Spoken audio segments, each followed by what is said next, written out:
Wah.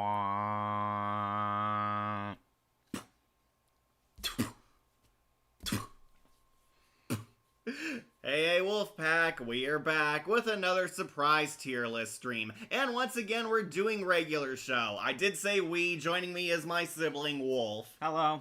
Yep, Wolf's back to do another one of these crazy regular show escapades. Regular show, it's anything but. We finally made it to the end of the love triangle arc with the infamous love triangle and wedding arc. Yes, we made it. We made it to one of the most iconic episodes of the series for all the wrong reasons. Okay, making sure they can hear me. Yep. Yep, we made it. We're actually at Season 6, Wolf. We friggin' made it. We're gonna be talking about and ranking, discussing, and likely critiquing and bashing a lot of Season 6 episodes from regular show. Got them all here, 28 episodes. We will be ranking them on this here tier list from top best to bottom worst. Wolf, anything you want to say on Season 6? Now, I'll hold it in. I know there's a lot of chaos this season, and a lot of stuff that I don't particularly like. Like the love triangle and ruining CJ. Yeah. And ruining Mordecai by the end. But this does also have quite a bit of episodes that I do enjoy, some I know you don't, and also vice versa, where I don't enjoy some, but you enjoy quite a bit. Yeah, we're gonna have some mixed feelings on these ones. There's gonna be episodes Wolf likes and I don't, episodes I like and Wolf despises. Yep. Yeah, got a lot of mixed episodes this season, in particular, the love triangle especially. There are some highlights here. Regular show didn't fully lose, its mojo. There were some good stories. Some iconic episodes, but a lot of bad. I think this is where seasonal rot really started to kick in. It was definitely expanding. Now, I think Season 7 is easily the worst season of regular show. Season 6 definitely has a lot of low points. Yeah, but I know people will also say that 8 is the worst. Yeah, the space season? Yeah. Yeah, alright, so we'll be talking them all in this here tier list from top best to bottom worst. So, gotta go over the basic rules if this is your first tier list ever. Wolf and I will be talking about singing high praises and even bashing some terrible episodes on our thoughts and feelings on them, ranking them from top best to bottom worst. So, don't worry, Wolf, we are going with simple letter grades this time. Up top, we have S tier. These ones are the best of the best, the greatest hits, the all-time regular show classics, and we'll definitely be seeing a few episodes up here, but might not see as many as we're hoping. Yeah, I'm thinking. Looks like we're live. Yeah. Okay, just making sure. Just not getting a lot of attention. Not yet. It is early in the morning for some people, Wolf. Yeah. And it's a Sunday, so people are enjoying their weekend. Sunday. Next, we have A tier. These ones are good, not great, not flawless. Definitely a fun episode, a good time. Don't regret watching it. It's definitely entertaining, but missing that extra spark to make it on regular show perfection. I definitely would say they're 8 or 9 out of 10 episodes. Good ones, could have been improved, but ultimately they were satisfying. Yeah. Then we have B tier. These ones are the silver medals, the okay, the above average. Kind of like them. I watch them from time to time when they're on. I would definitely say they're an okay regular show episode, but not one of my all-time classic favorites. Might be seeing a lot down here, especially as we move towards Season 7 and 8, but yeah, these ones are okay episodes. Underneath that, we have C tier. These ones are below average. They are whatever. They're weak. They're okay, but a lot more forgettable, generic, had a lot of bad or weaknesses holding them back. Could have amounted to something fantastic, but ultimately kind of left a bit underwhelming. Underneath that, we have D. These ones are plain bad. They're the lame ducks. They're the pathetic ones. Could have been something great. There was definitely a funny joke or two there, but ultimately not a worthwhile episode. But at rock bottom, we have F tier. These ones are garbage. The worst of the worst. Total losers. 0 out of 10. I hate them. Wolf hates them. The fans hate them. Everyone hates them. It is a god-awful episode. And we know one episode in specific is ending up here. Just one. We know at least one. Just one. At least one. Alright. I used a pretty good thumbnail for this one. Yeah. Hopefully it didn't turn anyone off. hopefully. Might have scared some people away from watching this one, because, yep, this is the love triangle in full force. But yeah, that's all our tier list, going with simple letter grades this round. Wolf, anything you'd like to discuss on Season 6? I know you did earlier. Again, there's a lot of good here. They still have quite a bit of fun energy left in them. A couple where the budget is kind of blown out. Right. We have the Baby Ducks Crisis special. That one's on here. That one's like one of the best episodes of all time from this series. Oh, yeah, but we'll I was get it. shocked it came in this season. I know, right? I thought for sure it was like season 5 or 7. Oh, finally, Kira made it. Oh, nice. Hey, Kat. Hey, Kira. Joining me is Wolf. Wolf's here for this tier list. Hello. There's also a bit of reoccurring characters in this one that we've seen them in like previous seasons, and they're getting a second update kind of thing. Yeah, Death Kwon-Do Sensei's on here. Where also Format Wars 2 is in here. Right, we see more from Skips. CJ gets a lot more character, and Right. they finally do something with Thomas. Yep. Can't wait to discuss that one. And we also bring back a classic game show, technically speaking. Also, hi, Wolf. Hey, Kira. Oh, Anime Night's also here. Oh, nice. Wow, 6 seasons. The show is everything but regular. Regular show has 8 seasons. Technically 9 if you count the Lost tapes. Yeah. Do you, Wolf? I think I count that as like a mini special. Kira saw Tamamamo versus Volpina in Death Battle. Huh. Tamamamo won. Nice. Alright. Yeah, we're talking about Season 6. This is, if you're just showing up now, as we said, it's the Love Triangle arc and Muscle Man's wedding story arc. Muscle Man's wedding story arc honestly did kind of win me over up until the finale where it turned into Where it gets Mordecai's love life. hijacked, you mean? Yep. Hey, Ultra Yara made it. Hi, Nice. Cat. Hi, Wolf. Hey, Yara. Glad you can make it. Yep. Glad you showed up for the wedding episode. We finally made it to this one. We had so many people who were anticipating our judgment on this episode. Yep, and they'll get it here after like a couple hours. Right. Because we still gotta go through the season. What I meant was that regular show made it over 6 seasons, and I do count the Lost Tapes as season 9. Okay. Yeah, most people do. Yeah, it is impressive that a show like this got up to 9 seasons and, what, 2 movies? Or is one it just movie. the one It movie? is one Okay. movie so far. We've had a couple TV specials, is what I'm thinking. Yeah, I think. know that. And we see a lot of YouTube shorts.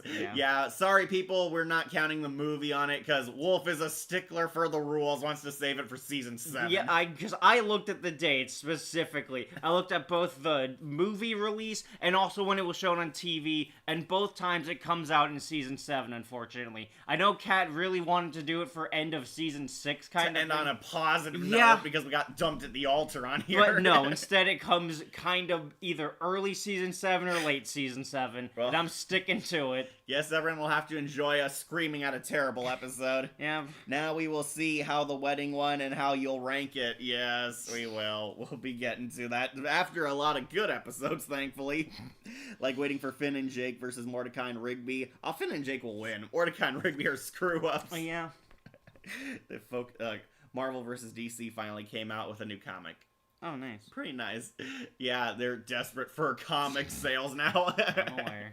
Okay, so Love Triangle is the big arc in this one. We get confirmation for Wriggling near the end, Yep. and Muscle Man and Starla finally get married. It's a romance-heavy season, but we got some good filler episodes in between. This is definitely going to be a rocky season as we go forward, but let's finally begin it, Wolf. Let's start with the Yeah. first episode of the season, Maxin' and Relaxin', Yep. which is a Mordecai and CJ romance episode. Alright, this is the one where Mordecai, it has to introduce CJ to his parents, and Mordecai is embarrassed by his mom, Leela. Yeah, Leela from Yeah. Futurama plays Mordecai's mom, who I don't think they ever say their names or last names. No. But yeah, Mordecai has a bad reputation with his mom. His mom always embarrasses him, always humiliates him in front of girls, and just really tries to put her nose in his business, asking about the girlfriend, talking about Mordecai's private embarrassing moments, to the point where she made like her own family tape, Morty's Moments, Yeah. where all of Mordecai's most embarrassing embarrassing moments were caught on film. He's been pulling a Mordecai ever since birth. Right. And Mordecai wants to avoid his mom embarrassing him or CJ even talking with her for more than a second. And this leads to, honestly, kind of a low moment for Mordecai. Mordecai's kind of a dick towards his mom, like cutting her off, trying to prevent her from showing CJ like what she made, and kind of like freezing her out, trying to get her away from life. He like says, "Can't you at least act normal?" And it does kind of hurt her feelings a bit. Yeah. But yeah, Mordecai tries to find the mixtape he made for CJ. It's in the basement full of all the references to past episodes. Right. He finds it along with the mom's missing tape, and the tape spontaneously comes alive and plays itself, where all of these flashback Mordecais show up and basically attack Mordecai, call him out, tell him he's being a jerk to his own mom, and they point out, well, your mom does embarrass you, but she loves you. She's always cared about you. It's like she was always there to pick you up after you fell, after you pulled a Mordecai, basically. Right. The tape has all the bad moments, but in Mordecai's head, there's still the good moments afterwards. Right, and Mordecai does come around, realizes he's being a dick, and does eventually share the tape with his mom and CJ, has them meet, and the mom and he kind of like bury the hatchet here. Yep. She asks him, like, oh, now she'll ask him for his, like, consent and permission about it, and Mordecai is cool with it, where he gets a great romantic moment with CJ. Isn't it funny, Wolf, that this has probably the greatest moment between Mordecai and CJ bonding, only to end on the wedding episode? Yeah. It's so weird. We start with a good episode where they get closer, only for the finale to break them apart.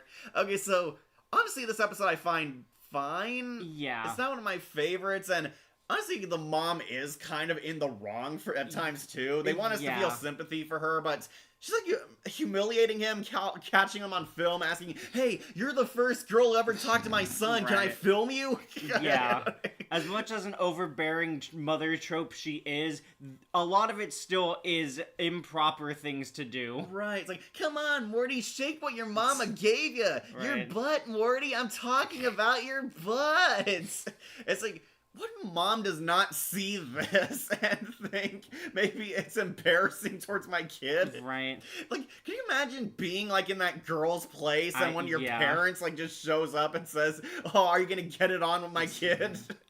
It's a trope for a reason. I know it is, but like, she's so blatant and upfront about it. It kind of shows that Mordecai's a bit justified being embarrassed by her. It's like, yeah, Mordecai is also a dick. He, like, eats her dish, tells her, like, to go away, and at point blank tells her, "Can you act normal?" Clearly hurting her feelings, and he doesn't care. Right. Like, it isn't until he's called out by the ghost Mordecai that he resolves everything. Yeah. Yeah, this one, I don't really love. I'm thinking, like, B, honestly. Oh, wow, but what about you? I think it's a fine one, yeah. What's your defense? Why should it go in A? Well, I just thought it would go in A because of that. Because as bad as the mother's moments are, I still think the message of it is nice. The overall plot is fine. It's a basic one, of course, of meeting the parents. Girls won't go out with guys who are mean to their mom. I've seen a lot of TikTok videos that suggest otherwise. Yeah. And, okay, so it kind of hurts because it's another moment where Mordecai and CJ get closer, but it reminds me that it's meaningless. Yeah. It's hurt by that. Yeah. It's like a lot of these episodes are retroactively ruined because of Dumped at the Altar. I know, and there's a certain point where I am going to let go of my defense of it should be its own separate thing, because even this one, I still think, without the context of the wedding, it's a fine episode. Right. Actually, you know, I can agree to B. Because if it comes to rewatchability, yeah, this is definitely one I can skip. Yeah, I usually skip over it. Yeah, okay. Start of the season, going on to B tier. It's a Morty moment. Yep. Sorry, catch up on comments. Really, Katie Sagal just steals the show, even if she's a bit cringe. Yeah, but she's funny. It's just funny hearing Leela as his mom. Fun fact, Paul Dini in 2001 almost made a Harley Quinn and Poison Ivy cartoon, but it was scrapped for reasons.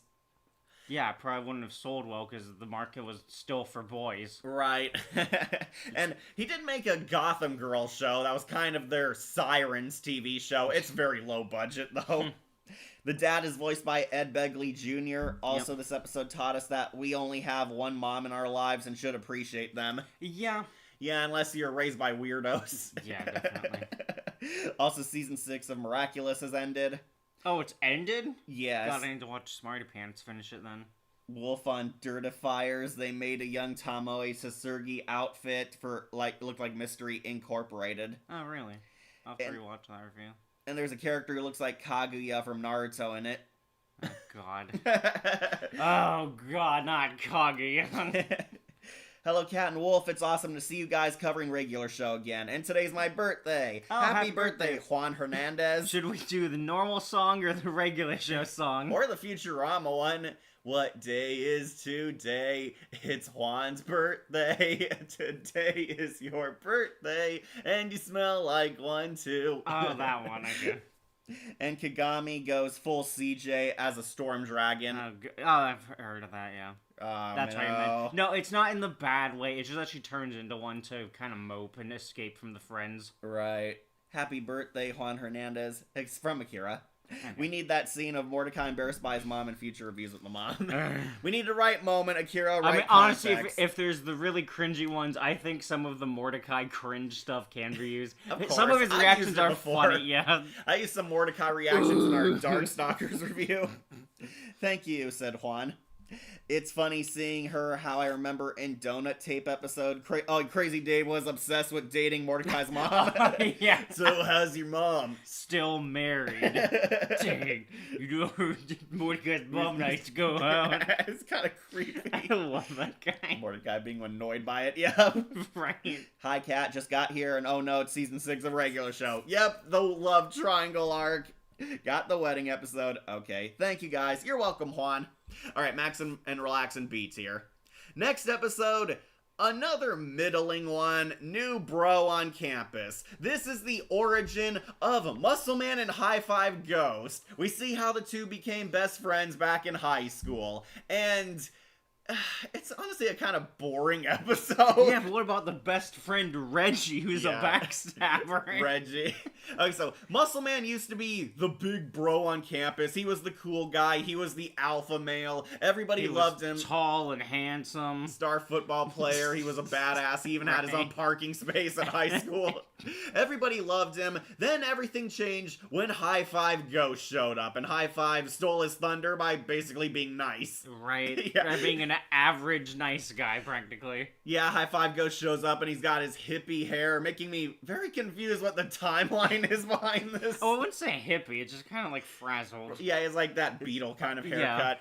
Yeah, High Five shows up and attracts all the coolness. Muscle Man gets insanely jealous, challenges him to a race, and they end up creating the Crash Pit. Somehow.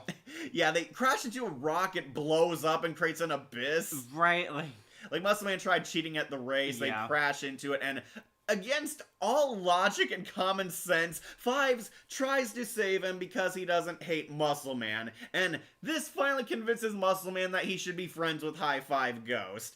Earlier in the story, he and High Five had an argument because Fives accidentally uploaded a bad YouTube video to the internet. Remember, he's like trying to bake something, and he torches all his clothes, and he's screaming in his underwear, falling over. Yeah, it's hilarious, but it's poking fun at him, so of course he babies out.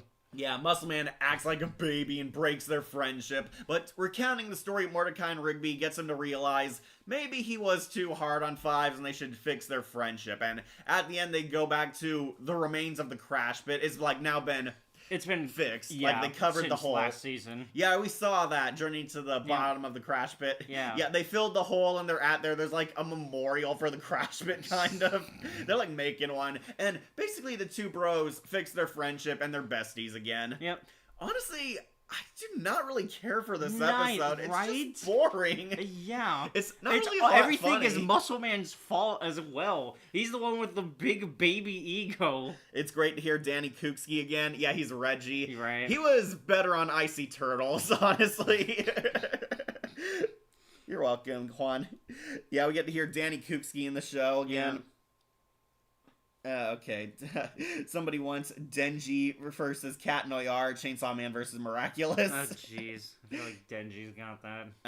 I'm surprised High Five Ghost in high school haircut wasn't a wig, given he's a ghost. I'm surprised half the characters had hair in their I'm surprised past. half the characters wore clothes in the past. Right. Like Wolf, did you know coming soon there's a Ben 10 fan film called Ben 10 Born Again? Huh. Since I hope it's good and not sued by Warner Brothers like Scooby-Doo. Right. Well, then you know it's canon. Right. Well, I said we might check it out. He also recommended a Green Goblin fan film to me. But yeah, might check it out, but Wolf still has to see Alien Swarm with me. I got that on DVD. I know we will. Jeez. All right, Stop being muscle man. Alright, but now it's on regular show, and honestly didn't love it. It's kind of a B or C tier episode in my I mind. was kind of thinking D. D? I feel like there's just not that much good to it. Well, Reggie's selling him out and everybody loving High there's Five. that. There's Muscle Man still being the biggest fucking baby imaginable. Everything is all on his ego. That's always kind It's of like been Muscle the Man's smallest thing. High Five Ghost as a character still does basically nothing. There is so little to him. Kira says he wants B tier. And I'm still upset about the Crash Pit's creation. Right. Yeah, this is how it happens. The two cars crash into a boulder and create an unfathomably deep pit. Because that makes 300 sense. pit from a car Right. crash. And also, where'd the giant cliff go? Right, they were like driving on it, now it's gone. It shows up again and skunked. Right. Really, you want D tier? I just don't. I was gonna say like C tier, honestly. I'll compromise into C then. Alright. Because I just don't.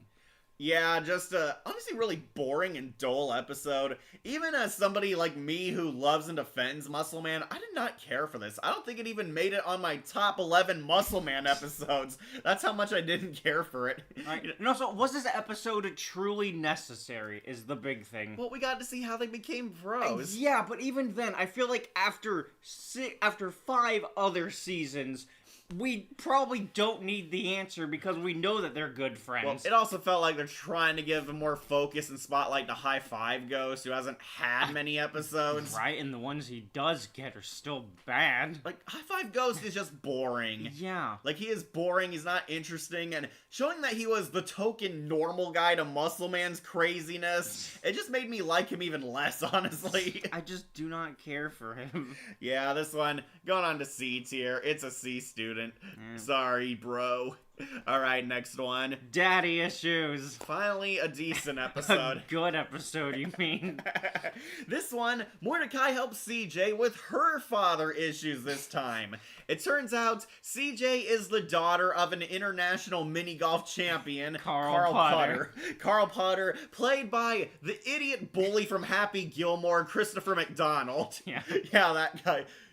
I eat shits like you for breakfast. You eat shit. No. Yeah, that guy is CJ's dad, and Yep, he I is love so him. funny in this. He's basically the antagonist.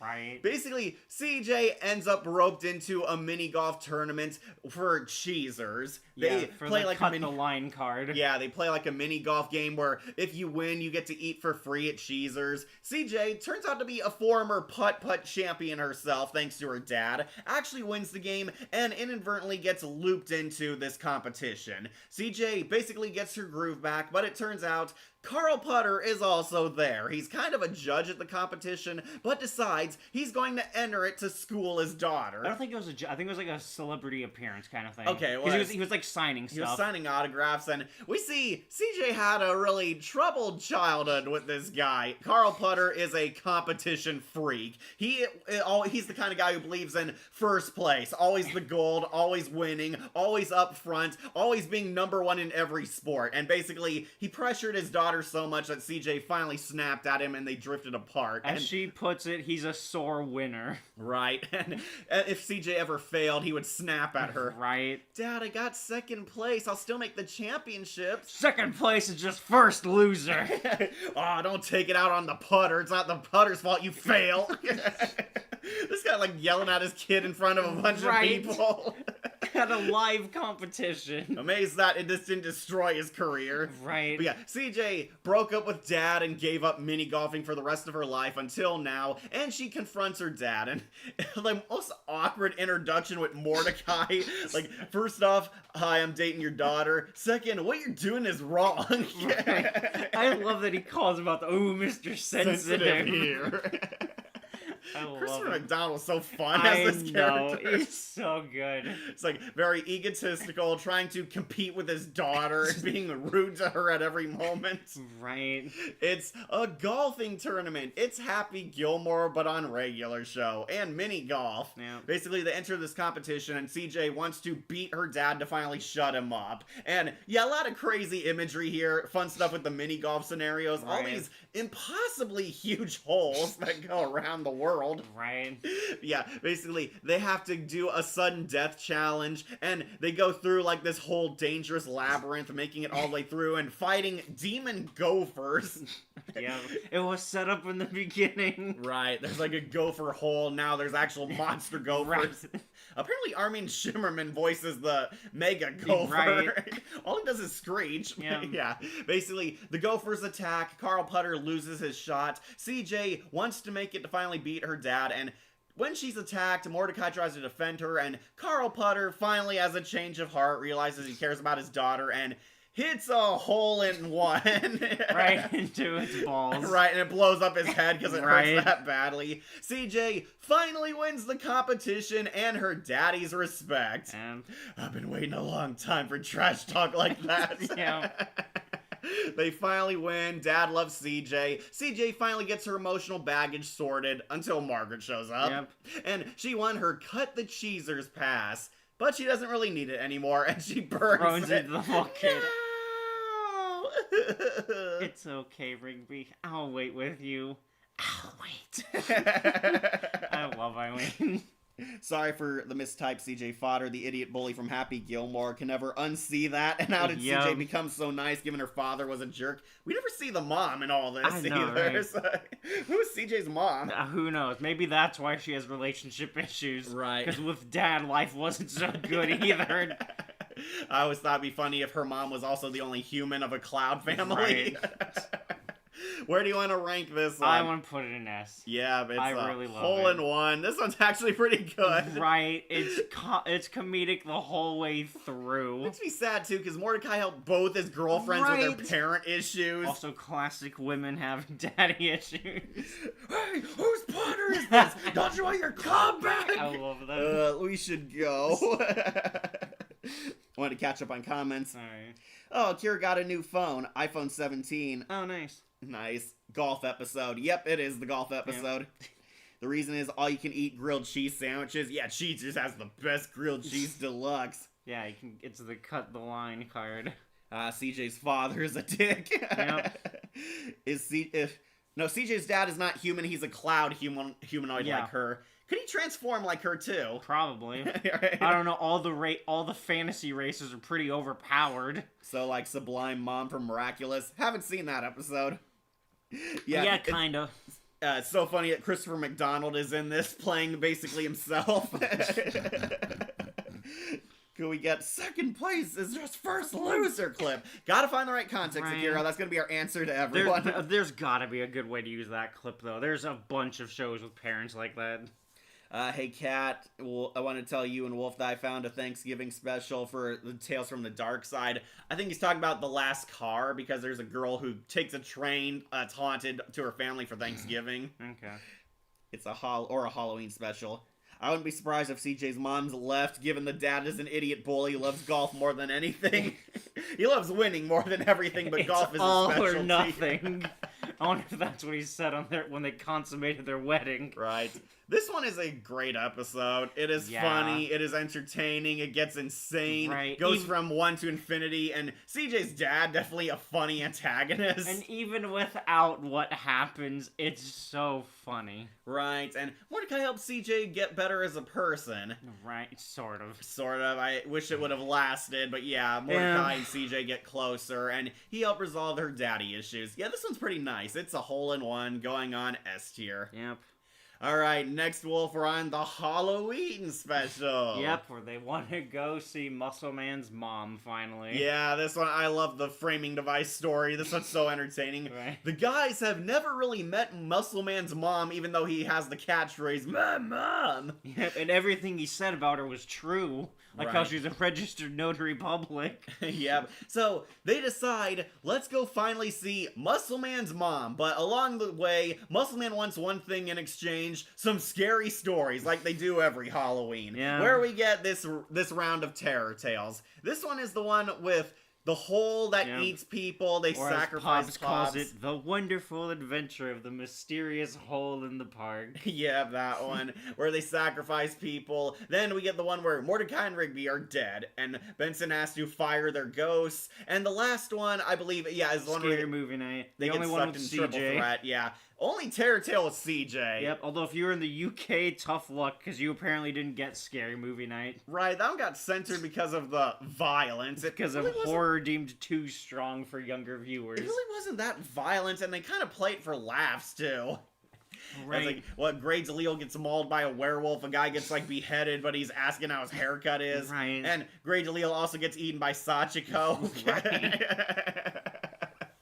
Okay, Wolf, which was your favorite Terror Tale in this round? Honestly, all of them, or I shouldn't say all of them, because I know Unfinished Business is only really funny at the beginning and the end. Yeah, I didn't really care for that Right. one. The That one whole I is found kind of boring. funny. Yeah, the whole, it is funny, but it ends kind of abruptly, too. Right. Where they're sacrificing people. I do love the way they act like monkeys. I think it's supposed to be like the village noises. Right, they're showing how primal they are. Right. You got stuck as Uranus. It was the only one that fit. Saber Spark said that joke was also cut in the UK Yeah, it was version. Uranus. Uranus. Right. Well, because the joke is it sounds like anus. Yeah, exactly. That's always been That's Uranus. too strong language for children. But juvenile humor. I know, right? Yeah, they try to sacrifice Pops in the hole, and he accidentally kills it because it chokes on him. I love Benson trying to force him down, though. It just chokes to death. Right. And I said, "That's not your back scratcher. That's my my toothbrush." toothbrush. I love that he said that story 2 times. Right, like that's his real catchphrase. Right. And it turns out, sacrificing you to the hole was completely meaningless. Yeah, Like, they went outside and they were fine. right. It wasn't really a fog. It was more an existential fear of the outside. It was a psychological fear of the unknown. That's so dumb. I know, but I love it. Right, yeah, they have a sort of happy ending at the end. Right. Pops is like still stuck in the hole. I guess it foreshadowed Huge Head. Yeah. Maybe. The second one, just kind of dull. I do love Mordecai and Rigby are dead, and it opens up at their funeral. Benson needs to fire them so their ghosts will finally leave the house, and after a bunch of random scares, this was definitely an episode where they wanted to show off the animation and art style. And how gross it could get. Yeah, it looks nice, but it's not super entertaining. That was my problem. Yeah. But yeah, But the ultimately, ending is hilarious. it though. is hilarious. It turns out Benson was dead all along, and Mordecai and Rigby got promoted to managers. They've been trying to exorcise him. And this is in our office. It's a cemetery. And that's your grave. I love the "you're fired" quote on it. Yeah, the beginning and ending are definitely the highlights. The middle Definitely. of it just really slow. Right. Then the final one, Triple Threat. This one's pretty entertaining. They go Yeah. into like a movie world. This cursed triple feature tape which absorbs anyone inside of it, where they experience real horror. And yeah, this one, only one with CJ involved in it. CJ and Eileen are over for a double date. They get sucked into it and fight a lot of classic horror movies. Right. I have to deal with a bunch of idiot protagonists. Right, there's like Evil Dead, werewolf stories, Phantasm, and Japanese horror all The over. Ring, yeah. Yeah, basically, the characters act like idiots in a horror movie and they all die hilariously gruesome deaths. Got a package for you. It's a trick. Leave it on the doorstep. It needs a signature. Oh, okay then. Probably my leg warmers. I don't want to go pick them up at the shop. A package here in the bushes. Oh, okay then. Okay, and You Grades have a pen on gets you, I Bob. got. Hey, she was my ride, buddy. Quick, we can leave the back while he's chomping on those chumps. Right. Really long sentence, too. This one had, like, the long statement kind of jokes. Kinda. Yeah, they go... It gets worse, unfortunately. Roger Craig Smith gets beheaded by a barber. Right. I really need a haircut. You look fine. I'm gonna wing it. What can I do for you, sir? Just take a little off the top. As you... So, how's it look? Oh, come on. It's not that bad. Right, then they go to the Japanese horror, and Grey Jaleel gets eaten by Sachiko. Right. Then they leave just as quickly. Right, they got through that one really Right. fast. They fight through the end credits and face the love- ultimate villain, Ball Lightning! It, like, fries their butt cheeks together. That ending kind of weirded me out. They're all, like, laughing. Right, except for Rigby. Eileen's got my face! Oh, that was uncomfortable. Right. But honestly, the big reason it scores points for me is the twist ending in this version where they go to the trailer park. This is the funniest segment. This is where your mom lives. Are you surprised? Just smack talking Muscle Man and his family. And then when Muscle Man says, no, she doesn't live here, Skips gives him side eye. Right.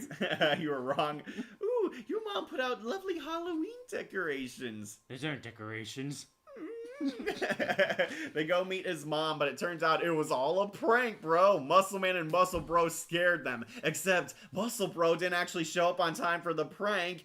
You know who else likes scaring people? Me! His mom breaks through the wall in like a fat suit. She's like this hideous demon woman. And it scares all the guys half to death. Scares Skips into running. Yeah, Skips doesn't skip. They all run out of their booking it. Right. And it turns out it was just a double prank. His mom also wears this fat suit, which apparently she scares her boys with every year. Right. And it always gets them. Always fall for it. Muscle Man's a family of pranksters. Yep, they are, Yara. Where do you want to rank this one? I was thinking, honestly, A tier. Yeah. Not because S for the once. stories are kind of holding it back. Right. Ironically, the framing device story meeting Muscle Man's mom is the most entertaining part. It is so funny. So random, and all the banter is pretty much spot on for this segment. All their back and forth. So good. Aren't the Terror Tales considered non-canon, meaning Muscle Man's mom is non-canon? No, we do see her at the wedding. Yeah. In her regular form. We're just showing you what she looks like, but all the stories they made about her are BS. And also, Edie McClurg played Muscle Man's mom. Huh. Okay. Sorry, catch up on comments. Okay. Did Muscle Man's mom didn't appear in the Thanksgiving special? In fact, that was Muscle Man's mom's only other appearance. Did she appear in it? After you watched that now. I know yeah. Muscle Bro and Dad were there. How could you miss Ghost Dad? Ghost Dad and Starla was there. Right. I don't think we saw the mom there at Right. Thanksgiving. We see her there at the wedding, though. Right, yeah. But we don't see Muscle Dad for that one. Oh, okay. She voiced Aunt Vera on Ben 10. Oh, wow, okay. And Peggy Jones, Fred's dad in Scooby-Doo Pirates Ahoy. God, You dang. need to rewatch that I one, yeah. kind of remember that one. But hearing that she's Aunt Vera, jeez. Wolf hasn't seen her on Clifford the Big Red Dog, okay? I haven't seen Clifford in eons. The cheerleader was just Daphne Blake's blonde cousin in the werewolf movie. Yes. Yeah, Grey Jaleel uses her Daphne voice for that character. Right. Also, why Sadako? Japanese horror icon. Exactly. Yeah, basically. I wouldn't be surprised a lot if the idiot movie protagonist wouldn't be out of place in a bad Goosebumps or Haunting Hour tale, So true. given they wouldn't feel out of place on these. Yeah. It is funny. Isn't Muscle Man's mom non-canon? No, that is confirmed what she looks like. Yeah. I believe the stories they're telling are not canon. The stuff happening outside, sometimes it's canon, sometimes it's not. I think the ones where they live in the end are definitely canon. What are you talking about? You mean the one where they all die in the crash? You know Skips is scared when he's running and not skipping. Right. Yeah, that is pretty funny. Okay, this one, I think it's decent. Yeah. Not one of my favorite Terror Tales. I do think the first two are classics. Third one has its ups and downs. This one, I love the outside story more than the main stories. Right, but even the main stories still have some funny moments to them. Yeah, the whole one I think was pretty good. Yeah. The triple threat one, that was pretty interesting. Yeah. Not as entertaining as the wizard one, though. That's, well, yeah, I know. The No wizard one's one's gonna iconic. beat them when he kills them all. Okay. Nothing's Yeah. ever coming to clear to that one. Yeah, Unfinished Business, I think, is a weaker segment. That Definitely. definitely held it back. Yeah, this one, I'll put on to A tier. If you want more detail on the shorts themselves, go check out our regular show Halloween tier list. Yep. All right, next episode. Here's another S tier one. Yes, The yes. end of Muscle Man. We made it to one of the funniest Muscle Man episodes in the series. Yeah, this one has to go on S tier. Yeah. I think it is funnier than Daddy Oh, Issues. definitely. It's just a laugh riot the whole way. Yep, we made it to one of our favorites. Muscle Man is dying. But not really. Okay, so through some ultra poor communication, Muscle Man tells the people that he wants to finish a bucket list and I leave this world tonight. And after some very bad messaging on his part, Well, even on everyone around him, you've got Death and Dr. Henry coming in you're to right. make things worse. And High Fives doesn't know, even though he's a first tier friend. Right. Basically. Everyone thinks Muscle Man is dying. His time has come. He leaves this world tonight. That he wants to complete everything on a bucket list before he dies, basically. Yeah. And the guys want to give Muscle Man the greatest time of his life. Finish everything, get everything done as much as possible, and give some heartfelt farewells by the end. Where basically it's a nice bro trip moment. They take Muscle Man to nice places, and Benson spends half a fortune on all these great things. Its only total was $12,000. Right. They, take him to get a million pizzas. He fights an alligator. He swims with the dolphins. There's the monster truck thing, the Right. jetpack. Destroys half the stadium where Right. Benson has to pay extra, rides a jetpack for hours, or Benson pays extra. Yeah. And get comfortable with my body. I love that one's crossed Passed out. out.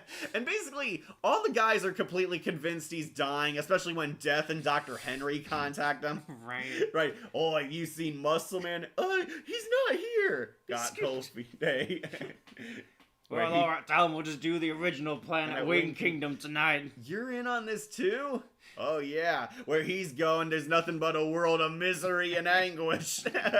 Well, Dr. Henry calls, and this one kind of confused me, because Right. he's actually giving him a medical checkup, but he says, I'm afraid his time is short, he won't be with us for very long. It's Right. how are people supposed to interpret that without thinking death? Right.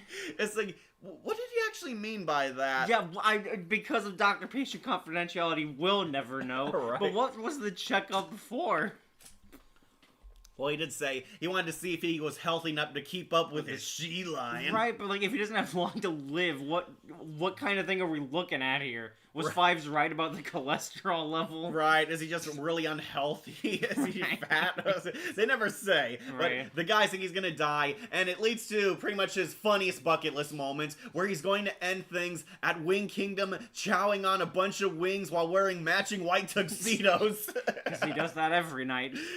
They're wearing white tuxedos while eating barbecue wings. That's the Right. worst outfit to wear while Yeah. you're eating. But yeah, they all do it, and basically it is a huge feel-good moment until the big twist ending where Right. all of them are telling how much they love Muscle Man, and Benson gets drunk on wings. They don't want to see him go, but they're all trying to be nice, caring, and finally open up and be vulnerable with him. And yeah, it's honestly pretty funny, even knowing the So twist. good.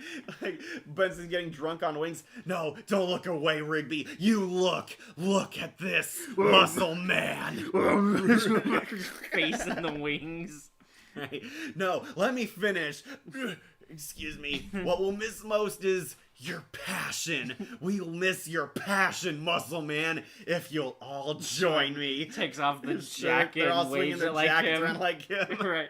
And they all give heartfelt Right. speeches and individual goodbyes, which makes Muscle Man look so dumb. How did you not see this? I still love Pops because it comes across like a backhanded compliment that you have a style that can't be taught. Right. That's the ultimate compliment coming from somebody so dapper. You seem to always know a guy. I'm proud to have been one of those guys. Here you are opening your heart. Now I'm the man of few words. Never thought I'd see the day. You guys are some quality slackers. We're workaholics compared to you, buddy. Think we got limited wings on the other side? I know so.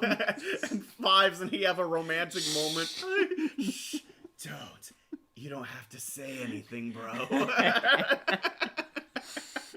he goes to the bathroom to Right. die, and they play the montage of all his best moments, really making you think he's going to die. But Right.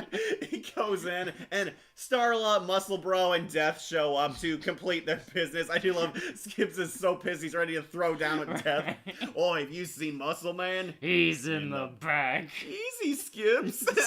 He's ready to fight him. Right, to save Muscle Man. Right, and apparently nobody but I guess Death and his brother got the message where he Right. comes out with a huge ice sculpture where he's laying dead and frozen in place on it. Right. And his bro says, Muscle Man wanted me to play this tape upon his passing. And basically, he flips it over and plays a song where Muscle Man gets up, rips off his clothes, Right, and dances. it's like an upbeat song. And everybody is cringing, confused, or Benson's ultra pissed here. Right. I love his angry reaction. He goes from confused and ultimate rage Benson.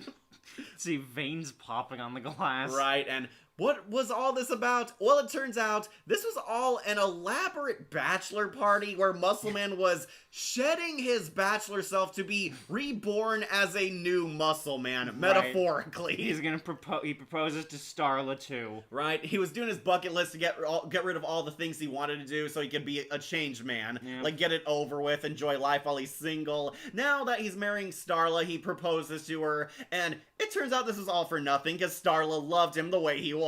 Exactly. She doesn't want Mitch Sorenstein. She wants Mitch and Muscle Man. Yeah, she wants the man she fell in love with and wants to marry. And he can be the old Muscle Man and responsible Muscle Man. And everybody is friggin' pissed. Right. Wait, so Muscle Man was fine this whole time? The healthiest can be. Bro, thanks for helping me complete my list. Thanks? I blew 12 grand on you today! Yeah, Muscle Man. I thought we thought you were gonna die. You had to get you got an appointment with Death. You had to get your papers in order. My toilet papers. I had to make them look nice for the after party. And I only came to deliver his great aunt's ring from the underworld. All that dying stuff was just a metaphor. I leave this world tonight as not a metaphor. Oh, now I see. Next time you die, you're on your own. You owe me $12,000. Benson is so pissed. Right. It's so hilarious. But of course, High Fives forgives him. It's like, bro, you thought that was great, right? Best proposal ever. And High Fives instantly forgives him. God. Bro, you need to be more strict with your best friend. Right. The amount of stress they put Starla through in those moments. Oh, Yara says, okay, seriously, I was pissed too at the end. Oh, yeah. Basically kind of strung them along, but it wasn't a prank and it wasn't intentional. Right. But that's what kind of made it funny. It's like, Just through a comedy of errors. right, it's the biggest WTF twist ending ever. Right. I do not blame Benson for being pissed. And Muscle Man's in debt. I will say Starla's a pretty good wife, still wanting to be with him after that. Yeah. Just willing to forgive him for that. Forgive him for faking his death, for Right. pulling an elaborate stunt, and being in debt for 12 grand now. Right, she ran crying over to him and he didn't budge. Right, no, he had to fulfill his big Right, twist. God. Best wedding proposal ever. Oh my gosh. I remember hearing about deep fried pork rind and I nearly got sick hearing about it. Oh yeah, I should have stopped him from eating those deep fried That's pork butt right. cheeks. Yeah, because he thinks he's dying from his cholesterol. Right. Right. Sorry, reading the comments. Okay. Remember, Kat, you said you liked Grey DeLille? She could play Rose LaValliante's mom. They probably won't get her because she's a union voice actress.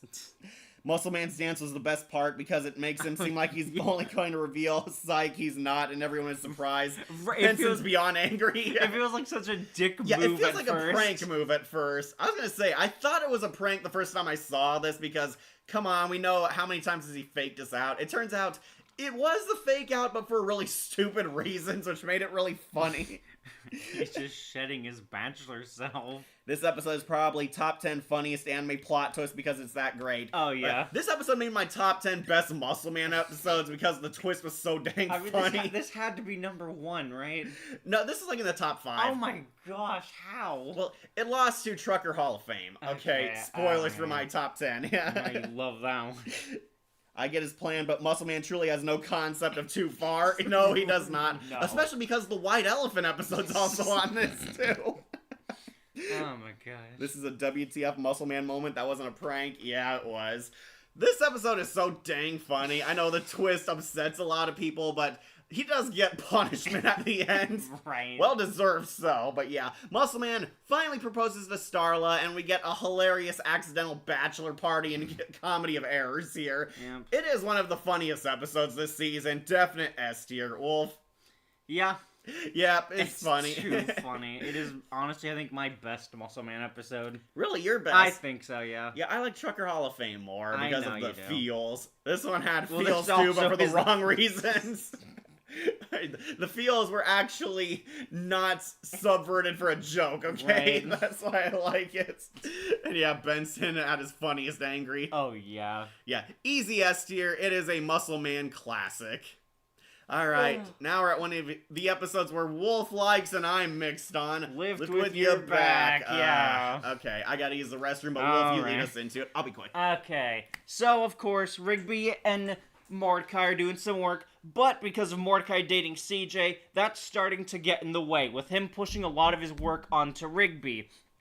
But at the same time, Rigby starts to feel more and more underappreciated by Mordecai, as Mordecai keeps on pushing his work to him. Eventually, Rigby kind of snaps. Benson, there's a talk during the morning meeting about how Rigby can do a job solo, but Benson doesn't think so, and so Rigby quits. And of course, nobody believes in Rigby, except for Eileen, and there's some funny moments here, I will admit. I love Rigby going to the job center to try to get a job, and all the requirements he fails, but this woman still has, like, the smile on her face to try to help him. And eventually, he gets a job as a mover with the company Lift With Your Back. Sorry, Cat's coming back. Yeah, I'm here. Yeah. So, in order to get his first paycheck, he has to survive 5 days with this company that does some back-breaking labor. Right, Robin Atkin Downs I plays love- the old guy Right. who's the He's got strict manager. heart. Rigby has to prove himself, and basically this is a Rigby finally gaining some independence episode, showing Right. how far he's kind of grown and he's actually becoming literally stronger and figuratively through this trial. Right, it's pushing him away from Mordecai a bit as well. He even gets kicked out of the house and he's only gone for a week. Right. Well, he's no longer an employee of it, and they have to make room for this dot matrix printer. It's like, isn't that kind of rude because Mordecai's still sleeping there? Right, and you also have an office to use still. Right. No, gotta put this loud ass printer in the one employee who lives here's bedroom. Right, it's clearly just to beat Rigby down more. Right. Rigby is literally sleeping in the truck. Right, and he's doing all this for a paycheck to rub into their faces. Right, and In a basically sealed envelope. Rigby overcoming a lot of struggle, and for once doing it on his own. Yep. So, this is kind of why I feel mixed on it. Mordecai is an ass in this episode. I definitely. do not like how Mordecai is. Basically, Rigby is covering work for because he wants to hang out with CJ.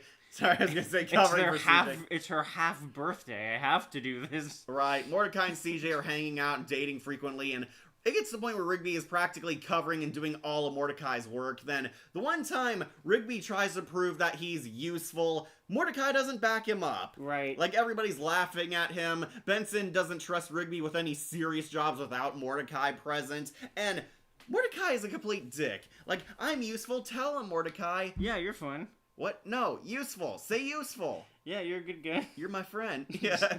No, why aren't you saying useful? Well, you're pretty much the opposite of useful. It's like, what about all those times I covered for you? Well, I mean, it was the least you could do. Right. It's like, that moment's like just ruined the episode for me. It's like, Mordecai, this is your best friend, and he's literally been covering your jobs, and you can't say he's useful. I know, he can't even say thank you for any of it. That's another big part of it. I'd never expect to love Wriggleen as a ship until later seasons came. Yeah. And this one helps push Wriggleen a bit as well. It does. She's the only one that's supporting him. That's kind of why she's a good girlfriend. She has faith in this guy who is completely struggling. Nobody else trusts him, not even his own friggin' best friend. And it's kind of why I don't like the episode, because Mordecai is a complete ungrateful dick throughout all of this. Yeah, up until the end when he's proven wrong by Rigby doing the job. Right, showed up, let me help you. It's like, no, I can do it.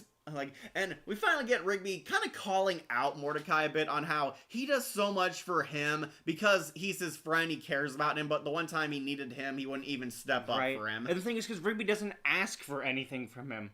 That's another huge part of it. All these times Mordecai's looking for like a transactional friendship, whereas Rigby's happy to do the work because they're friends. Yeah, and this episode also kind of starts Mordecai's downward spiral. A lot of people point to this one as, he's also just as big a dick as Rigby is. Oh yeah, well I mean the first episode already had that. Well yeah, when he's punching him too, all the times he beat Rigby up.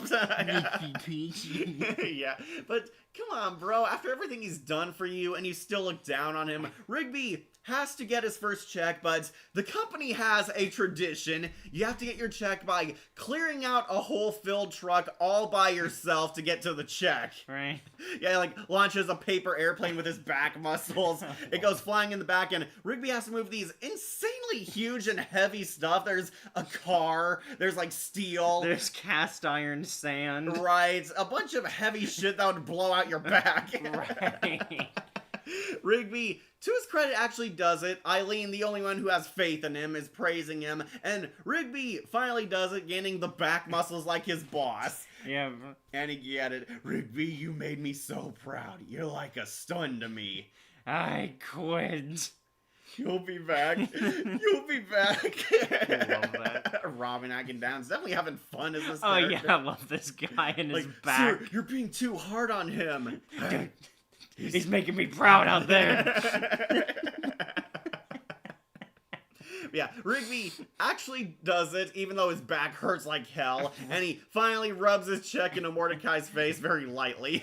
Do you need me to lean down? Right. And end of episode, kind of showing that Rigby has gained a huge step in his character development here. Rigby is much more independent, much stronger, can do stuff on his own, and finally does show that he is a worthwhile person. Yeah, he's doing something for himself, but not in a very selfish way. It's just to prove to himself that he can actually be a good person. The beginning of Mordecai's descent into being an unlikable jerk in season 6 begins. Yeah, this one definitely was in this season. Yeah. Yeah. Rigby can't get jobs because he never graduated college or high school and never got a driver's license. The list gets smaller. He's at the unemployment office. And the files keep shrinking because he doesn't have a lot of these basic things. Right. How do you feel about this episode, Wolf? Me, I'm kind of leaning towards B tier. I want to put in A. I can't stand Mordecai in this. That's why it's not S tier. No, you can't, but I like everything else with it. Alright, I'll put on low A. That good enough, Wolf? Yeah, that's fair. Alright. Definitely a good Rigby episode. Inspirational. Really nice. Showing that he is coming up as a better person. And some pretty funny stuff. Robin Atkindown is definitely hilarious as the boss in this. Doing his, like, one voice. And always making a back pun. Why do you keep saying back? It's all I ever hear! Some pretty good jokes here, I will admit. Yeah. Though, Mordecai being a crappy friend is why it's not S tier. Yeah. Yeah, this one, definitely a good lift. I'll put it onto A tier. Okay. Alright, next one. Eileen flat screen. Don't worry, I won't defend this one too hard. Yeah, so this one I do not like, but Rigby is definitely being a good boyfriend here. Well, we don't know he's a boyfriend yet. Okay, so Eileen wins a flat screen HD TV. However, she needs it set up in her apartment and she's not home because she's frequently at college or at work. So Rigby tries to take care of it for her. Rigby weirdly caring about Eileen, as Mordecai will put it, wants to install this and surprise it with her at her apartment. However, Eileen has a very toxic, unlikable roommate, Jolene. Voiced by Minnie Lewis. How could you tell? Yeah. Jolene is easily the worst villain we've ever seen on this show. I can't stand this character. Yeah. Jolene is a really anger-prone, annoying, abusive bully. She picks on Eileen, threatens to assault her multiple times because she's very protective of her stuff, especially her standard TV set. The first gen Hanatronic. Right, she takes care of this, doesn't want people touching her stuff, even touching the outlet it's plugged into. Right. Rigby needs to plug the TV into something because one outlet has like a million plugs, and the other one is next to her TV. He just wants to move the outlets, like switch it out, put hers on the bottom. He just wants to put that old brick one that takes up 2 spots down. Right, and Jolene fucking loses it, goes nuts, and tries to destroy Eileen's TV in a fit of anger. Right. Really immature, psychotic anger. And I just don't like this character. I know, and you're not supposed to. Yeah, I know we're not supposed to, but she's not even funny. She's like Yeah. completely unlikable, and I don't like the idea that Eileen is being abused by this bitch. Yeah. That's horrible. Eileen's so nice and likable, and this is apparently the roommate who replaced Margaret in all that time. Yep. And she's like threatening to hurt her multiple times. I'm gonna punch you in the face if you touch my stuff. I'm gonna break your arms, Eileen, because you moved my cable. It's like, how's this funny? It's just terrible. And yeah, basically, all of this could have been avoided if Jolene wasn't a friggin' bitch. Right. She loses it, tries to destroy the TV in petty anger. Rigby finally stands up for his girlfriend, takes her rare TV and threatens to break it. They have a standoff on the bridge. In spite of everything, she tries to chuck the TV off anyway. Then accidentally loses her TV. Rigby ends up saving Eileen's flat screen. Yep, with and the a whip. gust of wind destroys her TV. And we get the weird twist ending, which is so random, even by Yeah. regular show standards. I did not really like it all that much, but it turns out her family's attorney's ghost was in the TV and was haunting it because she had to protect the TV in order to maintain her status living among the Commonwealth people. Right. And yeah, her grandpa shows up. It turns out she's part of the Hanatronic name. Panatronic family, and she's punished by being forced to move back in with her parents at her mansion. Wow. Yeah. Out of all the characters who deserve to die, she definitely did. But yeah, she is taken out of Eileen's life and has to live there. Are my horses still there? Yes. Has to live a life of leisure with parents she doesn't get along with. Yeah. Wow, what a punishment. And yeah, it turns out the lawyer explains everything in his ghostly voice. She was supposed to protect this TV, and ironically, she could have succeeded if, one, they put it in a safe, or two, Jolene wasn't such a psychotic loser. Right, she could have just kept it in her room and it would have been fine. I know, just remove it from the friggin' living room, tell Eileen I don't want people touching this because if it breaks, I lose everything. Right. But no, she had to be this anger-prone bitch, and it just made her more unlikable than funny. Yeah. And yeah, she finally gets her flat screen installed, and Eileen finally loses her toxic roommate. Happy ending for Rigleen. Mordecai somehow doesn't pick up that they're dating. What? He only knows where the spare key is and all the drama with Jolene. Why are you spending so much secret time with Eileen lately? God. It's like, God, you couldn't figure that out, man. Right.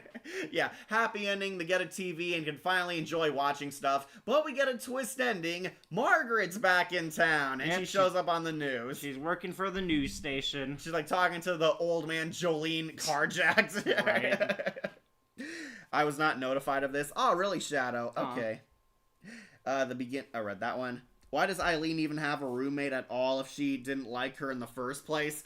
She used to be roommates with Margaret. Margaret they? moves back in this Because season. Margaret's apartment looks completely different is the thing. That's right. So I think she's just had different roommates. Or maybe she just always had Jolene. Right. And of course, it's for the typical college reason. It helps to just live. Right. You need more money coming in. Exactly. Yeah, Jolene's gone, but Eileen will get a new roommate in the future. Yeah. Honestly, I think this episode is F tier. I did not like it, but what about you, Wolf? Yeah. Yeah, really? I thought you laughed at a few parts. I left a few parts, but yeah, plot-wise, it is honestly bad. I really only enjoy it for the Rigleen parts. Well, yeah, that's be nice. honest, I know exactly. you love Rigleen for some reason. What do you mean for some reason? It's the best couple in the show. What? You don't like Benson and Pam? I like it about as much as Benson and Audrey. Right. Jolene is probably in everyone's top 10 worst regular show one-off characters because she's so unlikable, not even a funny or comedic character. I'm sure people don't even remember her. And the twist felt out of place. Yeah, it did. Even for regular show, this Right. is so random. It feels like it just kind of needed it to be it, because that's what regular show is. Yeah, there's nothing supernatural until the end with Right. Ghost Lawyer. But, like, her taking the like, entire hostage situation is already the regular show level of craziness, I think. Yeah, I thought the insane Karen was funnier, honestly, because they made fun of her. Jolene should have told her and her friends why no one should touch the TV or put the TV in a storage unit. Right? Yeah, or just keep it absolutely. in her room. It's like, yeah, keep it away from people. You have a fucking bedroom, girl. Right? Keep it there and tell people not to go in. No, she acts like a psychotic abuser, always threatening Eileen, like leaving her vacation in the Bahamas because she sensed something was wrong. Because they moved That's the TV right. cable to somewhere else. Yeah, this episode sucks. It is Yeah. terrible. I always Even skip the it. twist isn't that much. And yeah, Because it's it doesn't matter, because we get the same reveal later. right. Jolene's one of the worst antagonists we ever had. Yep. Easy F tier. And It's- now we get to your favorites. Right, I lead flat screen, F tier. Yeah. But now we're at another major event episode, The Real Thomas, an intern special. We Yeah. made it, folks, to the ultimate Thomas episode. Remember Thomas, the intern at the park who's been important for like 3 episodes? Remember when he infiltrated East Pines to help them and we left on that cliffhanger? Yeah, well, mission accomplished. we're finally getting back to that cliff. Sorry, saying hydrated. Yeah. All right, we made it to the episode where we find out the big twist. Thomas is not a regular intern at all. He's a Russian spy. It turns out Thomas is this badass, evil, incognito Russian spy sent to infiltrate an American park in order to capture it for communist Russia. Yes, I am dead serious. We made it here. Hey, Cat and Wolf, how are both of you? Hey, Saga, I'm fine. I'm also fine. I'm getting a bit sweaty. Want a fan on? I can just get the hand fan. Okay, so we made it to the real Thomas, and basically, Rigby wakes up and hears Thomas killing a guy. Well, no, he wakes up to have the pizza pouch binge. Right, he wants to eat a pizza pouch, and Thomas is in the middle of killing a guy. Thomas, quote-unquote, knocks him out, this unresponsive guy. He tries to convince Rigby, oh, this is all a dream, but Rigby catches on. Thomas knocks him out, and Rigby realizes Thomas is not who he seems to be. Thomas is actually a Russian spy. Rigby spends half the episode trying to prove it, and we get, like, pretty obvious hints something's not right about him. Benson wants to hire Thomas onto the park staff full-time after finally proving himself, but this is gonna be very dangerous. And making matters even crazier, Benson met a new girl. He broke up with Audrey off-screen. No, Rigby's right. What about Audrey? Oh, yeah, you thought you loved Audrey. We broke up months ago, remember? You guys helped me out of my funk. I always moped around the house. You helped me get in training for that marathon. I don't remember any of this. It's like, what happened? Right. Was there an actual breakup with Audrey, and did Benson actually bond with the guys? Well, or there's definitely a breakup. The bonding is in question, because then especially with the Dumptown later. USA retcons that he was here. Right? Yeah. Also, ain't pizza pouch pizza rolls. Just having some Honey Nut Cheerios with jumbo blueberries. Nice. Nice. The Real Thomas and other Season 6 episodes that will come up later should have been the Season 6 finale rather than dumped at the altar. Yeah, it should have followed after the East Pines one. Honestly, I thought this should have been the Season 5 finale, but no, it's in the beginning string of Season 6 episodes. Right. Hell, if anything, this should have been the premiere of this season. I had a feeling about Thomas as he was able to come up with that to steal the statue back, but still remember how Benson was upset that he wasn't invited to park manager's party? Yeah. Gotta work on your networking skills, bro. Yeah. Okay, so they want to hire him on full-time. Benson's dating a new girl, and yes, this is important because the new girl is also a Russian spy. He's dating a girl called Natalie, played by Laura Bailey. Yeah, she loves the word public for some reason. She loves public park. Say it again, Benson. Benson's like giving her a tour around the place, and Right. Natalie is really Natasha. She's like an evil Black Widow type of Right. villainess. Was it Natasha or Natalia?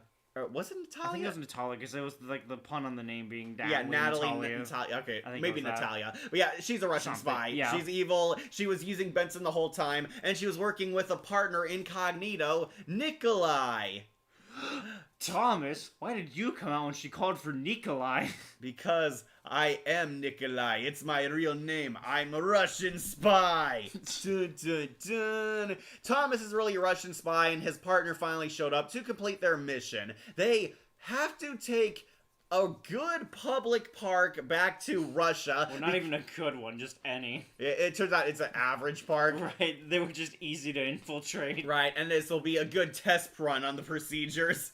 Basically, they stole an American park because Russian park technology is far behind the West, and it's like terrible. It's horrendously bad. You got the cubes that don't move. You got the weird beach thing You with got like the like long diagonal hill. right, which is made of steel. Right. Don't you want to take your kid to ride on Lenin? Ride the Lenin. Yeah, basically, their parks are terrible and they want to study theirs. However, it turns out there's a double twist here. The Russian government doesn't want to steal a park to adapt their park technology. They want to destroy America piece by piece. Through a legal loophole in the Armistice Treaty, they're sending the park flying across the world into a missile pointing in their direction. They're not firing any missiles at America. America's just throwing their Land land at at us. us. Why are you hitting yourself, American? Aren't you destroying a part of Russia too? It's a big country. Yeah, friggin' Putin, the SOB.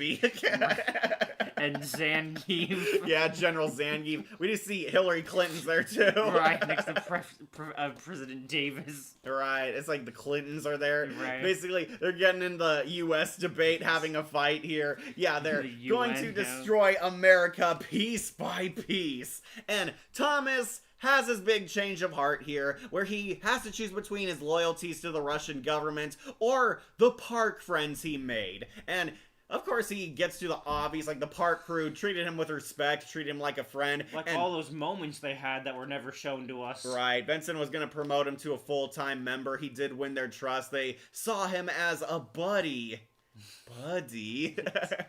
We learn everything from the start was planned by the Russians to have Thomas look good as a total friend to gain their trust. Including how he took the hat from that agent that assaulted him on his way from one side of the building to the other. Right, that's why he's wearing a different cap. That guy got so close to the Russian den. And how Thanksgiving he recorded everything they said. So Natalia was your mother.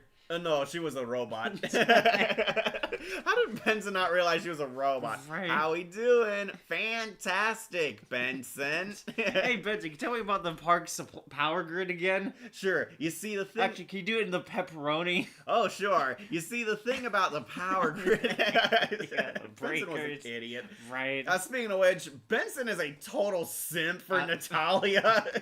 He's like at his most pathetic in this. Even when she's eaten by the whale after falling again. Natalia, no! Dude, she tried to kill us. I think we could have made it work. I think he's just desperate. I know. It's like, really, did Audrey breakup hurt him that much? You're trying to Apparently. simp for this Russian spy who beats you. First you break my heart, now my hand. Every time I get reminded of Futurama. Yeah, right. And now he broke my foot. The legend lives on. Right. If they can't invade America, just bring America to Russia. Yeah, that's what happened, alright. Yup. Did we miss a Benson breakup episode or something? No, that's the joke. It happened off screen. Right, as well as all these feel-good moments, apparently. Right. Apparently these moments where he bonded with the park crew, none of them remember anything. Yeah, basically they're kind of treating Benson's breakup with Audrey like it never happened. Right. Like the park crew are like wondering where's Audrey, and apparently Benson like lost her, went to Dumptown at some point, came back and moped around the house, and Right. they helped him off screen. That's kind of the joke. They're changing up the status quo and like pointing out how it's random. Right. Say it again, Benson kind of remind me of the Dexter's Lab scene. Which one? This episode makes you rethink every episode Thomas was in, given he's been around from beginning of season 4 to 6. Well, this is the thing why Wolf doesn't like it. a lot of it does not line up with what the twist. We only get one real episode with Thomas being the secret agent.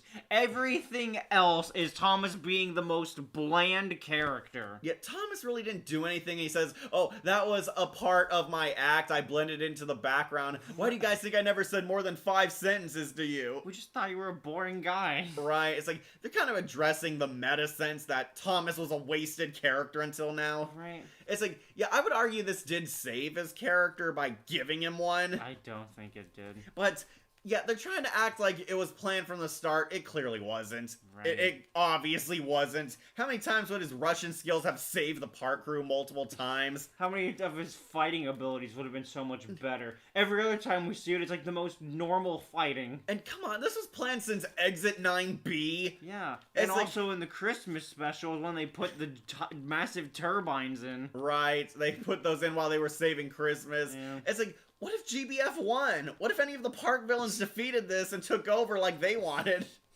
It's like, there's so many things that don't line up, and only one episode actually foreshadowed it. That was when he was infiltrating the Pine Tree Park. Right. Which I treat as just a part 1. Right.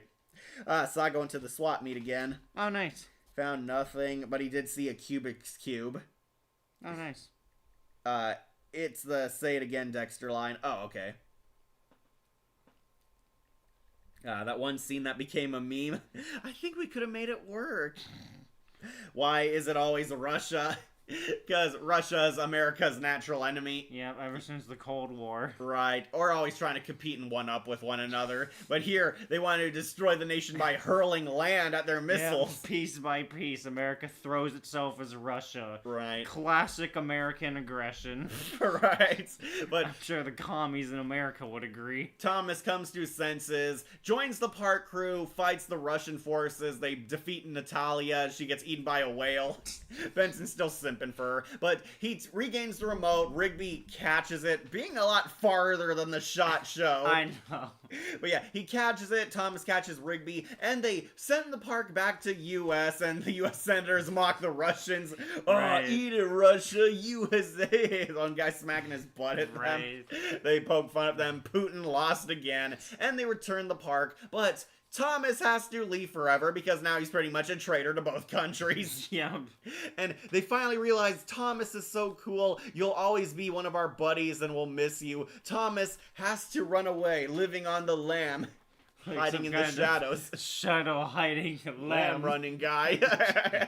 He like fights off one of Uh, U.S. agents and runs off in the right. forest. And that's the last we ever see of Thomas until a few cameos later. Dos Vidania, Nikolai, but you'll always be Thomas to us. You're right. Ending on a pretty fun adventure. This Yeah, one I I thought guess. was pretty good, but Wolf, I just don't care much for it. you don't care. It's but because funny. I know there are some funny moments. There's some moments where it's the like long jokes, like the shadow hiding lamb running guy. That's Like, that dumb, one's but kind it's of fun. lame. What about the help? I hate being trapped under an unresponsive guy. Yeah. They're like trying to walk around that. Oh, he's not dead. Okay. That's Take like from- he farts. Okay, this guy's not deed because that definitely wasn't me. Like, yeah, there's some funny moments here and, And then. Travis Willingham driving them over the ledge. No, I should have hit brake. No, don't jump for it, bros. He's so stupid. Like, just Quick, stop quick, tie yourselves back up. That was funny. I, And Simp Benson has his funny moments. Like, really, you're still trying to get with this girl after she is literally a Russian spy sent to kill you guys. I like a man who works in public parks. Right, Laura Bailey's, I believe, her only regular show Yeah. appearance. Let's go somewhere public. Right, Laura Bailey's using her Black Widow voice for Natalia. And come on, her getting eaten by a whale after Yeah, falling that to was death. just random.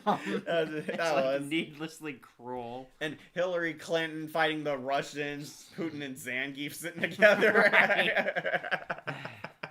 Some of it was funny. I want to argue S tier, but I want to put an A. really A tier. It's a fun one. But the problem is, I will never forgive them for their treatment of Thomas. Right, they set him up, did nothing with him, Right. and all of a sudden this huge mega twist that doesn't really line up with their continuity. Yeah, it just feels like they just attached this onto him.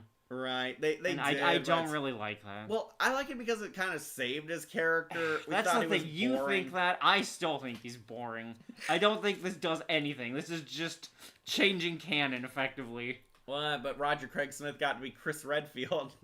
Yeah, he gets to be Chris Redfield again next season. Right. Okay. This one. All right. We'll put A. on to A. Is it better than Terror Tales? Or Lift with Your I Back? definitely lift with your back. Yeah, I do think that because it's an event. Right. It has a lot more work and Yeah. effort put I into it. think Terror Tales is better. Really? Yeah. Okay. I will put that 'Cause up there. that one's also an event, but that one also had much funnier stuff to it, I think. It did, yeah. Thomas turns out to be a Russian spy, and some people liked it, some people don't. I do know there's a lot of people still mixed on this episode. I'm a part of the party that thought it saved Thomas. Wolf's a part of the party that thought it was, I'm mixed on it, really. yeah. I just... But it had some funny moments. No, yeah, I know. That's exactly why I'm mixed. There are some good, funny moments. It's fun seeing them draw Hillary Rodham Clinton and Vladimir Putin and Zangief. Right. Trying It's just to one weird up each to other see like them. a frat. Why are you hitting yourself, America?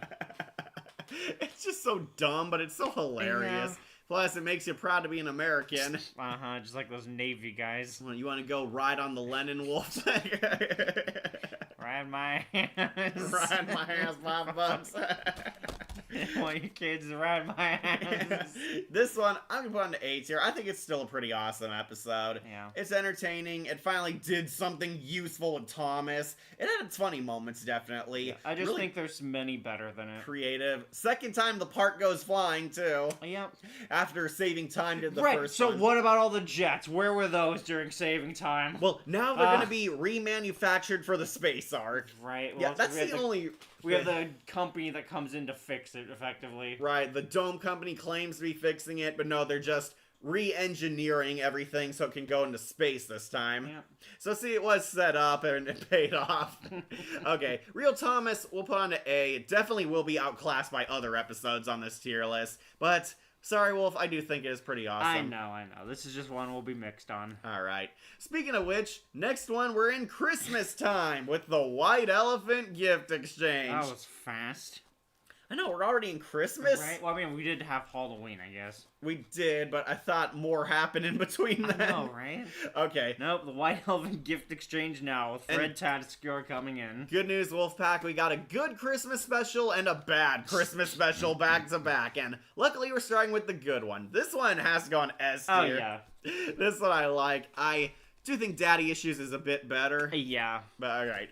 We made it to White Elephant Gift Exchange, aka the Muscle Man Comeuppance episode. So, apparently every year, the park crew does a White Elephant. This is where they give random surprise gifts, and Muscle Man has an infamous reputation where he gives terrible prank gifts, which have pretty much scarred the guys for life or physically hurt them. They don't like doing the White Elephant because of Muscle Man, but this year, they plan to finally get back. Yeah, the victims bite back and want to prank the prankster, where we get a flashback as to why they hate the White Elephant and see Muscle Man is a bully in this. Yeah, I still think the worst one was against Pops. I thought the itching powder also That was one really comes physically close, yeah. painful. But yeah, Muscle Man pretty much acted like a complete dick to his friends, giving them the worst gifts imaginable, and some have completely scarred them for life. We see what scarred them all for life, except for Skips and Five, sadly. Yeah. Like, even Five's, like, turned against him. I was curious what gift would have been so bad that even he would join them. Right.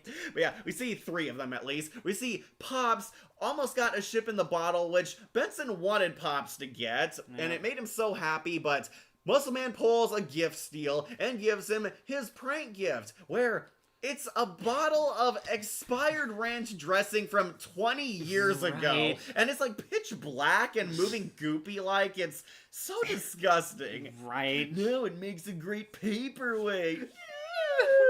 Poor Pops. Right. And we see Mordecai and Rigby got sweaters full of itching powder. Right. They needed to be hospitalized. It got in Mordecai's eyes. They're like in pain, scratching Right. themselves. Like, how much did you use, bro?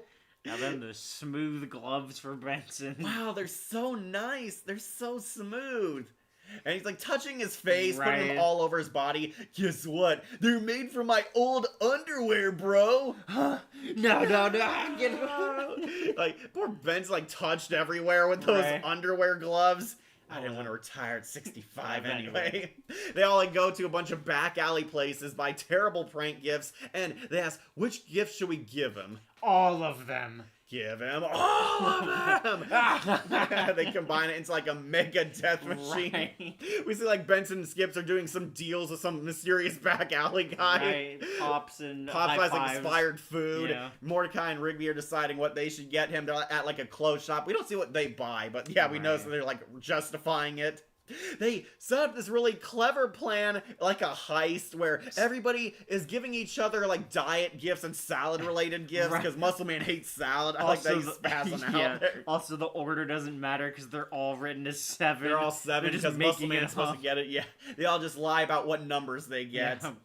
Muscle Man gives them another gift, and he pretends that it's actually from the heart. And I called this the first time I saw it. Yeah, there's no TV in there. He like Right. says, "Oh, I bought you an expensive plasma screen because I saw the error of my ways and realized I was too harsh and extreme on you." It's like, yeah, you think, but.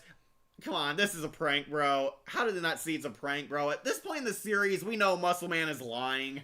But the guys, before they can give their joke gift, are summoned by the White Elephant of the holiday, where Fred Tatasciore gets his one character in this episode, where he calls the guys out on ruining the fun. It's like, what about Muscle Man? He's been like tormenting them with these Right. gifts. But that's the point of the White Elephant gift exchange. You're supposed to give Gifts gifts you don't like. It's a weird game. Right, and he says, maybe we were too hard, and he gives them a second chance, or they could open the mystery box. It could be anything. It could even be a boat. Nah, Rigby wants it, but the other guys vote no, they go back. And Yeah. just when they're about to call off the prank, Muscle Man reveals, oh, he was still an ass. Yeah, he was Rigby still a dick. opens it up and There's sees just those- expired Chinese food in there. Really Right. disgusting. But yeah, he was gonna give them a box of crap for White Elephant. And the guys decide, enjoy your gift. And we get the It's most holly insane, jolly hilarious Christmas. comeuppance. It's the best Like, time as soon as he of opens the it, the year. expired food blows in his face. Right. Then a tennis ball machine comes out, shoots him in the gut with the expired ranch dressing. I love that even though you don't hear him, you can Oh, see the oh no, bro. Gets shot really hard in the gut. Right. Then the horrible, disgusting clothes hit him. The itching powder sweaters, the underwear gloves go in his mouth. Right. Slap and then him in the a bunch face. of baseballs. Right, he gets beaten up, and the elf shows out and gives him wrestling I beating. love that. He He gives just him the gets people's shit elbow. beaten out of him.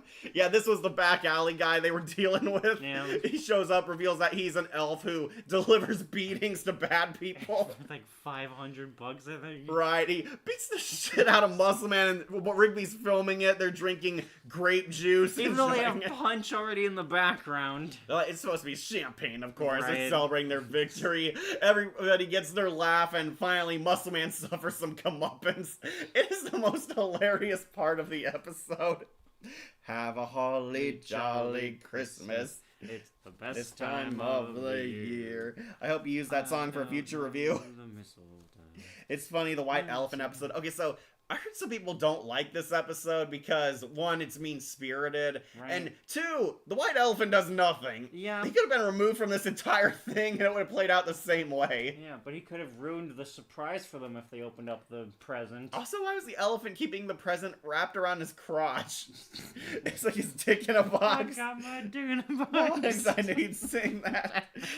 Making the worst Christmas gift in the world. Also, I'm surprised I didn't buy laxatives and pepper spray for the prank to use on Muscle Man. Honestly, yeah, there's a lot worse they could have done. They could have. Outside of 2 cases of physical assault. Do you know who else has a white elephant? My mom!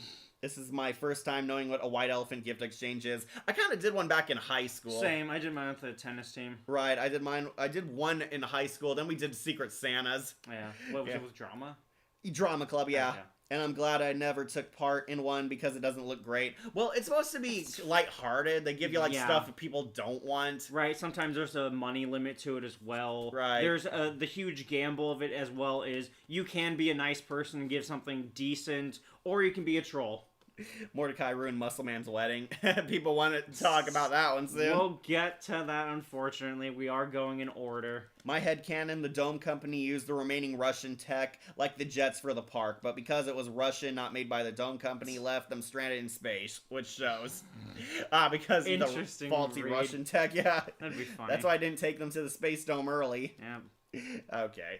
Yeah. Alright, I thought this episode's really funny. Yeah. Yeah, Muscle Man definitely deserved it. He had it coming. If you hate Muscle Man or want to see him get comeuppance finally, this is definitely the episode to watch. He gets the most hilarious beatdown he's ever suffered. It is just definitely a fun, dark Christmas episode. I'm putting it on to S tier for sure. Oh, yeah. It is a fantastic gift. Unfortunately, I can't say the same about the next episode. Yeah, because we're here. I'm finally dropping my hate for the love triangle, or my restriction of it. Because Merry Christmas, Mordecai! Because from here on out, love triangles in full force. All the episodes will tie into it. I could no longer defend them as their own episode. Right.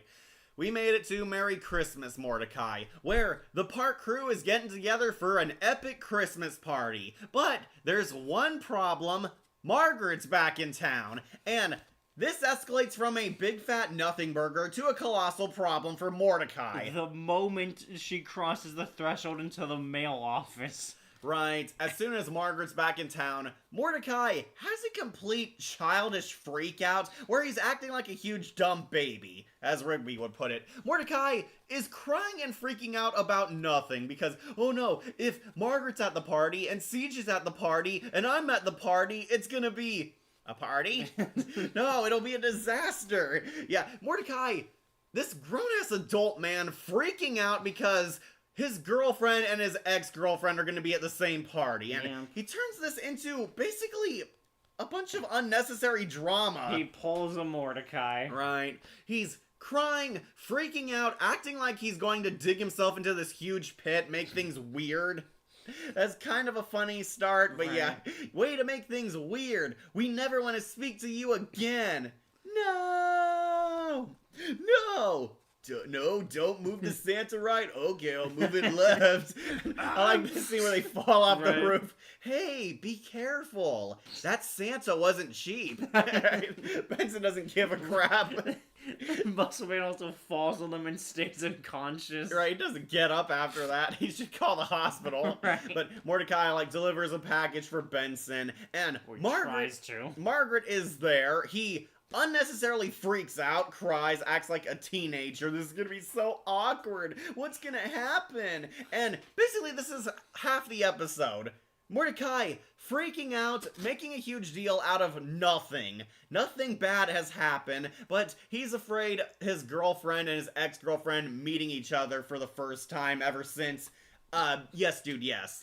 Yeah, that is funny how that was their last moment they've shared. Right. These two again, where CJ almost kills her. These two don't really know each other. Right. And it's like, there's no drama there, but Mordecai is making things worse, acting weird around his girlfriend, and Rigby, of all people, calls him out, tells him, you're acting like a stupid child. You're acting like a big dumb baby. So what if these two girls are gonna be there? You love CJ, and you'll stand by her. Right, just enjoy the party. Like, enjoy the party, be there, talk to Margaret. You're the only one who's making it weird. And we find out why later in the twist, but yeah, basically, he doesn't want Margaret and CJ being in the same room because he's afraid something bad will happen, romantic drama, he's making his own love triangle. Yep. They go to the party, CJ's there. Honestly, CJ's really chill and cool. Of course she is. She's a much better good girlfriend whenever Margaret's not around. Well, she was at this point. Margaret shows up. He kind of makes things a bit awkward by saying, oh, yeah, you met her before when I invited you to the same movie. Right. And it's kind of awkward, but the girls move on from it. Yeah, they're obviously trying not to look at that. Right, they're like trying to move on. Well, it's nice to officially meet you. Then Mordecai, of course, still freaks out because his girlfriend CJ has to go take a piss, and Right. he's alone with Margaret. Which, like, no, you're not. Just go to another room. Right, he accidentally knocks down Eileen's disco ball, it falls into a punch, and creates a bunch of holographic Margarets. Right. He's like in this weird mental dimension. And honestly, this episode is not bad to me until the ending. Right, yeah. When he sees all the holograms, he and Margaret finally have a good heart-to-heart. They talk things out, talk about how Right. they're sad that their relationship didn't work out, but it's okay to move on. She's not jealous. She's not going to do anything. Right, she just wants the good moments they have to stay those good moments. She wants to still be friends. Exactly. And Mordecai finally faces his feelings, tells her that you're right, I still want to be friends with you, and I'm just Right. freaking out. CJ means a lot to me. They fix the disco ball in reality, and then they friggin' kiss! Yeah, they remember all their good moments All together. the memories on the 2 weeks they dated. Right. And for no reason, they friggin' kiss. CJ walks in, sees it, and runs crying out. He pulled a fucking Mordecai. Yeah, and Mordecai honestly does the right thing, chases after CJ. Tries to talk to her, but she is long gone. And we find out Margaret is moving back in. She's finishing her graduation here in her old hometown, Yeah. being an intern for the news company. And meaning Margaret's gonna stay. Meaning the writers didn't just restart the love triangle, they gave it reason to keep it going. This should have been where everything with Margaret ended. Right. I was so happy, like, oh, you know, this isn't bad. He's finally letting go of Margaret officially and moving on. He's happy with CJ now. Nope! Turns out that was just BS. Let's have this stupid romantic CW rom-com drama keep going. I also hate that after the kiss, Margaret just kind of lingers around the party and is acting like nothing just happened. Right? She doesn't say anything. She doesn't do anything. She doesn't Right. tell Mordecai, that was nothing. You should talk to your Right, girlfriend. she doesn't say it, she just makes things lingers there. worse. She just looks like nothing happened. I saw Masters of the Universe and it was awesome. Nice. Okay, Monica, I told you we should check it out. I know people are saying good things. He literally cheated on CJ. Yes, he did. They actually try to justify the cheating that, oh, it was just his emotions, all the good times and memories came floating back. That can happen. Also, it was under the mistletoe, and in some states that's a real Mistletoe law. rules, yeah. And he does this, and it just ruins the entire episode and this whole season as a result. Right.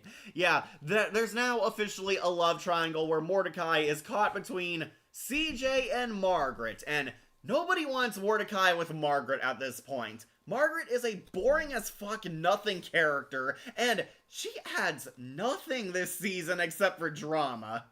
Yeah, the ending absolutely ruined it. This is going on F tier for sure. Oh, You yeah. agree, Wolf? Yeah. Why, Mordecai? Just move on, you loser. Like, this love Right. triangle storyline is like a zombie that won't stay dead. Also, there's a new Saw game called Saw Genesis. I've heard, yeah. Yeah, I It's remember more the like old one. Outlast. Hey, Kat. Hey, Monica. Mordecai is an adult, yet he keeps acting like a dumb kid. Yeah, that's the problem. Yeah, supposed to relationship be, like- wise, he's immature. He's supposed to be like in his late 20s, early 30s by this point if you count the Timmy story. Of course, Timmy, But- they've grown up with him. He's acting like he's like a little kid, like, oh no, what am I gonna do? Two Right, it's hot like- girls want me. It's like high school trauma. Right, Which it's like, you never unfortunately, grow up. as I've seen on Twitter, that seems to be the case for a lot of people. This episode is dog diarrhea shit because it's that awful. Okay. Oh, have a holly jolly Yeah. Christmas. Yeah, people really love the last one. Yeah, how could you not? It's such a classic song. It's such a funny plot. Kira likes the digging the pit deeper scene. Yeah, that was kind of funny because it's just Mordecai being crazy. Also, TMNT is going to be in Sonic Racing Cross World with Godzilla and Neon Genesis. And Hatsune Miku. Yeah, a lot of people are going to be in There's that. so much crossover. It's like the new Fortnite. Yeah, Mordecai literally cheats on his girlfriend, and it just makes you really hate him. And two, the girl he's cheating with is not interesting or worth it. It's just the childhood girls next door thing. But He really should, at some point, he should have realized that's all it was to it. Someone wants us to do a Skeletor tier list. This Christmas episode is a massive downgrade compared to the last two. Oh, yeah, definitely. Yeah. Both regular show and Miraculous Season 6 have the worst romance moments. That's fair. Like Heart Fixer and Mordecai Christmas. They do. Haven't watched season 6, Akira. I'm I've not kind watched of season aware 6. of it. I know Marinette's at her worst at times. Right. She's had her worst past season 2. Yeah. Okay. It's just a tale of two cities at this point. Yeah, this one, Mordecai is awful in this one, and Yeah. it's the start of one of the worst story arcs of the series. Yeah. Mordecai, CJ, and Margaret dueling each other for a romance pairing, and what's worst is, I thought it was actually good until the ending. Yeah, until they forced the love triangle on Right. us. It really did seem like, yeah, this was gonna be the conclusion. The end of Margaret, no, we're gonna keep her around and keep this shit going. Right. Like, honestly, they could have kept her around and also still have the little, like, squaring away of feelings if they just made her the friend character. Right. Mordecai looks like a huge ass, and I think Margaret also looks like a bitch. She Oh, doesn't yeah. say or do anything after this. Right? Again, she just lingers around the party like nothing happened. Right, she doesn't address this. She doesn't tell Mordecai her feelings for him. Right. And we find out, even worse, she does have feelings for him, but she didn't say anything, so it makes her look like a homewrecker. And poor CJ, she's the one who suffers in this one. Don't worry, CJ will be the bad guy soon, Wolf. But yeah. I know. Honestly, she was already the bad guy in the first time she was here. Right, one of the worst episodes in the series. The writers wanted to prioritize Yeah. this stupid love triangle drama, and Yeah. it backfired. So let's have a good love triangle episode. Yep. Next is the direct follow-up to Merry Christmas, Mordecai, Sad Sacks. And Wolf, believe it or not, some people do also hate this episode, That's surprising. but I Funny. actually really like it. I think it's one of the underrated ones. Oh, So, yeah. Mordecai is butthurt, angsting, and feeling bad because, yeah, he completely betrayed his girlfriend. Yeah, it's like Then- the direct follow-up of the Christmas party. Yeah, CJ's not talking to him. Mordecai's in a really bad place. He wants to talk things out with CJ. He almost does at one point, gets her a mixtape and some flowers, and then just when CJ's about to make up with him, the phone goes off where he hears Margaret's hang old with ringtone. Margaret. He was so good. Oh, in the past, huh? Nice custom ringtone, jerk. It's like, why is she calling you? I don't know. Why is she calling me? It's like, why did you keep that ringtone when you were dating CJ anyway? He probably just never changed it because it never came up to him. But yeah, things are getting worse between them. Then Mordecai seeks guidance from Sad Sacks, the worst wingman of all time. Sad Sacks is basically this guy who plays a magic saxophone who shows up when guys are in trouble to give them life advice. But ironically, he is god-awful at it. Sad Sacks is a complete useless He's dumbass. so funny, though. I know he's funny, He's but like- come he's- on, he makes things worse. Well, yeah, he's funny because he's a loser. Is the Sad thing. Sacks is that guy who wants to help out, but he gives really terrible and short-sighted advice, trying to help Mordecai and CJ get back together, where Mordecai pretty much fails worse. He tries to give CJ an apology, have embarrassing public displays of affection. Right. I love that the cheerleaders show up at the Whole Foods and he Right. falls into the glass. Gets all of them sticky and They all beat him up. Then he fakes his death being ran over by a That's so bus. hilarious. Admit it, you're sorry. glad I'm not dead. Right. And with that angry smile breaks the board over Right, his she head. smacks it over his head. He deserved that. Right. Like Sad Sacks is driving the bus too to help him. He hires like a guy to sing an Oh. apology. The singing telegram. Right. Yeah, well, now stop. Do you know what this guy actually did to me? They don't tell us that information, ma'am. So did it work? You disgust me. Oh. Oh. Man, I can't believe that didn't work. That guy successfully apologized for arson. Which I still want to know the story on that. Was he the one I love that those did it? or- crazy stories they imply. Right, all these bagel incidents. Yeah, we get the return of Mordecai's mom. Yeah. Must admit, I hated Peggy Bundy to this day and wish to break all those bones. Like, Wolf, what do you think of Chopped Trio's Bully for Miraculous? Yeah, Wolf hasn't seen Miraculous in forever. They're fine. I haven't seen the episodes. I've seen the reviews. What are your thoughts on the Backrooms movie or the Amazing Digital Circus finale? We have seen Tad C9. We can talk about. I think it's fine.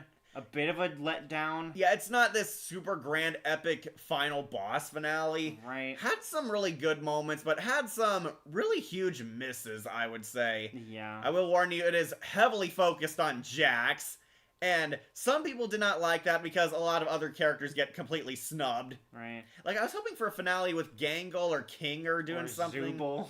Yeah, I still don't like Zooble, but we'll get to her later. Right. However, episode 8 on the big screen was nice. Okay, so the finale was okay. I would put it in like silver medal territory. That's fair. Yeah, we have not seen the back rooms at all. No. I know the lore of Kane Pixel's Backrooms, but I haven't seen the movie. And I know they already have a sequel penned. Right. Have you seen the new Cuphead game or Final Fantasy V Revolutions trailer? There's another Cuphead game coming out. I'm surprised by that one. Cuphead 2, Twice the Cup. Okay, read that one. Okay. Alright, make sure you're caught up. Yeah. Regular show characters should be in Sonic Racing. Alright, we're caught up. Alright, so, yep. I do find it kind of funny, because Mordecai does kind of receive a comeuppance throughout this episode. He's embarrassed, he's humiliated, he is completely disrespected by everyone, even CJ. Rigby actually warns him, don't listen to Sad Sacks, Although he's he terrible. jumps on him out of nowhere. Right. Don't you remember the bad advice he gave you in art school? The sculpture, easy. Just make your teachers human form. Yeah, that didn't go so well. He understands women. He doesn't even understand how to wear a shirt. He refuses to listen to Rigby because he thinks Rigby doesn't know what relationships are like. Right. Oh, the irony. Only until after he's failed 3 times with Sad Sacks does he finally face the truth. He finally tries to talk to Margaret to get her to talk to CJ. Right. And CJ shows up at like the worst time and of course assumes the worst. Of course. Oh, come on! What? CJ! And she storms off, literally. I better go. I don't want to make things worse. Yeah, thanks, Margaret. You sure were useless. God. And come on, that was like bad timing. I know. And also her overreacting. And finally, Mordecai calls out Sad Sacks for being a complete dumbass who made things worse. It's like, thank God. I thought he was going to listen to him until the end of the episode. Right. But now Sad Sacks finally gives good advice where he says, oh, you should talk to your mom. Moms are great at giving good advice. You calling my mom a hot mess? What? No. Yeah, he tells him, you should go talk to your mom. And he finally talks to Leela, where she gives him good advice. Be honest. Have an honest adult conversation with the girl you love to work things out. Right, and you have to make the opportunity to talk to her. Right, you have to throw in the effort, you have to be serious, and none of this over-elaborate crap to compensate. Right. And Mordecai pulls one more embarrassing public display to get CJ's attention because he wants to talk to her, where he creates this light show with a bunch of Christmas lights on her wall. Right. Like he's across her apartment and he asks Rigby to put out the window. I think it's actually Eileen's apartment. I can't remember. Is it Eileen's? I thought it was CJ's. It's a ground level one. The next time we see CJ's, she's up on like a second floor. Yeah, their apartments kind of look alike, I don't honestly. know. But yeah, they're at whoever's apartment. Someone's apartment. He builds a light show and the party cleanup guys, are pissed off because he's making their work delayed, making them work longer. They want to wrap up before the holidays end, and they attack Mordecai. I love like throw a trash can at him. Yeah, Mordecai succeeds at gaining CJ's attention thanks to Rigby ripping off the blinds. Rigby, are you crazy? And she finally sees the light show where Mordecai at last apologizes and begs CJ to talk to him. He wants one last chance to speak to her because he cares about her. And this part pissed me off about the episode. So, the construction crew are actually touched and moved by this adorable light show, yet they still beat him up. He still delayed their work. They don't get paid until they take all of it down. I thought he was winning them over, gaining like bro respect. No, they can respect him, but It's still the be most angry at him. beautiful thing I've ever seen. Yeah. And then Mordecai chooses to fall, and the construction crew beat the hell out of him. All Where they change 6, then 4, then 3 Three. guys. And Sax just plays a song to it. Yeah. And it turns out this was a part of Mordecai's elaborate plan because he put CJ on his emergency contact. Yes, I'm so smart. And finally, they have a heart-to-heart, talk things out. He tells her, Margaret used to mean a lot to me. I have a lot of emotions for her and I just can't control them. I'm sorry, but I love you and I want to start over and move on with you. It's in the past. And CJ, really good girlfriend, actually forgives him for cheating and is willing to give this one last shot. And they kiss under the mistletoe. To Finally kissing replace the right it. girl while Yep. Sad Sax watches. From the scissor lift. Jennifer Hale played Mordecai's mom. I think that was in the Thanksgiving special. Yeah. Because I'm pretty sure it's the same. It's still Leela in this one, too. Why do you call her Leela? She was also someone else besides her. Yeah, she was Peggy Bundy, but we know her as Leela. Exactly. That's the first character that I think of when it comes to her voice. I wouldn't blame them throwing trash or beating up Mordecai after last episode. That's kind of why it's funny, because, yeah, Mordecai's pretty much suffering all throughout this. Yeah. Honestly, he does deserve it, but he definitely makes amends with CJ, and more effort for nothing. I know. Unfortunately, I will push back on that, because this is middle love triangle. It's not bad yet. It's not god-awful. And it's still fun because of sad sex. Right. I think it's honestly A tier. Yeah. Not sure if you would go for S tier. I don't think so. Yeah. Just because there's some moments of it where it's like... I'll put it above the real Thomas. Yeah, that's fair. I think it could be better in some aspects. Yeah, honestly, this is one of, like, another infamous episode, but I think it's actually one of the more funnier and tolerable ones. I like Mordecai wanting to patch things up with CJ. He definitely gets his long overdue comeuppance for last episode in this one. Yeah. And it's so heartwarming that he's willing to talk things out with CJ. And CJ, really good girlfriend, willing to look past him kissing another woman. Shows you that CJ was the better girl, all things considered. But yeah, I think it's actually pretty underrated. Yeah. Really funny, entertaining, and wholesome at the end, minus Sad Sax watching them. Yeah, and Sad Sax is pretty funny. This would not be the last we ever see of him. Nope. He'll be back next season, but Yep. yeah, I think this is A tier. You agree, Wolf? Yeah. All right. Easily. Sorry for being late, just watching some of Blame It on George's mini documentaries and drawing nice. comics. I love Blame It on George. Really nice, Snowstorm. All right, this one, not too bad. All right, we'll move on, Wolf, to the next one. The park manager's lunch. All right, getting tired there? Just yawning. Sleepyhead. All right, we're at Park Manager's Lunch. This one, Benson might have a chance joining the Park Managers Club, an exclusive club of elite park managers. And yes, Gene is even a part of it. Of course he is. Benson has never been invited to their things, their events, or even to join their club because Benson is looked down upon by them because he has a terrible park. Yep. Benson is actually invited to a lunch with the park managers. Gene's there and the other park managers who we don't know.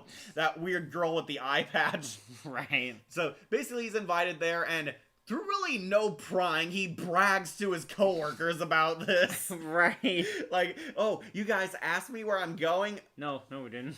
Oh, well, you want to know, I've been invited to the park manager's lunch. Right. He can't stop himself, and then when they push back, he's like, I'm great, we can have this conversation. Like, he's so angry at them. Angry about it. Like, next time stay out of my personal affairs. Like, Right. you were the one who dragged it out on them. Right. Basically, the guys suspect this is a prank because Gene is involved, and Right. Gene completely disrespects Benson and humiliates him every time. Like, Benson acts like his ego is shattered. It's like, oh, you don't think I'm good enough. No, it's Gene. It's just Gene. Like, It's like, yeah, right. You guys think I'm just not good enough to join the Park Managers Club. I'm great, we can get this out of the air. Next time I hope you don't pry into my personal affairs. Right, Benson acts like a huge baby in this one, and honestly, the events are kind of his fault here. Oh, definitely. Yeah, he brings it out on them. Benson is going to prepare for his lunch, and the guys actually care for Benson. They don't want him to be pranked or humiliated, and they try saving him. They keep secret spy watch over him, and we get a lot of funny moments where they're trying to stay hidden and getting into a lot of funny events. I love when they put the bug on him, though, and they're all, like, awkward about it. Right, they throw leaves on him. I wish I could play video games. Darn, I hate raking.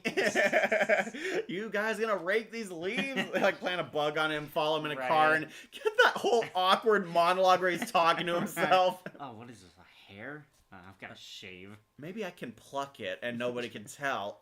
Let's get that. I'm feeling really uncomfortable, bro. What's in a Benson business? It's so funny and Right. awkward.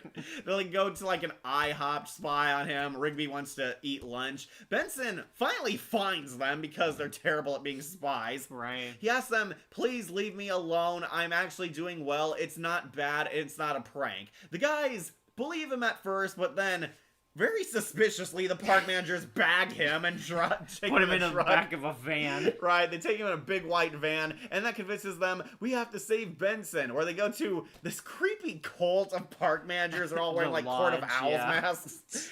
Like one guy like wears the sad mask. That guy was pretty funny, honestly. Right, I feel bad for him. Right? You guys change your masks without telling me. You always do this to me. And it's actually making me sad. Right. They act like they're gonna have a human sacrifice with Benson, but his crew shows up, they save him, wacky car chase, it's pretty funny. Like, no, Steven, you don't ride in here, you're taking a cab. Right, and he sheds like I hate mud this. at his face as he drives away. I hate this club. That's totally scaredy cat in human form, Wolf. Yeah. They manage to make it back to the park, but the park managers confront them because they ruined the ritual. And it turns out this is actually a part of the initiation. Benson was accepted, but now, seeing that Benson can't control his park employees, he kicks them out of the club, and Benson actually stands up for his coworkers here, calls them out because he is sick of Gene pulling pranks on them, and he actually defends them because, yeah, you're our enemy and you've always treated us like garbage. They were just protecting me. They're my good workers. Don't disrespect them, disrespect me. And it turns out this was all a part of the test. Benson made it into the club. Yeah. And we get that funny moment where you think he's gonna reject it. Right. Yeah, I'm so in. And happy ending for Benson in spite of all of this. Yeah. Oh yeah, Gene's Kurtwood Smith. That's Red Foreman from that 70s show. Or they didn't invite Benson because Gene denied Benson membership out of spite. It turns out this is like a part of an elaborate test too. Right. Compost. See, they're gonna chop him up and turn him into a cabin. Yep. Yeah, Kurtwood Smith also played Commissioner Gordon on Beware the Batman. Oh, wow. And he was on Green Lantern the Animated Series. Nice. Remember he was in the pilot? Oh. I know you're not a bad guy. Since it's Pride Month and rewatching the Courage Cowardly Dog episode, The Mask, Of I course. think Bunny is bi and Kitty's a lesbian since John R. Dilworth confirmed it. Like, I believe Bunny might be bi because she's dating males. Well, I think she's just a lesbian and was forced into that relationship. Right, probably. Where do you want to rank this episode, Wolf? It's Honestly, not A. bad. Yeah, I don't think it's S It's tier. a fun adventure, honestly. Definitely. I do think Real Thomas is better, though. That's Is fair. better than Lift With Your Back. I could put it above that, yeah. Really? Okay. Yeah. As much as I do love Lift With Your Back, I can put this above it. Yeah, it's a pretty nice Benson episode. I do think the Parky Awards one is a lot more wholesome. Oh, definitely. But this one has a lot of fun, wacky moments. The Yeah. car chase is pretty sweet. And Actually, the Parkies is next season for some reason. I know, I thought that was this season. No. But no. Okay, Benson makes it into the club and honestly has a wholesome moment with the park crew. This one's a happy ending for Benson. I'll put it on to 8 tier. Okay. Alright, next one. Mordecai and Rigby down under. I'm gonna punch the Prime Minister. I'm gonna punch the Prime Minister too. Yeah, we made it to one of the weirder episodes of Regular Show, and that's Right? saying a lot. Mordecai and Rigby accidentally fall asleep inside a box that's being sent back to the company in Australia. Yeah, they're like putting a bunch of Benson's stuff back that he didn't use or something. Right, and they're like mailing it back to the sender, and turns out the sender's from Australia. Mordecai and Rigby get lost in Australia, and if they don't make it back to work on time, then they're fired. Where Mordecai and Rigby have to spend an entire weekend traversing Australia to get to an airport and find a way home. And yeah, that's basically it. They bump into like some crazy stuff. They go in the desert, have a vision, weird music video segments. Right, there's the Aboriginal guy that helps guide them. Right, meet a bunch of crazy characters even for Regular Show standards. Like talk to the bartender, they meet that crazy weird guy Robin Atkin Downs is Right. playing. I'm gonna punch the Prime Minister. It's like this crazy homeless guy who wants to attack the Prime Right. Minister. He's gonna punch him. The Prime Minister is away for surgery and coming back in the airport. Yeah, they do meet the weird native guy. Right.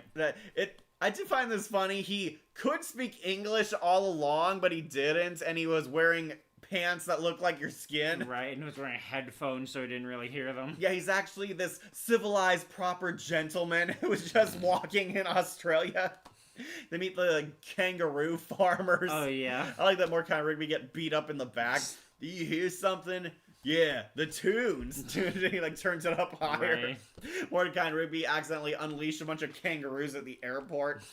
They make it there, and it turns out the crazy homeless guy's there too, where the Prime Minister's showing up after he got stomach surgery, gives that weird speech like, oh, don't worry about your Prime Minister's brain, my surgery was a complete success, and I'll be fine in tip-top shape, and you got stomach surgery. Yeah, but if anything hits him with the stomach right here, I'll die. Yeah, and he's like showing off his scar. It. And, of course, crazy events happen. Mordecai and Rigby piss off a rugby team. The because kangaroos Rigby are steals attacking. the ball in order for them to save the guy. Right, Robin Atkin Downs is gonna punch the Prime Minister. No, my exposed scar. It's like, put your shirt down, dude. Run away, do anything. Right, the bodyguards get attacked, and he's about to punch him, but they use the rugby ball to save him, and they knock out Robin Atkin Downs with his own fist. Yeah, like falls, punch himself out, and Mordecai and Rigby are considered Australian heroes for saving the Prime Minister. And they'll name Rugby after Rigby. But we can't name it Mordecai because down here it means use the bathroom. That's honestly pretty funny. And as a show of thanks, the Prime Minister gives them a full ride back to the U.S. Yep, where they fall asleep on the plane. And it turns out it was a dream. None of it actually happened. Mordecai and Rigby are still in the crate. They wake up, and they're in Australia for real this time. Yep. And that's where it ends. How did they get back? I don't know. Probably the same way they did. This episode was really weird. Right? Honestly, my only problem with it is it's really boring. Even for regular shows, some of the random stuff is too random. Yeah, and it kind of loses its luster because of that. Right, and the fact that it was, like, all a dream, too. Like, we're seriously doing that twist in this, too? Like, nothing actually happened. Mordecai and Rigby were asleep in a fever dream. Yep, but they are in Australia now. Right. Where do you want to rank it? I'm thinking, like, B or C tier, honestly. C. It's not the worst episode I've ever seen. Yeah. Honestly, there are some funny jokes, but... man, this is a nothing episode. I'll put it above New Bro on Campus. That's fair. Made me laugh a bit more than that one did. That's fair. It's a here we go again ending. Yeah. Yeah, but not very well. You know you're in Australia when there's kangaroos. Mordecai and Rigby go to Australia. What an odd episode. Yeah, they're also kind of on a drug trip, too, and they're, like, going through the outback. Yeah. Like, hallucinate a music video or something. I thought Kitty is Kat's cousin or daughter. Oh, Kat's the serial killer from Courage. Oh, okay. They thought Kitty and Katz were related. That would be pretty interesting, honestly. I can't believe they haven't made that joke. Mordecai and Rigby going to Australia was weird. Yeah, it was. Also heard of the Disney Channel show Dragon Strikers? I have not. I remember one episode of regular show when Mordecai, Rigby, and Benson and the astronauts meet a cop who refused. Oh, we talked about that one. The Gold Watch. Yep. That was a great one. That was last season, Snowstorm. Right. And it made S tier. Yeah, the corrupt cop. Feels more like a Disney version of Fairy Tale or Black Clover Soccer. Okay, yeah. This episode, honestly, was kind of weird. Not one of my favorite ones. It was just a bizarre entry. And honestly, I don't care to rewatch it. Yeah, I don't either. Not the worst episode I've ever seen, but there's a lot better. Going on C, it's Down Under. Yep. Alright, next one. Married and Broke. We're back on the wedding arc, Kat. We finally made it. Alright, we got a Muscleman and Starla episode reaffirming their love for each other. And I did not care for it. Okay, so Muscleman needs to pay for their big extravagant wedding, and he blew all their life savings on ant farms. Because the market was going that way. Yeah, his stockbroker's like this weird guy hanging out in the desert with a board. Right, he's clearly a fake. Right, he's a fraud. Turns out ant farms are worthless. He's like getting arrested and out of a job. He's lost Muscleman's money. Yeah. So, Muscleman now needs to pay for this big-ass wedding, and he has no money to fall back on. How many ant farms is that? You can't pay for a wedding with ant farms, Mitch. Oh, Dun, dun, dun. So, in a desperate attempt to make some cash, Muscle Man and Starla enter Married and Broke, a game show where newlyweds have to face this wipeout competition to win enough money to afford your wedding. And Muscle Man and Starla see this as their chance because they're both strong, badass, and athletic, and desperately need the cash. Yep, and it is just the fool me once set. Yeah, that was also my problem. it This was- feels like a rehash of Fool It Me is, Twice. but they do make jokes Like they addressing pointed out, it. Yeah. it's like, wait, isn't that what you made of money? Like, Steve Harvey now hosts the show. Right. Basically, it's just Fool Me Twice, but with a wedding theme. Yeah. We do see the CEO girl, Ollie Hillis, is in this. I was surprised she made an appearance here. I know, right? I thought she was first in the Pops one. I thought she was only in that one too. Yeah. Ollie Hillis sexually harassing Pops. Can't wait to talk about that one. God. But yeah, she sees relatability through Muscle Man and Starla and allows them to enter. They enter with like these lumberjacks and ultra Americans. And also the influencers. Yeah, the influencers, all these wacky couples enter this wipeout competition. Muscle Man and Starla honestly make pretty good progress, but it weirdly becomes a story about, does Muscle Man cherish his wife more than basically their money? Right. And I don't know. And also commentary on like game shows and like reality right, television. like you don't care about your partner, you care more about winning. Well, it's not. It's more that you care more about people who aren't ugly. Right, like people like the Americans because they're peak, they're attractive, they're Right. likable. Muscle Man and Starla are basically average American people. Yeah, the ugly, unfit ones don't get the same glory. Right, and Starla feels actually a bit insecure here, is Yeah. actually worried that she's losing Muscle Man, worried that he's more caring about the shallow stuff than their deeper bonds. Yeah. And that she's cherishing the competition more. Honestly, I was kind of more on Muscle Man's side because, well, he wants to win the money for your Yeah, wedding. That's kind of the exactly. basis why he's doing this. But we're acting like, no, Muscle Man's in the wrong and he needs to change. And while this is happening, there's a more interesting B plot going on where Yeah, the ants get loose. Ant Madness, Mordecai, Rigby, and the park crew are fighting the awesome ants from Goosebumps, and I want to see this plot. The ants are like swarming the house, killing everyone. Attacking Benson. They all get guns and are shooting them up like the Family Guy sketch. They're like fighting these insane ants that want to take over the park. Right. And this would have made a really funny episode, but Right. instead the joke is, oh, you wish you were watching this one, but no, we're watching Muscle Man and Starla. Right. I love the giant ant hill over the house. Right? Curse you, Mordecai and Rigby! Pops blows him up with a rocket launcher. Right. Thanks, Pops. Jolly good show. Man, I wonder how Muscle Man and Starla did on that show. Right.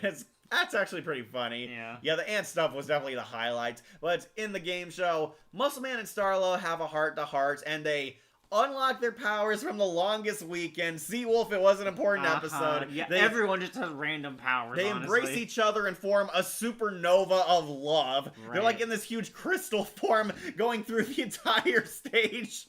Yeah. They like are phasing through it. No obstacle can stop them. And the Americans barely win thanks to her American fingernails. Right. Really grossly long fingernails. She hits Yeah. the finish line before them. But it turns out they're Canadians. USA. USA. Huh? Wait. Say USA again. USA. And they're Canadians, and Steve Harvey's like so offended. I love that. You disgust me. They're really Canadians posing as Americans, so that's why they were so perfect. Basically, they get disqualified because they lied about their identity. They're kicked out, and Steve Harvey's like crying, "Take them out of my sight." His overreaction is really Right. funny. But Muscle Man and Starla win by default, finally winning that money for the wedding, which won't show up again until the finale. Yep. Where do you want to rank this one? Okay, so the ants really saved I- this episode. I yeah. think it's like low B tier or maybe C tier if I'm feeling negative about it. What about you? I'm trying to think of how much I enjoyed the like Muscle Man Starla parts of Right, it. Starla was actually pretty good in this one. Right. We actually get a positive side to Starla for once. Yeah. She wants to be with Muscle Man, is afraid he's prioritizing the competition more. I think I can do C. really Just see. because with B, I feel like I can rewatch them. Right, this I usually skip. Steve Harvey was also pretty funny. Right. Why you made of money? He's like totally heartbroken that the winners were Canadians. And also how he got the mustache to hide out his face, would just look like a baby's. Newborn baby.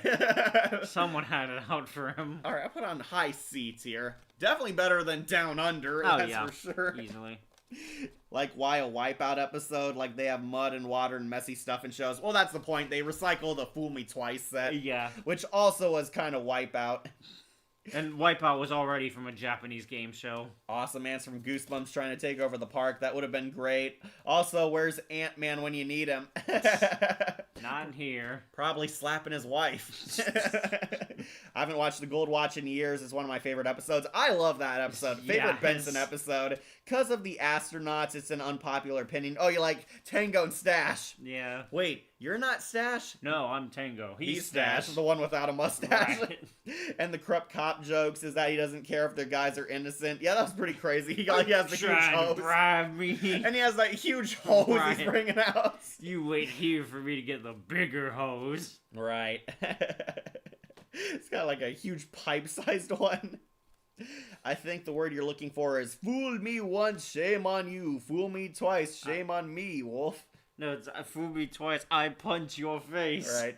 Yeah, that was his catchphrase on the Yeah. show. It was a Japanese game show until Right. America bought it. His Steve Harvey scenes were funny. I'm still shocked that Muscle Man invested his paycheck on ant farms, and now his investor wasn't a real one, including having a stock background in the desert. What was the point of that? I love that. Like, just that's being a joke because billboard. it's so crazy and pointless. Right. Okay, so episode has some highlights, but honestly, it's not all that hot.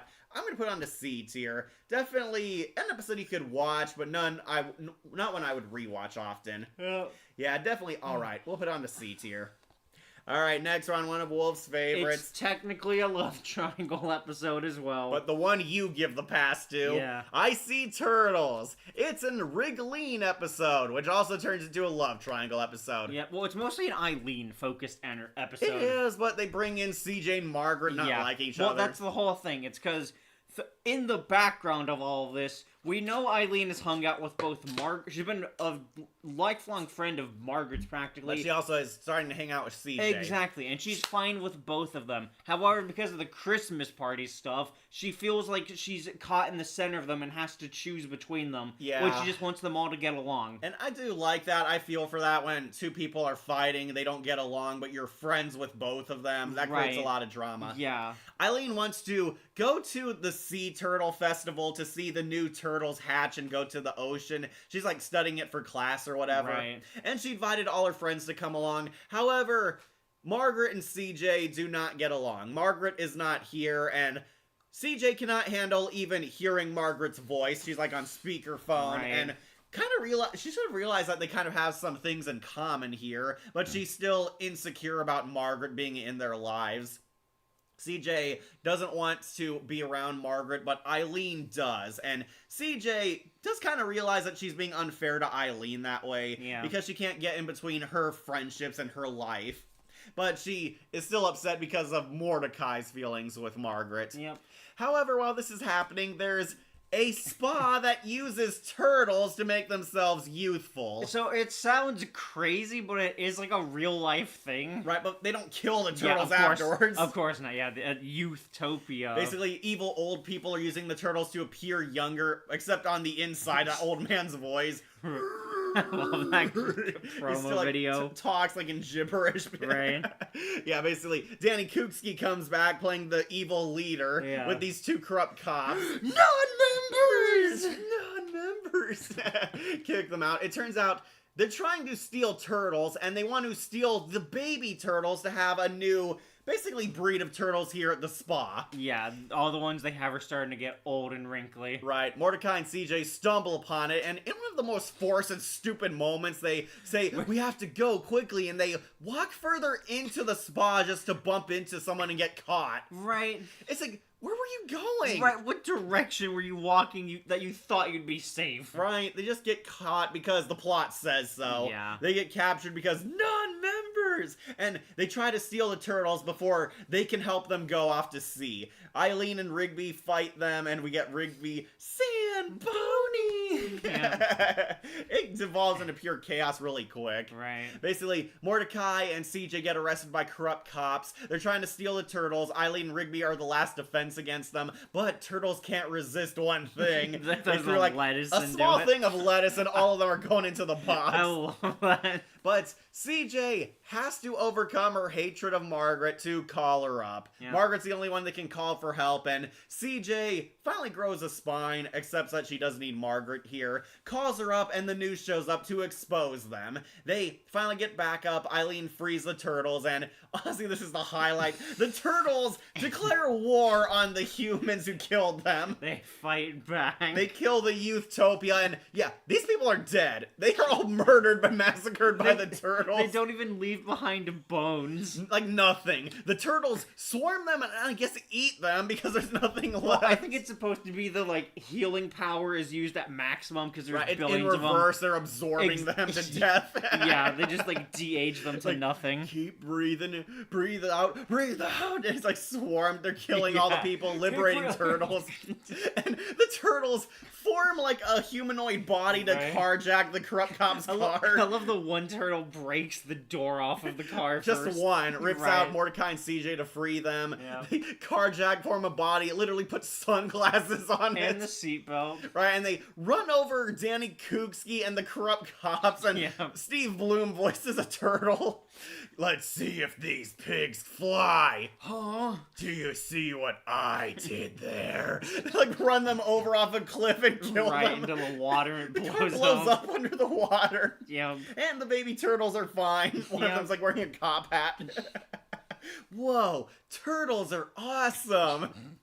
Yeah. That's what I call turtle power. They save the turtles, and Eileen gets one peaceful moment between CJ and Margaret. Right. Even though they're still contentious, Right. Eileen gets her happiness. You can stop hugging now. Right.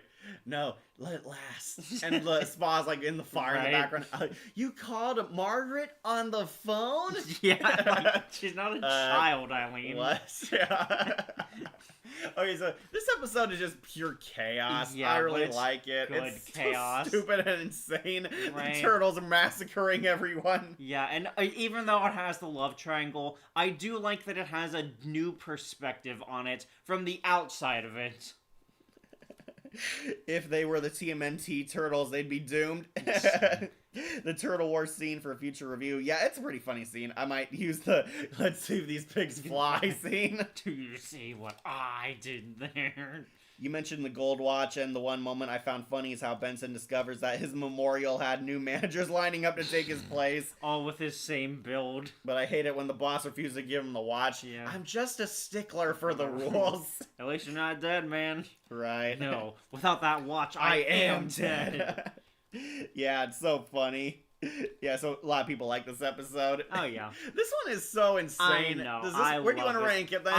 Honestly, if we do rewatch enough, a lot of it is good. Even with the melodrama, I know you're not a fan of that stuff. Citrus So is kind of I- being petty here. I want to put it in S, honestly. I'll put it low S. That's completely fine with under me. White Elephant. Honestly, I think I could put it. above, yeah, I I think. could put above, but Yeah, not it's- above Daddy Issues. Right, as much as White Elephant Gets Change is funny because of the beat up. Right. This one is funny because the turtles massacre. Yeah. Their rebellion. Yeah, the turtle episode was Turtle-tacular, Cowabunga. This one's S tier. Yeah. All right, next one, Format Wars 2. Yeah. We're back at the Format Wars, where the guys want to show Benson a movie he's never seen. Yeah, it has like the best car crash thing. Right, it's like an extended cut Right. of Fast and Furious, basically. They want to show Benson a movie, however, it's on Laserdisc, where they have to go back to the library because it has all the Laserdiscs, where we meet with the Format Guardians again. Yeah. And I love that the guy's delaying them watching the movie. Here you go. Oh, I can't hold it in. Everything's so fantastic. It's like it's just Right. bragging. The guys just want to watch a friggin' movie. I like that they bring back the joke from the first one where they just want a normal day, just watching a movie and chilling, and no, we're dragged into a crazy adventure again. Right. There's a new chapter on the tapestry. Right. The Format Guardian got painful surgery to become human again. Hey, who's that handsome devil? It turns out the tapestry is foreshadowing that there's a fifth Dismaster who must help end the war with a new threat. DVD. DVD has found a new weapon called Internet, Yeah. and he's going to use it to destroy the formats once again, re-triggering a new round of format wars. It's starting with killing Microfiche. And they find out this has already begun. The prophecy is true because the fifth Guardian is Benson. Benson, can you hold your hand out like this? We must alert the Guardians. And there's the fun montage of like They all getting got the, jobs. And yeah, are getting moved the on. band back together. The one guy at Reel to Reel's grave. Right. He's like hiding for. He's crying for the fallen one. Right. There's a guy working at Cheezer. The guy at the business office. They Right. got called back for duty. Have their A-team reunion. They So must dumb. unite and defeat DVD. They managed to locate the universal remote through shining a light off of Benson's chrome dome. Right. All of the Like they Raiders kill of like the a random Lost guy Ark. at Best Buy. That poor guy was just minding his own business. He like gets set on fire and killed. Hold that pose. Quick, Dismasters, hurry! And they're like lumbering They have to Benson around. crawl over, but a high five goes to them to do anything. Nice work, guys. They find the universal remote. Muscle Man can't lift it. Right, because it's a sword in the stone type deal. Obviously, because I'm the strongest, I'll pull it out, no problem. It's like, bro, did you not pay attention to that myth? Nope, apparently not. No, Benson gets it. Whoa, I did it. Even Muscle Man couldn't do it. You guys go through with this every time you watch a movie? Yeah, pretty much. Yeah, they finally get it and are about to save the format wars, but they're ambushed by DVD. Who are you? Are you really that dense old man? Microfiche knew who I was. DVD. Way to crack the case, Holmes. I'm trying to remember what it was, because the first one's weird. I know it's Holmes, and then it's Sherlock. Father. I have a son. Why am I not surprised? It makes it sound like he's been everywhere, sleeping with a bunch of people. It's just kind of a pompous guy there. I know, right? I am a new format, and the best part is I'm smaller, more compressed. Hate to break it to you, Junior, but nobody's gonna want small things. Mankind has always His craved favorite large thing. things. Large bank accounts, large cars, Large large ice cream sodas. sundaes. Size matters. I know you really love that line. You know why. I know. You know where Everyone we're knows. going with Everyone knows it's a dick joke. If only they knew about Blu-ray. Fortunately, we don't meet her yet. There is Right. a Blu-ray character, but she's in the final Eventually, season. Yeah. Eventually, Wolf will get to the hot girl of the I format know. wars. Oh, Benson, you want to push these buttons on my back? They meet DVD, who has his greatest weapon, Internet, yeah. who's this giant Halo Arbiter looking thing. Right. They're going to destroy the world with advanced entertainment tech and special features. Yeah. And unfortunately, the remote doesn't work because they have to put in the code. Device code. The bane of everyone using one of those. Yeah, you have to program your universal To remote. use the device code, but the entire catalog is like thousands. Like, so cool. Laserdisc likes who they are. We need a regular show character tier list. God. That might be big, especially if you want one-offs, Yeah. right? We could do regular characters. Yeah. Or Right. even just the secondary characters that come back up, like the formats. Right. Somebody wants this on S tier because it is pretty good. It is. They have a Star Wars style battle. I do love that the original computer shows up. That's Or ENIAC, the first digital computer. You Like- didn't think us old formats were gonna sit by and let you do this? Yeah, they don't pay us enough to learn new stuff. Like all the Best Buy and tech support Right. guys show up as their army. Love that. Destroy them! Ah! And ENIAC ENIAC just dies. What's Right. even the point? They have like this big epic Star Wars fighting DVD ATSTs. It's pretty crazy. Internet's Right. fighting them. You got They- the Disc Masters trying to program the thing. Right, they're trying to program it while the Disc Guardians are doing most of the fighting here. One of them dies, like they're fighting DVD, almost kills him, but that was just an alternate ending. Here's how it really goes he down. kills another Guardian. Right. It's so hilarious and so stupid. Right. Mordecai and Rigby accidentally kill one of the Guardians too. They like shut off the wrong guy. I love that. Wrong one. They're trying to... Person! I want to speak to a person! And basically, DVD and Laserdisc are fighting here. He's in his super duper Guardian form, and they have like a heart-to-heart mid-battle. Where were you in my product launch? Where were you when I said my first words? What were they? Laserdisc rules. So, yeah, it hurt. What's that?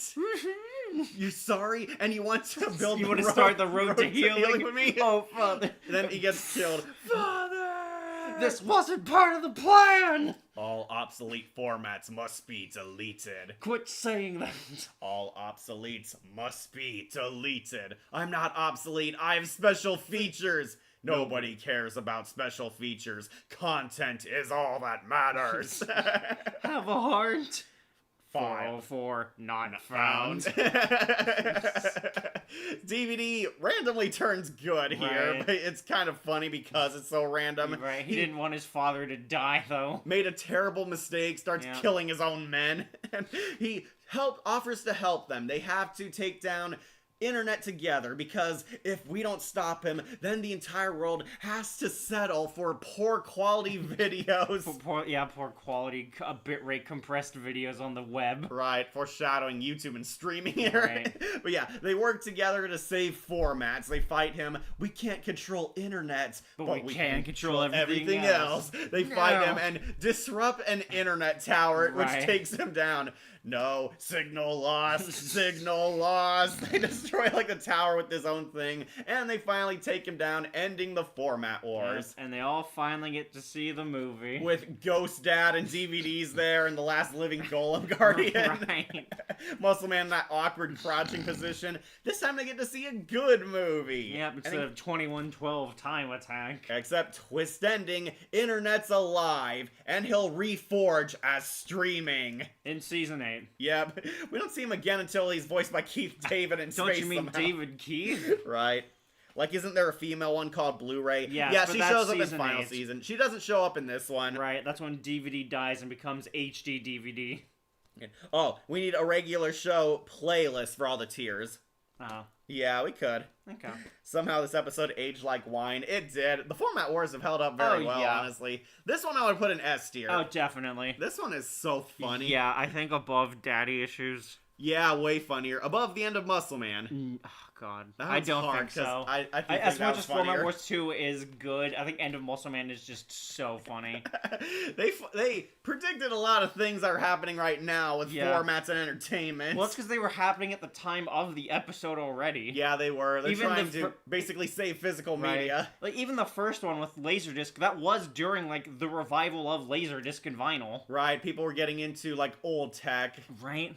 And here, they're trying to show that current tech is still very important, and I do think that is pretty good. Right. And it's a really hilariously dumb fun adventure. Right, it's also just a fun way to re-show how formats change over time. Right. This one's a good one. It is S tier, better than Disney Star Wars. Yeah. Going on to S. Format Wars 2 rocks. Yeah. Will it carry on that winning streak when we get to Season 8? Yeah, That's a thing. Yeah, I'm kind of concerned when we get to that one. We'll have to rewatch them because they show up They show up in like a couple episodes. They do, and they're at the party too, and in the finale. Yeah, exactly. Where we meet Blu-ray. Yeah. And DVD is dead. Now I'm HD DVD. It's just the same guy. Right. It's got like red-green cut. Yeah, this one, easy S tier, one of the highlights of this season. Like streaming is a video, like what Phantom Virus should have been. Alright, last line, Wolf. Alright, I gotta use the restroom again. Care to take the cake? I'll take this one because it's one I like and you not so much. The Happy Birthday Song Contest. Where the farmer from the Thanksgiving special is hosting another holiday-themed contest. This time to replace the old, tired Happy Birthday song that everyone's tired of through a hilarious commercial. God, that commercial is so stupid. Where it's like an office party, they're all celebrating, and then one guy on the outside just yelling and suffering.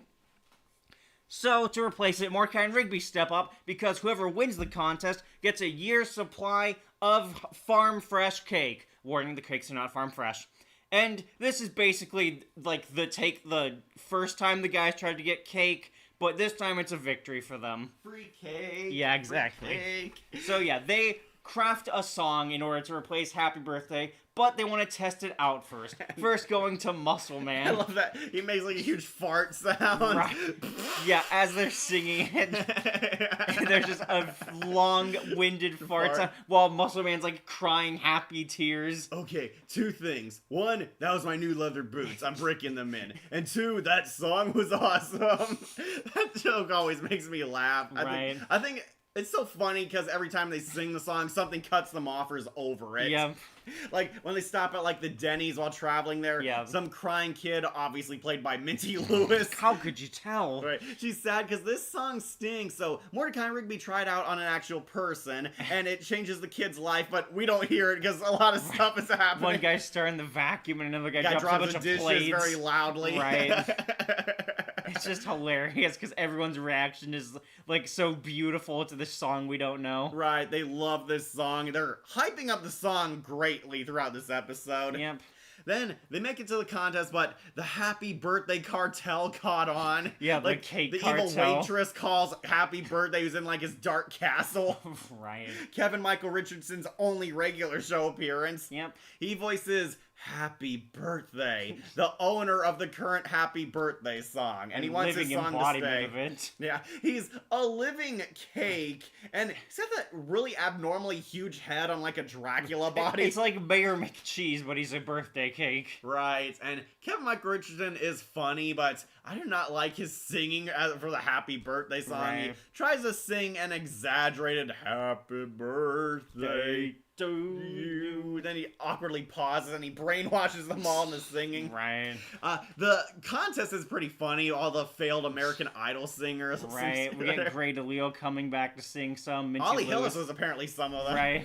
And Sam Marin is the goth guy, the punk Right. guy. Happy birthday. And we see the Christmas caroler from the Christmas in Space episode. Wow!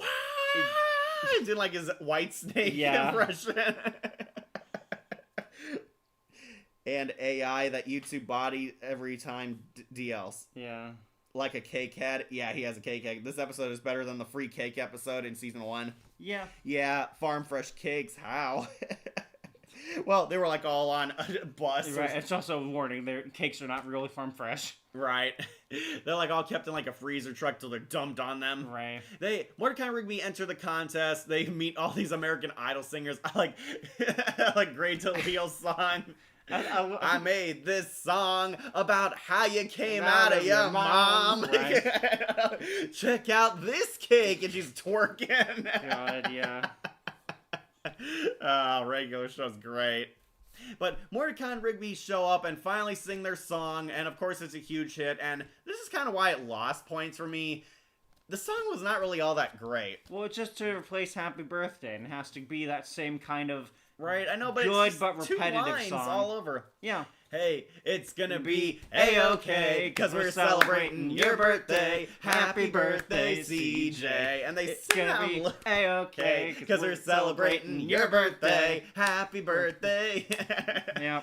I don't know, I was I kind of love expecting it. something good. I know you were, Like- especially because a lot of their other songs have been. Well, also they're forcing me to compare it to the Thanksgiving song, which Yeah. was magnificent. And also to Happy Birthday, which is a timed classic. Like which is he a tries timed to classic. hijack an organ, play louder, and the Right. farmer stands up for himself. Then makes it Suicide. to join in on them. Right, they sing a song, it's a huge hit, and Mordecai and Rigby replace Happy Birthday till they sign a contract where it won't replace Happy Birthday. Right. And they get all their free cake. Bring in the lump sum. Ah, Hey, you said you guys wanted cake. they got free cake. Yeah, and it was chocolate this time. Yep, they got their cake after all and got a victory. Where do you want to rank this episode? Okay, so I rewatched it. It's not as bad as I remembered, but Right. also not super S tier in my mind. Oh, definitely not. I think it's kind of like A or B tier. I was gonna say around there too, yeah. Really? I think we could do low A. Yeah, I could definitely do low A. The funny moments are absolutely funny. Right. That huge muscle man fart that gets me every time. I also just really like the idea of a cake cartel. Right. Ever There's like a since they- bakery trying to prevent you from using the happy birthday song Right, and replacing it. They also jacked up the prices to like $60 a slice. It's a fair price. Right, yeah, trying to brainwash them. Bullshit. Yeah. BS. Like, there's a K-Cad Crypt TV monster. Grey Jaleel used her Daphne Blake voice in her Happy Birthday episode. Yeah, you recognize her instantly. Of course, how can you not? Grey Jaleel was pretty funny singing. I'm surprised Ollie Hillis was in this. Yeah. I wonder which one she was, because a lot of them did sound like it was just Grey doing I the wonder female if she voices. was the came out of your mom one. Right. Okay, this one, honestly, pretty good episode. I'll put on to low A tier. Yeah. Definitely a fun, sweet treat. All right, next one. Oh boy. Benson's suit. Now we're I'm at- gonna let you do this one. Right, now we're at an episode that Wolf doesn't like, but I absolutely love. Benson's Suit is the episode where Benson accidentally gets a high-tech AI suit that can do incredible feats. So, this evil rich guy, I think his name is like Rich Steve or something. Yeah, Rich Steve wants to buy the greatest suit in the world. Robin Atkin Downes built this great high-tech suit, but the suit was made for good. Rich tries to screw him over, then blows him up in the building with his bodyguards because if he can't have this suit, no one can. And he kills the suit's creator. The suit ends up running away, leaving him because it would rather die than serve Rich Steve. Ends up jumping off a bridge and miraculously ending up in the Lost and Found at the park. Benson's going through a bunch of stuff, angsting that no one respects him. He's tried everything, screaming, yelling, getting angry, but nothing seems to be working. He can't get respect. This all changes when Benson finds a suit. He finds, of course, the super suit. Benson tries it on, and the suit changes his life completely. A tier 2, Akira. Okay, thank you. Okay, so the suit is magnificent. It turns Benson into a Giga Chad. Benson gets respect, gets women to admire him, and even Mordecai and Rigby actually show appreciation for Benson. It's pretty funny because they mistake Benson for someone else. Oh, sorry, sir. Wait, that's Benson! Benson is loved and praised by all, and he stops a mugger from stealing some woman's purse, but the suit gets damaged. Benson tries to clean the suit, but it ends up being destroyed. Benson gets drunk on wings, gives it a funeral, but he finds out the suit is alive. The suit actually has a healing factor to repair itself. It's always been alive and it's been helping Benson, but it's been trying to test him this whole time to see if he was worthy of the suit. Benson and Suit form a total broship where they make each other's lives better. The Suit's with a good man who's using him for justice, and Benson gains a suit that finally earns him respect and appreciation and makes him as cool as he wanted to be. However, Rich Steve shows up to get his revenge, and this time he's brought an army. I do like Mordecai and the gang being confused. What's going on? I don't know, but that guy looks pretty evil. Let's go. It's like, what are you gonna do? Right. Yeah, Rich Steve, played by Travis Willingham, who's also pretty funny in this. He has, like, his bodyguards who are bandaged and singed from being blown up. Somehow they survive that. Right. He brought an army, but Benson brought his suit. And Benson gets into a chaotic fight with them. The suit massacres these guys. They trust each other now, and basically the suit's an iron suit at this point. The suit. Yeah, we're on the suit episode. Benson and the suit fight them, and they defeat Rich Steve, but the suit is too dangerous to be kept alive. It has to be destroyed because there will be others coming for it, endangering Benson. He doesn't want Benson to live with that for the rest of his life, so he kills himself by being dunked into the washing machine. Yep, because he can't do it himself because he can't reach the rope. I mean, he could just move it closer, I but know. yeah, he wants Benson to do it, and Benson has a heartfelt goodbye with Suit, and we get a T2 reference. Goodbye, Suit. Goodbye, Benson. And it ends on kind of a sad ending. It dies. Yeah. But Benson, for a short time, finally got self-respect, and this kind of started Benson getting more confidence in himself. This is a part of Benson starting to grow as a character. We see the more insecure side to Benson. Yeah. He gets the suit, gets his confidence. Right. The suit tries to help give him a confidence boost. Tells him that Benson is a good person, even though he did all the fighting. Yeah, I do love that one. This one I really like, but I know you're indifferent on it. Yeah, of the Benson feel-good episodes, I don't like this one that much. Really? How come? I feel like it's just one of those too out there ones, in the same vein that Down Under was.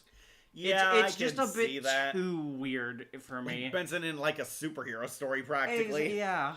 Like cool Benson's wearing like a symbiote suit from Spider-Man 3. Right. That's what it kind of was. Akira thinks it's S tier. What about you? Honestly, I want to put it on to A tier, but I know you're I indifferent can on it. agree to A. Really? Yeah. Okay, I can put it low A. It's still enjoyable. It's just one of those weird hang-ups I have with it, basically. Yeah, I think it's A tier, honestly. It's a pretty fun episode. I like Benson finally getting a moment in the spotlight. I know there are better episodes where Benson gets his appreciation, Right, but there's one next season that's so much better than this. Travis Willingham's really funny, and the I guess. suit is really kick-ass. I like Benson and the suit's broship in this. It feels like he can finally open up and trust someone. You know, compared to Mordecai and Rigby, who Well, usually compared betray. to Skips, who was right there with him. Right. Skips doesn't seem to bond well with Benson. I know, right? They don't seem to, like, click on a more deeper level, just work buddies. Yeah. Like, we need a live poll to see where it's at. Can we do one of those? I don't know how to do that on YouTube, Right. I think we're unfortunately. as big. I know other streamers do that, but they have, like, over 1 million subscribers. I think that's, like, an option they unlock. Maybe. I know it's a thing on Twitch, though. Right. I'm going to put this one on A tier. I think it's pretty awesome. Love Benson kicking ass, and the suit was pretty funny. Going on A for me. I'll put it on low A for you, Wolf. Okay. Definitely an awesome suit. All right, now we're in the next episode. Gamers never say die. Never say die. Well, whatever. This is the one where Mordecai and Rigby unlock the gold patch. They play like this old NES game and unlock a code to find a rare video game patch that you can unlock to prove you're a badass pro gamer who mastered this video game. Yep. Yeah, what was his name again? What, Morimoto? Morimoto, yeah. Yeah, it's a pun on how the Japanese name. Right. This time it's Mori, first name, Moto. Right. It turns out the patch is kept through a labyrinth at this old mall, which apparently still has customers. Right. Well, So- because it was like a mall built on top of another one. Right. They're going back to the old mall where it originally was at, and Morimoto basically waited for the rest of his life making games. With like one other guy. Right. They're there in the underground mall underneath the current mall, and I did like Skips helping them out. Like, you Skips got is- a car battery? Right. You And got gas money. Skips is willing to help. Right, they're like asking for supernatural things, but he's giving them just realistic answers. He's a bro. But unnecessary B plot added. Benson finds out they used his car battery, and he's going to go steal it back instead of asking Skips to give him a new one to replace it. No, it's about the principal. He Yeah. has to call out Mordecai and Rigby. Yeah. And this B plot is so pointless. It's like, it's not really all that funny, and honestly, Benson doesn't really impact the plot until the end. Right. He's Like- just chasing them. Chasing them, getting to them. You think this would lead to some funny confrontations between them, but no, he follows them all the way to the mall. Mordecai and Rigby go through an Indiana Jones and Tomb Raider style tests. Right. They meet the Knight again. The Knight is in this. Yep. And weirdly, he will make 2 appearances in this season. Right. Yeah, Jeff Bennett, the Elder Knight, he is now the guardian of the gold patch. They go through the trials, and Mordecai and Rigby finally give a gold patch and give Morimoto a final farewell speech. Right. But at the end, Benson shows up just to screw everything up. Yeah. And all he wanted was his friggin' car battery, and the adventure's practically over by this point. But no, Benson says, oh, what will happen if I take more gold patches? And he Right. causes an Indiana Jones trap. Everything's falling apart, and they barely escape with their lives. Benson pretty much loses the battery anyway. Battery's destroyed, the Knight gives his last crusade goodbye like in the movie, and they make it out, finally winners of the gold patch, but just when they're about to leave, something supernatural happens. Morimoto's ghost comes back to life, rips out the gold patch room, thanks them, and gives them a map. To the next thing. Right. I love that. And Ben just rips off the patch, says, drive! And they leave it. Doesn't drag them to another adventure. Right. It starts out really randomly, and Yeah. honestly, it's not the worst episode, but I don't know. I just didn't really click well with this one. Right. I think it's kind of like a B tier Oh, episode. as you can see. Really C. It's Well, fine. I liked it more than what's that one? Married and Broke? Yeah, that one. Yeah, that's fair. Definitely You think it's like on more. par with Maxton Relaxin'?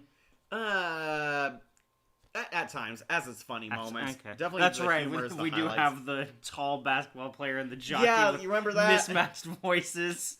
Oh yeah, we saw them earlier. Do it that way. Apparently that was Ollie Hillis as the basketball player. Right. Ollie Hillis voicing a black guy. That's weird. This episode is another parody of Indiana Jones episode. The Knights from Excellent returned. Yeah. So FNAF Pizza Plex. Like Game Over from the Haunting Hour show would have been. No, this was a lot lesser. And why the car battery? They needed to take the TV with them, and they needed something to charge the TV. Exactly, because they can't just keep into an outlet. Yeah, they plugged into Benson's car battery because none of them own a car. Right, or even a generator. And the Knight's still alive because we see him later this season. Yeah, Yeah. he'll come back in Garage Door. So, we're doing a ranking. I'm thinking low B. What about you? Yeah, honestly, it's not a bad episode. Do Had you some want to funny moments. rewatch it? You want to rewatch it? No, that's what I'm asking you. Do Oh. you want? Is this one that you could rewatch? Honestly, I don't have too much of a problem rewatching it. Okay. But you? It's just like one I could I could just skip a Skip. bunch. I could put low B or high C. I'll give you low B. Thank you. Yeah, honestly, the It's basketball player and the fine. jockey, that was Yeah. funny. And I like Skips in this episode. He's actually pretty humorous. Right. It's just kind of dry. The twist ending absolutely makes me laugh, though, where it turns into another insane thing. Right. Morimoto gives them another quest. Right? Everything in the middle just gets kind of slow. I think they treat the Indiana Jones stuff a bit too seriously. Yeah. Yeah, this one, honestly, an alright episode. I would rewatch it, honestly, but it's not like a must-watch Yeah, episode. exactly, yeah. Going on to low B tier. Okay. Alright, next one. It's the love triangle. It's come back. 1000th chopper flight party. Not again. Yep, we made it to the 1000 chopper flight party. An episode you think is just going to be a fun episode with Frank turns into a stupid love triangle episode. Mordecai, Rigby, CJ, and Eileen are invited to the 1000th chopper flight party. Well, not CJ. I think it's just Mordecai and Rigby are invited. Well, they had like a +1. Yeah, exactly. And I knew Eileen would definitely go. Right. But yeah, Margaret's dad is having a party celebrating his 1000th flight in his news chopper. And Chopper 6. Yep, Chopper 6. It's getting a 1000th fly in the sky, and he wants people there to celebrate this milestone. Unfortunately, it's at Margaret's house, meaning she'll definitely be there, and things are still really rocky between the love triangle contestants. Right. And even though Mordecai doesn't want to go at first, CJ tells him to go because she just wants him to have Go. fun. Have fun, be happy, I trust you. Right. And this would end horribly, but yeah, she trusts Mordecai and believes that he won't cheat on her a second time. He wants to be there, but he's afraid things will get awkward between him and Margaret. Once again, Mordecai acts like a complete baby in this episode. He goes out of his way to avoid Margaret because he's Right. afraid he'll start something. It's like, bro, you just have to not kiss her. Right. It's like he's hanging out mostly with Margaret's family and relatives there. And Rigby on the sidelines. Right. I like Frank is there and he wants Mordecai to be his son. Apparently Frank grew really attached to Mordecai in all this time. Right. That's what's hilarious. Oh no, bro. I'm getting my bleach every time these love triangle episodes appear. He also has that weird moment where, like, hey, Margaret, have you heard of this new New girl." girlfriend, CJ? Dad is like making things awkward. Right, like, calm down. He's not your son. But yeah, he treats him like it. It's kind of funny that they've come a long way. They're like Right. liking each other now, and Since the man involved. he's actually more upset that Margaret's not dating him anymore than she is. Right. They try to have a party. Rigby plays his wingman, gets between him and Margaret. I like how he eats all the eggs even though he's allergic. Right. We just see he was getting sick, but Rigby kind of makes things a bit worse too. It's just more funnier. Yeah. Like ruins the card they're signing for him, gets in between them, shoves one of the cousins and Margaret. Right. Right. Rigby's trying to help his bro. Everything seems to be going well, but then Frank wants to go on his 1000th flight with the people close to him, including his wife, his daughter, and how could he forget The wild card seat. Mordecai. Mordecai? So Jennifer Hale's also Jackie Carmichael. Yep, the we one see who's her in in this this- episode. Yep, the one who always flies with him and was wanting that seat. Right, she was a reporter who usually flies with him. It's implied she might have feelings for Frank. We Right, see the 'cause- wife gets jealous. Yeah, and, Denise feels threatened by her. right, like gets in between them. Well, Frank has all his family behind his back, like getting in between them, and she Right. wants to be asked out on the chopper flight, and she is completely rejected in favor Right. of Mordecai. She's like totally butthurt about it. Who knew this was the start of her villain arc? Right. I mean, she did only win an award. Right, she's envious, but she leaves to be the villain in another episode, which was really random. Right. But yeah, Mordecai, Margaret. Margaret, yeah. Mordecai and Margaret join the chopper flight party, gets a piece of that chopper cake, Yeah. saving it for CJ, of course, and lo and behold, CJ makes a surprise appearance at the party. She left early because somebody got contaminated by They the got rain. chemical burns in the river cleanup. Yeah, she was like doing volunteer work. Somebody got Right. hurt, so they got to go home early. But she stopped by at the party, and of course, complete miscommunication and misperception here. She sees Mordecai and Margaret laughing in the chopper They're, like, and having a good immediately time. gets heartbroken. Mordecai? Oh no, shoot. He's like trying to take off his seatbelt, then falls on top of Margaret, making it look like they're embracing Also, each I other. think accidentally feeding her the cake. And CJ completely overreacts here. Oh, come on. How many times are you going to make a fool of me? Turns into her super cloud form and tries to kill everyone in the chopper. Right. Like, including Margaret's parents who've done nothing wrong in all this. She That's what I do causes... like with Frank. Right. What's going on? CJ's overreacting because she's miscommunicating. What? No son of mine's gonna have a misunderstanding with a girl. But I'm not your son. That's actually pretty funny. I know, I love that. Then, of course, CJ makes things worse because Mordecai's trying not to fall, only to keep stumbling on Margaret, accidentally like shoves the cake on her, Yeah. making her think the worst. She causes Margaret's parents to fall out, but they're saved by his man and ball. Yeah. I guess it does take effort to do what you do. Right. Yeah, wife gains a newfound respect for him. But yeah, Mordecai and Margaret are almost gonna die in the chopper. It's spinning out of control. Margaret's like clinging for dear life. Right. Mordecai's trying to explain, no, it's not what it looks like. CJ's not listening until Margaret, we find out, lies, Yeah. saying, I have a boyfriend. You have a boyfriend? You have a boyfriend? And Mordecai also makes things worse. Like, Right. here, he looks away sadly. Like, he's like sighing. It's like, why did he have that reaction? Oh, we find out why. Because he still harbors feelings for Margaret. Exactly. And seeing her with another guy is obviously gonna make him a Right. bit jealous. It makes him jealous and butthurt, showing that, yeah, he's not over Margaret, escalating the love triangle even further. But yeah, CJ finally stops because, oh, she had a boyfriend this whole time, so now she's not a rival to me. Right. And that's basically what it is. Yeah, Like- I hate that she calms down at that fact. Like- At the very least, she does feel remorseful for, I don't know, almost killing four people. Margaret's parents almost died for nothing, and I'm thinking, would you have justified it if Margaret was cheating? Right. Like, you were gonna kill her parents right in front of her. Damn, CJ went dark. Yeah, she's CJ always been that dark. CJ's like heartbroken and crying. Margaret pretends news anchor Del Hanlon is her boyfriend. Hey, Eileen. Hey.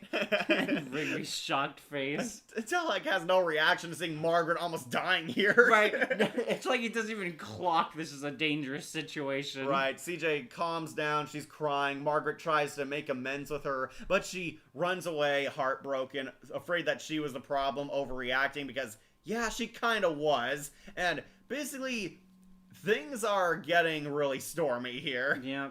Yeah, it ends very sad and awkward. Everybody looks really terrible, and the worst part is we find out Margaret lied, so she also comes across looking dirty in retrospect. Well, to be fair, in this situation, I can excuse her for lying because, I don't know, she was gonna die if she didn't. Right, but CJ also overreacted Yeah, to this. again, that is the huge problem. It is CJ overreacting. Right, CJ assumes the worst because, oh no, my boyfriend and his ex are laughing together in a helicopter. Right. And she also made things worse. Mordecai also not expressing his feelings and fumbling of definitely course. helped.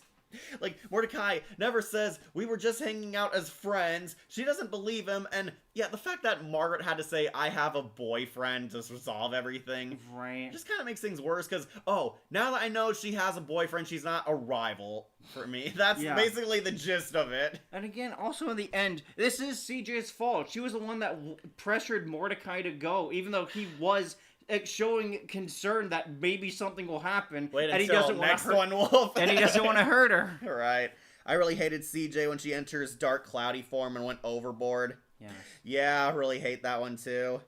Surprised that this doesn't make it to the news. Yeah, especially because all the news was there. Right. Yeah. Margaret was going live. CJ should probably go to jail for this. Yeah.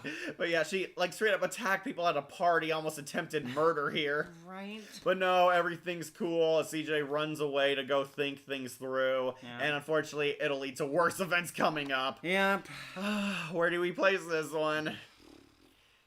I almost want to put it on to D tier because it did have funny moments, but Right. it's also a total cluster Yeah. F. Maybe C. C. Because I think the funny moments are actually pretty good. Yeah, Mr. Smith definitely Oh, held this episode yeah, he's up. really- He's really funny. But CJ, Yeah. poor CJ. I think, yeah, it's got D then. D, put it on D tier. Yeah, Okay, 1 point above F, and that's all the praise we're giving it. Yeah. Yeah, it was kind of funny in parts. Right. But ultimately, the love triangle stuff caused the chopper to crash. Easy D. Alright, Wolf, let's get with another bad episode. Party Horse. Yeah. Oh boy. Party Horse for 42699. This one's only famous because of the meme. The meme where Yeah. Mordecai gives a description as to what's happening. Right, Benson. Basic regular show episode. Right. The Earth's gonna blow up unless that horse can pass a U.S. history test. Right. What? That's like the funniest thing. That's like the only highlight here. Otherwise, Party Horse is a terrible episode. Mordecai and Rigby have to fill up a pothole they still haven't filled up, only for a horse from space to crash land. And create an even bigger pothole. Oh, now it's even bigger. And we meet Party Horse, who would become a reoccurring character on this show, and unfortunately one of the worst ones. Party Horse is this annoying dude bro who's addicted to partying. He has to study for a test because apparently species also needs to study for school and learn life lessons. And learn U.S. history when though they're out on in alien space. planets. It's actually a necessary class to study American history. He didn't study for a test, he bailed, and he's been on the run through planet to planet, partying and escaping from school. But we find out he's being hunted by his psychotic principal, Yeah. who has murdered several planets to get him back. Yeah. Just to get him to take a test. Right, he's chasing him, and they try to help him study, and Party Horse is a complete idiot who refuses to study. That is Yeah. basically the conflict of this episode. Like, he's not, no, I want to party. Can we take a snack break? Can we take a game break? And I do not like his voice Adam either. Pally, He's no. like so annoying. They Yeah. try to make him sound like a dude bro, but he also sounds like really effeminate.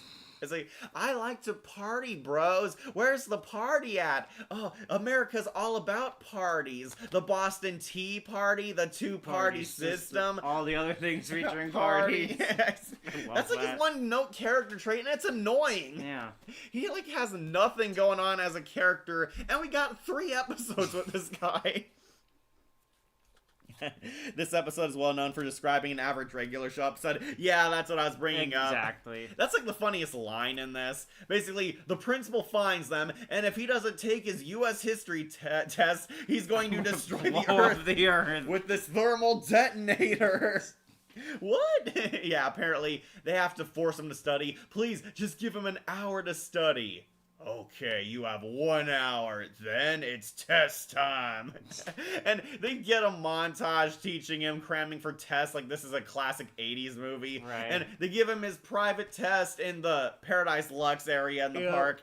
They brought it back, Wolf. Yep. And Benson installed a pencil sharpener. For some reason. Benson, I do like Benson showing up pissed. And again, Mordecai's explanation is really funny. Yeah. I know we don't have an excuse for not doing our work, but this time it's really important. If we don't help that space horse pass a U.S. history test, then the Earth will be destroyed. What? That's like the funniest part of this because of how ridiculous it is. Right. But yeah, Party Horse takes the test, but he begs the principal, please spare the Earth, don't kill them all, even if I fail the test. They mean a lot to me, and they don't deserve to suffer because of my failure. And this turned out to be a part of the test too. He just wanted some humility and responsibility. He vows he won't blow up the Earth no matter the results of the test score. And we find out he pranked him. Yep. Yeah, he didn't take the test, he just drew a face on his test scores. No, I never should have promised I wouldn't blow up the Earth regardless of the outcome of the test. Oh, you can't beat Party Horse. I'm never giving up partying. Peace out. And he moonwalks back into his escape pod. Yep. And they continue the chase throughout the galaxy, leading to a much crappier sequel next season. Yeah. Yeah, I did not care for this No, one. I also did don't not. care for the long-winded joke in this one. Me neither. The funniest joke is the description. That's the Yeah. only reason people remember this. Right. This is like just so absurd. Honestly, I wouldn't put it on the F tier, but what about you, Wolf? Yeah. Is it F or D tier? Like the only joke is that, yeah, the description. How is Principal Party Horse not arrested by the space police or something, given he destroyed planets of You're people? assuming there's a space police is the thing. Nothing wrong over a space horse not taking a test. I think I could do F, yeah. This episode also made me realize living in the regular show universe is a nightmare because all of Earth would be destroyed because of a horse not passing a USA Right, history because of test. some guy across the world. Right. Like, isn't this what BoJack Horseman's brother should have been? No, because Party Horse isn't funny. I'm gonna put it on to F tier. Yeah. I'll put it above Eileen Flat That's Screen. fair. Just because of that one joke. Right. But overall, this is not a good episode. It's really boring. Party Horse is one note, and the ending is more annoying than it is entertaining. Going on to F for sure. And don't worry, we have some choice words about the sequel. Alright, next episode. Men in uniform. Yes, like- Yep, we're closing another arc that has never been talked about outside of its first episode. Guess who comes back, fans? Huge Head. Apparently he's been wasting 4 years of his life in the bushes stalking Pops, but And doing nothing. Declaring his revenge. Right, Robin Atkin Downs even came back as Huge Head, and I really wish we got an actual episode of this, like identity theft on Pops. Right, or heck, just even other appearances of him throughout other seasons. Right, but no. Apparently Huge Head has been camping out in the bushes, and he's a footnote in this episode. This is the real plot. The park is being shut down because attendance is super low. Basically, I'm paying you guys to babysit Pops. And they're doing a bang-up job. Mr. Maillard is going to withdraw his bank account and shut down the park, and all the guys are getting laid off. Benson begs them to keep their jobs, and he decides, well, you have 1 week until I file the paperwork, so that's your only chance. Yep. So the guys have to drum up excitement for their crappy park. And they're trying to come up with clever ideas. Right. Battle boats. Battle boats would have been awesome. But no, they decide Right. no. They try cooking up schemes, get a montage of them failing. Like, they have refills now. I love that was Yeah. one thing they did for a day. Try to have a ball pit, but Pop scares them away. Right, they use the signs that people use on, like, street corners. Have the wacky inflatable tube man. Yep. They have a concert of Mordecai and the Rigby's. Yeah, they came back. I Yep. think people would have watched them I since know, right? they wrote "Aw, snap." Well, to be fair, their last time in the limelight was when they passed out from heat stroke. Right. Huge Head, what was in this? Yeah, he was. Yep. I feel like the regular show crew just forgot about Huge Head because it's just a reminder that the episode was Huge Head. He came back in season 3. We're in season 6 now. Yeah. Yeah, he was back in season 3, then came back in 6. I always thought that was season 2. Yeah, I think it was season 2, because they Right. said 4 years. That's usually 4 seasons of their show. Right. Yeah, I think it was season Also, 2. I'm pretty sure, I thought Really Real Wrestling was from there. Yeah, but whatever. He like hasn't Yeah. been around for years, and we just get him sitting in the bushes. Robin Atkin Downs doing his crazy voice. Wait for the right moment. Wait for the right moment. Revenge, revenge. He's like just in the background Just shots every muttering. time, and yeah, basically wasted this character completely. I know you had some words you wanted to say about that, Wolf. Yeah. I think what's been said, I think I've said about it in Really Real Wrestling as well. But, like, he really should have, if they remembered him, he should have been built up a bit more. There should have been like an actual Honest- episode with this Right. guy, but no. He's one of those weird episode, like, endings that, like, you think can build another episode, but just doesn't. Right, because they didn't want too much continuity at that point. Right. Only to now do it when the love triangle is important. Yeah. Basically, the guys are desperate, and I do love them getting drunk on wings. Right, ending up at Gene's Park. I'm just gonna say it. Maillard is a jerk. Yeah, but he is my father. And they're like hanging out. I do love Gene comes in. Right. Come to think of it, I never seen this part of the park before. That's because you're not in your park. You're holding up the line for the gazebo. Like there's a whole line of people at midnight trying to wait for this. Right. Yeah, come on, Gene. Why is your park more successful than ours? It's the uniforms, isn't it? Yeah, Benson, it's the uniforms. Aha! We know your secret. What do you? And they're all like so smug and laughing. Right. Let's go, guys. They try to get uniforms for the park employees, and they think that's gonna help. To be fair, they are completely drunk here. Yeah. We see them cracking open sodas, getting high on wings. Right. They go on to Unique. It's like YouTube, but a fashion design site, to create their own uniforms, and they are completely out of their minds making stupid design choices. Right. Where they build up highly what the uniforms are gonna look like. Buzzword. Okay, what is the one with the third image on the lower left? Oh, that's the Baby Ducks episode. Yeah. We'll get to that one soon. They make these uniforms, and they turn out completely crappy. They look so weird. They're wearing, like, tie-dye military uniforms with, like, big hats that say park, and have, like, one shoe and different Right, gloves. they got like the knee sock on one as well. Right, and It's the most inane nonsense you could think of. like a poncho, too. But they also come in separate boxes with the warning label of that they Right. should never like share space. Right. Need my charger. Okay. Yeah, they basically get this ugly uniform. Muscle Man takes a picture of it and sends it to his buddy Scotty, and because Scotty's a huge influencer, spreads it online, and millions of people show up at the park to laugh at their crappy uniforms. Yeah, I want one with double wide. They're all laughing at them and making fun of them, mocking them, posting them onto like their Throwing a social media. dodgeball at Benson. Yeah, they like attack them too. Right. Wait, I'm not done making fun of them yet. They chase them. They strip off the uniforms because they need to get rid of them, and the uniforms are so terrible they make a black hole of ugliness. Yeah, it sucks in everything That's ugly. ugly. Rips off like this hairless cat and The this guy guy's terrible sucks. shoes.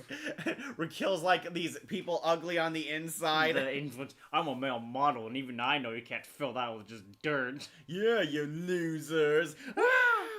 I guess they were ugly on the inside. That was actually pretty funny. Right. Really dark. What is gonna kill everything? Luckily, they're not ugly except for Muscle Man. Where? He's appearance challenged.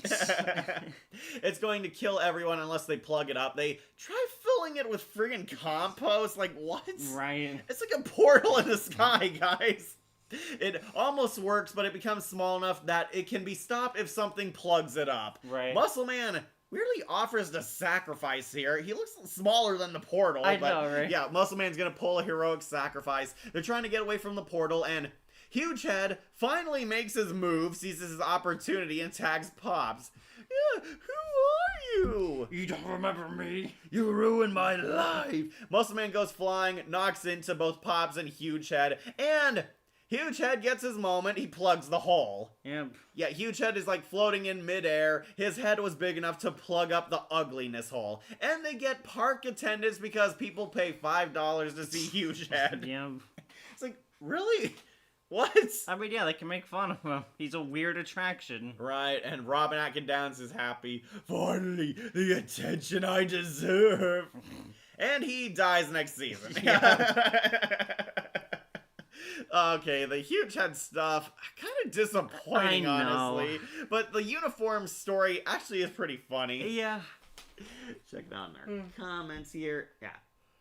Knocked over my phone sideways. Though it is still weird that when the guys take off their uniforms, all of them are in underwear, including Benson, Mordecai, and Rigby, who are characters like canonically who don't wear clothes. Right. Why are they wearing underwear? I assume it's like a television guidelines thing. But they're where naked they all can, the time. Well, yeah, exactly. But this time where they have clothes, you can't show someone taking clothes off and getting naked at whatever. Right. I think that's what it is. Compared to other regular show antagonist returns like in Exit 9B and the animatronic gang return, Huge Head's return feels anticlimactic. Right, it's like the unicorns when they come back. Right, I was hoping for kind of like them doing a Family Guy, James Woods stealing Peter's identity kind of thing, but with Right. cops. That would have been so hilarious. Yeah, have it be a more meaningful episode like the Capricola gang did. The uniforms. My college doesn't use uniforms anymore. Jeez. This is why you should never eat wings or drink, because you make the worst uniforms outfits of all time. Yeah. Don't get high on wings, kids. Mordecai and Rigby wearing underwear because they don't wear clothes. Benson also wears underwear, and he's never worn clothes. Right? Outside of when they do, like, winter stuff. It's funny. Hard to believe that Huge Head was in the bush for 4 years. Right. You're telling me Huge Head only knew how to make his mark, not during Exit 9B when other regular show villains appear, only now? Right. Yeah, it would have been funny if Huge Head died, but they set him up for a sequel that never followed up on it until now. Right. It's just so awkward that they're trying to address this now, long after people stop caring. And they could have had a meaningful episode with him. Where do you want to rank the episode then? Probably like B. Really, B. Yeah. Like, I watched this one a lot. It does have its funny moments. I like the guys getting high on wings. That was pretty funny. And also with Gene. Yeah, that's because it's not your part. And he's like sarcastically saying, yeah, Benson, it's the uniform. The ugliness hole was also really random. Hey, Ryan. Yeah, like, I get it, we need supernatural events here, but Right. nothing really that weird happened Right. and until also, the end. Yeah, and also the guys that just want to go and make fun of them is Right. okay. It's okay, but not super funny. Right. I'm gonna put this on high B then. Yeah. Yeah, it has a few highlights here and there, but overall, kind of a meh episode. Yep. I would watch it when it was on, though. This one will put on to high B tier. They tried to get good uniforms, and it was basic. Alright, next one. The garage door. Yeah, alright. So, this one I usually skip because, I don't know, I just don't find the Home Depot section all that entertaining until they get to the trials. Right. But yeah, it starts out kind of slow, has a lot of build-up before they go to the garage door Right. store. Mordecai and Rigby painted the garage door to look like the interior so people It's will an think... optical illusion, and Pops crashes right into it. That was Right. pretty funny. They save him with the jaws of life, but Benson punishes them for their stupidity by sending them to Home Depot to get a new garage door. They go there, and Pops actually joins them for this mission, and weirdly I thought Pops was kind of useless here. He doesn't really do too much. Yeah. Like, what, he sees the driving bed in the Home Depot, and that's their Right. vehicle. Honestly, that could have been given to Mordecai and Rigby. Yeah. Yeah, they go here to the Home Depot, and it turns out the Knight is also here, Wolf. Yep, he was newly hired. Yep, he got a new job after losing his job at the mall once the room floated away. Yeah.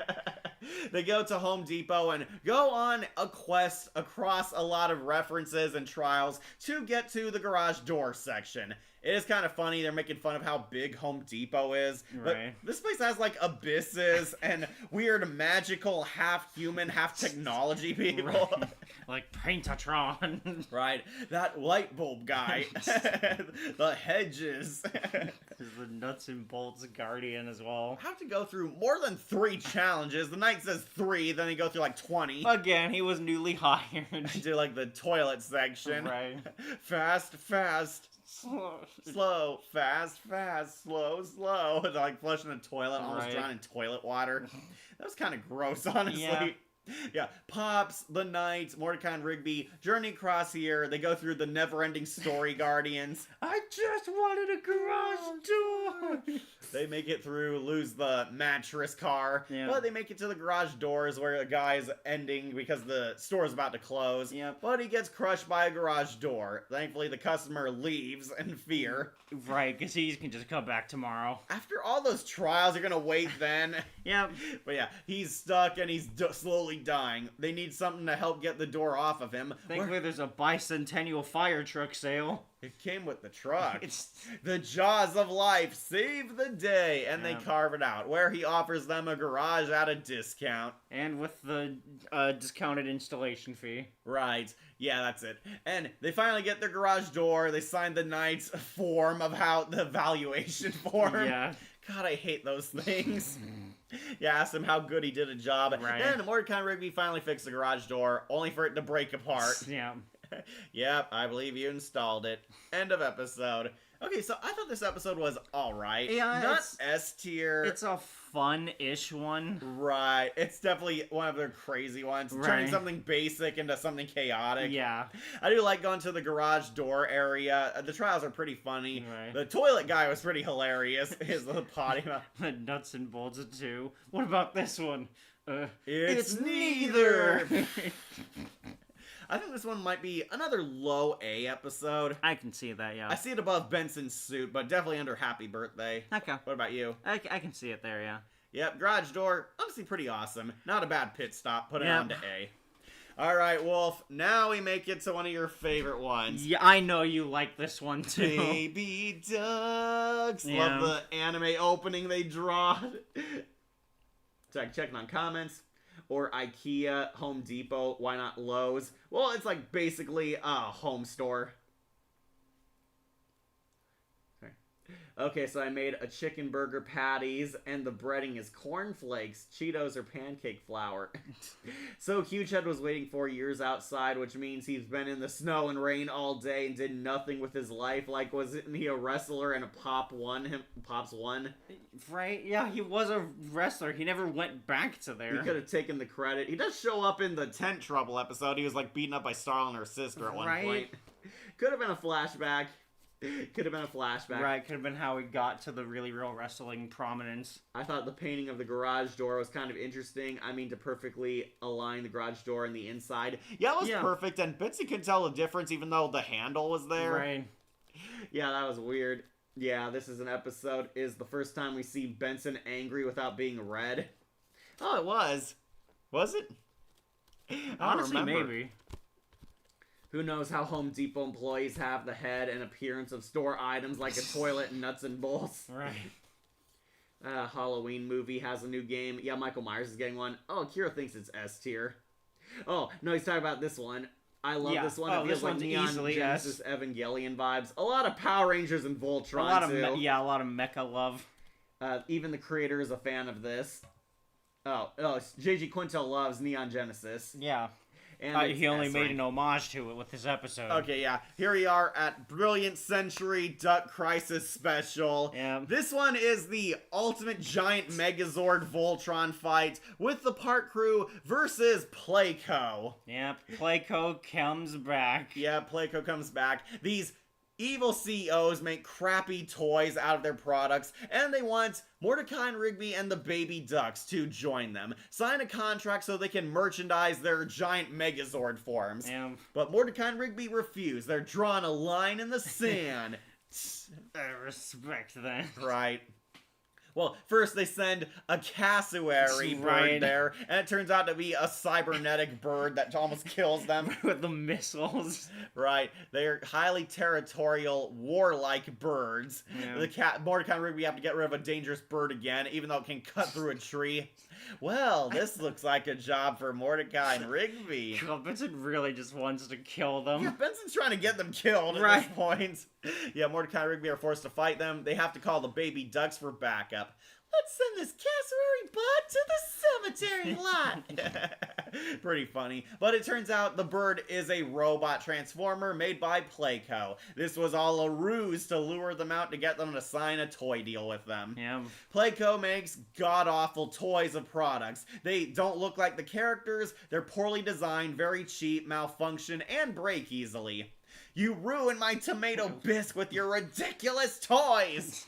See Dad Benson again. Right. Yeah, the Carter and Briggs sold out and apparently regret it because the toys are complete garbage. Mordecai and Rigby even make fun of them. Right, which is a meta commentary on the real regular show toys. Right, this is so much meta commentary on corporations and basically how they think in corporate language, corporate mindset, Right. how they study demographic groups. It's all really terrible, very biased, and they don't actually listen to critiques. Yeah. Yeah, they do that again where Allie Hillis is talking The to herself. focus group. Right, they have a focus I've group. noticed you indicated a low score on your phonometer. Why is that? Well, the giant robots are cool, but why couldn't the long-lost brother have been a long-lost sister? And how do the different technologies all link perfectly? Doesn't like boys, doesn't understand robots. That's not what I said. Yeah, they don't actually care what you Right. say. This one really funny. I think Quintel was really calling out Cartoon Network here because a lot of their shows were toy-based and canceled because the toys didn't sell. Yep. And- Goodbye, Thundercats. And Symbionic Titan too. Yeah. That was also lost. And apparently Thundercats 2011, that was the reason it got Yeah. canceled. A lot of great cartoons got lost, yeah. But yeah, they basically call their ass out. They want to make regular show characters into toys. They say hell no, leading to the ultimate Megazord fight and the greatest part of this season. Yeah. They keep changing into bigger and bigger alternate forms. They become the Mordecai, Rigby, and Ducks Megazord. Right. Then they recruit their friends. The geese come back. The geese sold out. Right, they form what the cassowary for the Mono Goosery X. Right. Infinity. Right. Forever be immortalized in cheap plastic. Love that. Love that. The geese join the bad guys. Right. Shocker. They form a villain Megazord and they keep getting upgrades. They Right. form the cassowary bot. Then the businessmen become the wings with their limos on the Right. back. The park crew join the Duck Megazord. Right. Benson goes through the Lightspeed Rescue morph. That's Right. actually pretty funny. It's like blending the power uniform onto him. Gives him a rear. Right. Yeah. They become a giant Megazord and have an epic duel with them. Hyperduck Extreme Park variant. Right. They keep turning into bigger and bigger bots, and it is just an epic fight scene for Right. the half the It's episode. so good. Even the animation. The animation goes so hard. Like Right. going to their quad cannons. Benson's like Yeah. very terrified, but then he likes it. We get the close up on the rose and the flowers as the rain starts to come down. Right, they punch so hard the rain stops. Right. They're like walking on each other's feet in the midair, trying to Right. kick each other. Then they take the battle into space. Where we see the astronauts again. Right, the astronauts got a cameo. We're gonna starve. Then they fight on the moon, breaking it clean in half from Right. a sword. But the Gooseberry bot hooks up with the moon and turns Right. into a giant moon Megazord thing. Lunar Gooseberry X Omega Warrior. and then have the American I flag. love I that. don't want to almost die on the moon again. Yeah. Have an epic fight, but then they get some backup. It's Carter and Briggs. We don't want anyone else getting stuck with that awful toy deal. Aw, yeah. Hey guys, don't start the party without me. Who's that? It's our long lost brother, Andy. I've been off studying abroad to find myself, and I find myself wanting to kick some butt. Neuralink It's just crazy. Just hooking up into a bunch of anime Right, gives references. the neural link for them. Right. It's so dumb, but so Carter funny. and Briggs become the generator, like that Cosmo Bird And they thing. go through like a bunch of uniforms. First they're Neon Evangelion, then they become Speed Racer, Right. then they become the Power Rangers, Right. and then they get the cloaks with the Guitar Hero Yeah. controls. Because, yeah, the fight continues until eventually the geese win, trying to force them to sign the contract. This contract is Non-negotiable. non-negotiable. They pin them down, force them to sign after they lose, and Benson actually comes around to liking them. Yeah. Oh, can't forget, well, I guess immortality had to end sometime. Yeah. Even skips his dying. They get wrecked, but Benson actually comes around and respects them. No, you guys taught me something when you put me behind those quad cannons, and it's to always stick to your guns. Don't sign it. You're right. At least we'll go out as the good guys. The good guys. You're the bad guys. And we see the twist. The goose didn't read the fine print. Yeah. Nope. Looks like you're the bad guys. And the Dang. Yes. I check, bro. The geese are pissed because they signed up because they thought they were going to be the hero toys. Your colors are black and gray. Of course you're the bad guys. And then they completely disassemble, rejecting the corporate executives and turn against them, where they become more and more bigger Megazords. Right. They house the Duck Megazord inside of them. Right, and there's like more bots inside of bots and deeper control rooms, and it looks like they're like in the Power Rangers command center at one point. Right. They form like this giant white Megazord with ultra size and power, summoning the Galaxy Blade from a distant moon. Breaks out of the pyramid. temple. It pops through Jupiter. Right, using the Galaxy Blade to kill the Playco execs and the entire Earth. Yeah. They cut through the non-negotiable contract. It's that powerful. And they destroy the Earth here. You see how big the giant duck bot is? I love that deep strip. Oh. Arm the entire span of the park. Do you see how huge this thing is? It's like the size of a city. That's how big it is. And then when it impacts, it just kills the Earth. The Earth is gone in a huge flash. Right. All life dead completely. They did it. They took out Playco and broke their toy deal. And miraculously, everyone's still A-okay. Right. Now I can sleep soundly in my $8 million mansion. And the geese and ducks are actually friends at the end. They're still enemies, but just this once, we were friends. And that explosion was pretty cool. Yeah, that was pretty cool. Soccer meeting. Good game. Have like a soccer goodbye. And Benson is actually happy. He's even fine with the park being destroyed because he never felt so alive. You guys feel like this all the time? Yeah, pretty much. But miraculously, the Playco guys survived this. They're like rolling out of the pit. Okay, so no toys. But would you guys consider for video games? Yeah, sure. Yeah, sure. No such thing as a bad video game. Where have they been? I know, right? Yeah, they signed because, video games definitely will be good, made by a corporation. E.T. the video game, what's that? Right, they sign up for video games, then we get that cool anime sequence where we get all these references. Right, there's like the Akira reference with him running to the friends under the bridge. Right, there's the Andes constellation in the sky. Right. The ducks with their mom serving them breakfast. Right, they're in the diner together. There's them fighting on a distant planet with like 2 dinosaurs mounted with guns. Yeah, the Dino Riders. Yeah. And then we get the Cowboy Bebop end credits. Yeah, then all of the variants. This is easily S tier. Oh, this is the easily best at episode the top, of the season. Yes. Definitely above the end of Muscle Man, unfortunately. Absolutely. This one's crazy, and it's so funny, so badass. Exactly. It's balls to the wall crazy. Ultra chaotic episode. Right, and again, even the meta commentary is really funny. Right. Yeah, Quinto was spot on. Actually had something to say in this episode, which was also crazy. They went so hard on this. This is like one of the top 10 best episodes of the series. It is that good. Yeah, it is brilliant. Going on to S tier. Let's see what the subs say about this. And it's a shame the Power Rangers never made a cassowary Zord on Wild Force or Jungle Fury. No. This episode was a commentary on the regular show Toys. Yeah. Did they make toys? Yeah, apparently. Apparently they were garbage. Ah, so Quinto was mocking that. Exactly. Yeah, that's why the thing was like, you couldn't even get the colors right. Right. Like, all the micro things they have is like apparently real stuff with their toys. I did not know that. I didn't know they had toys though. Yeah.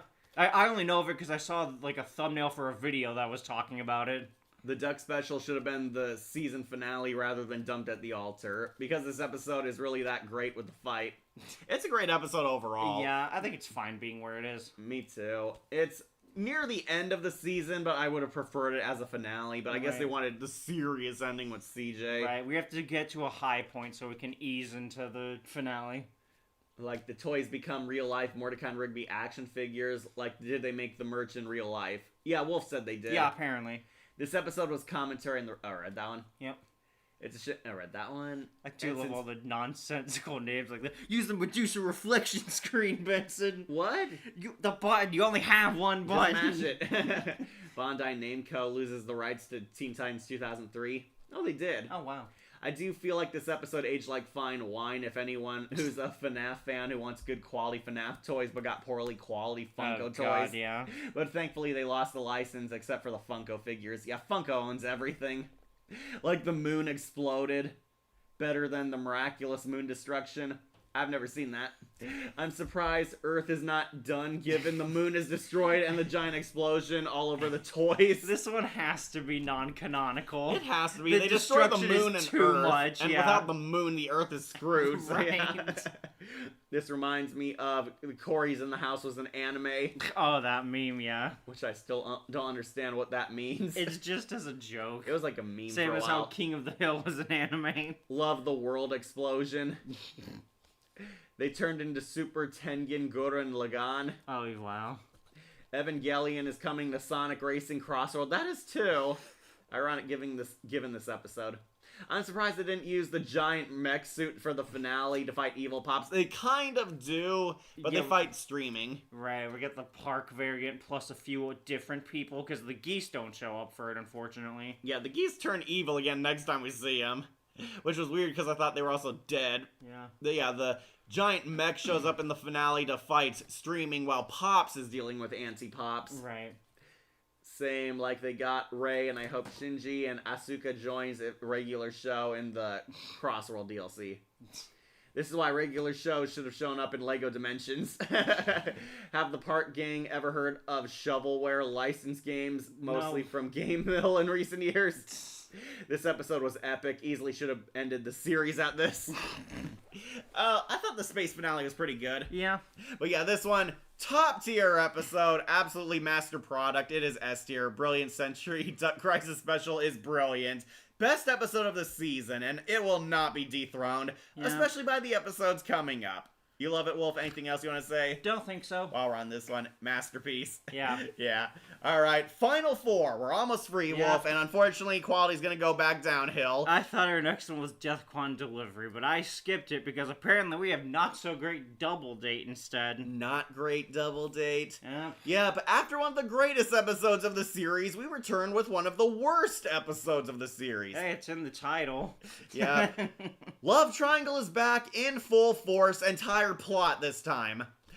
Margaret has PTSD from CJ scarring for her for life. I wonder why. She only almost Killed killed her her. over a minor misunderstanding. She's having nightmares, and CJ also makes things worse. CJ shows up, half-heartedly apologizing for that whole murder attempt thing, and she wants to start over, make peace, and make amends, and wants to invite Margaret and her boyfriend on a double date. Finally bury the hatchet and become best friends, and CJ kind of pressures her into doing it here. Yeah.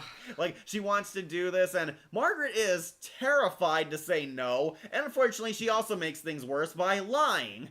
Margaret lies and basically digs her lies even deeper. She says, oh, of course she'll show up, and now she's panicking because it was a lie. Right. Del Hanlon is not her new boyfriend. She said that so CJ wouldn't murder her. And Margaret decides, I'm going to hatch this scheme to trick CJ and Mordecai and come out of this looking good. And basically, it's one of those my little lies are snowballing into even bigger lies and getting her into trouble story.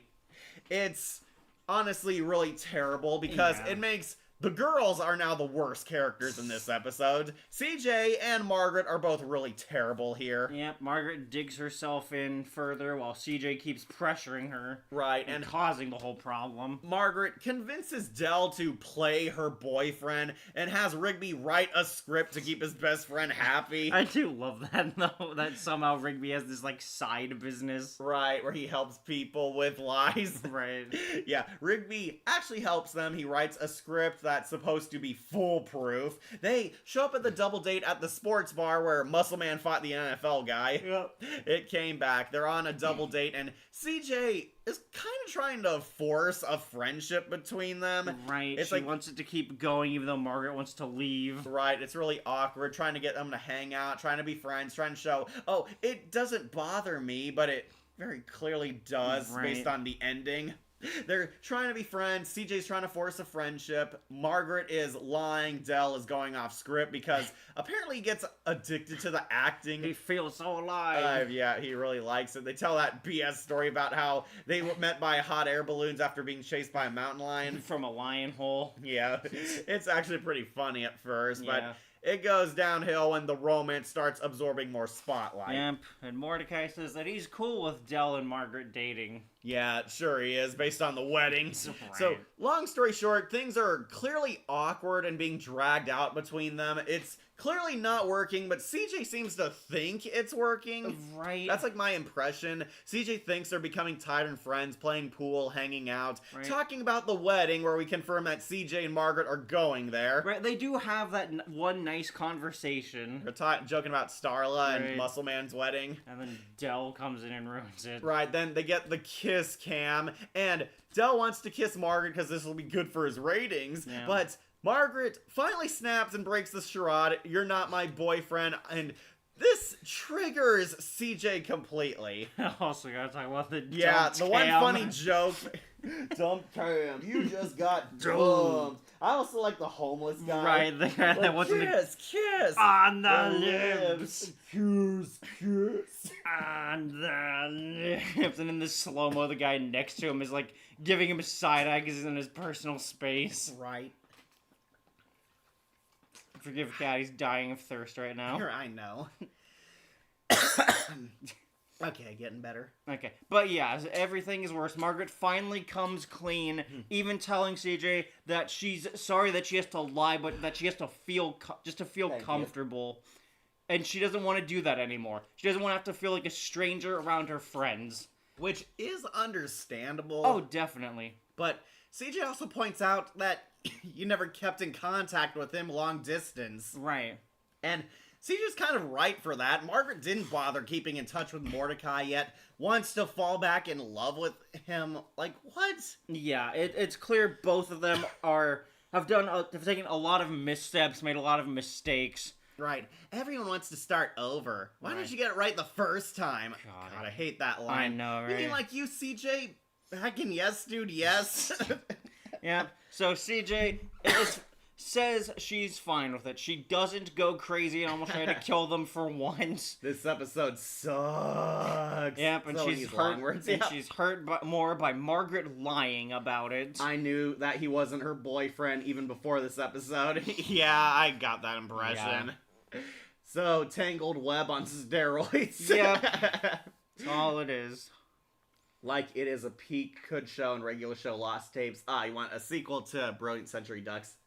Nah, I think it's fine as a standalone. I think so It too. would, adding more to it would ruin it. Sorry. Adding more to it, I think, would ruin. Yawning. I'm sorry. You're like choking and almost dying over there. What I realized about these love triangles episodes, they're boring. Like, Yes. they're the most regularist episodes in regular show. Like, no fight, no chase, no monsters, no music montage, nothing. Yeah, it's more realistic, And basically. I don't like how the women are written either. Yeah. They're so, like, petty, jealous, and really shows the worst in both of them when we're supposed to be sympathizing with them. Right. Right, it's funny, but love triangle is a trope, like even Batman has Selena and Talia.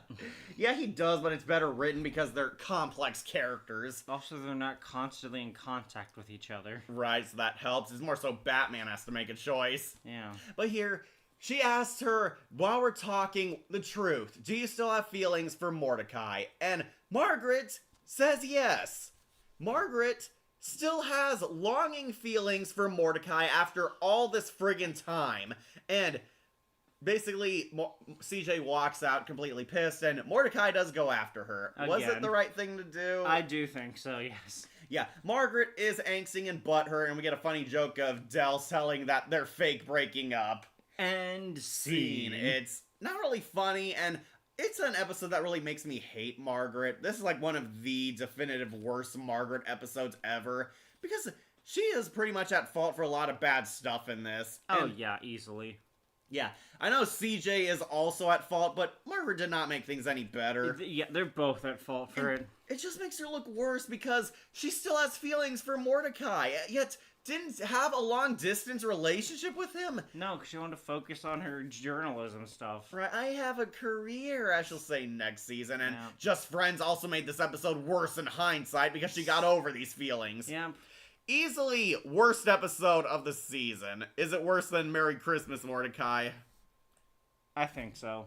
Yeah, I I skip this one all the time. Right, I feel like there's more I can enjoy in Merry Christmas Mordecai than this one. Well, because that one started out hopeful and could have been a good episode. Right. This one was terrible from beginning to end. Yeah. Margaret and CJ are at their worst, and basically it's a painful, cringe sit-through through an awkward double date. Yep. Easy F tier, one of the worst episodes, and sadly, not the last one.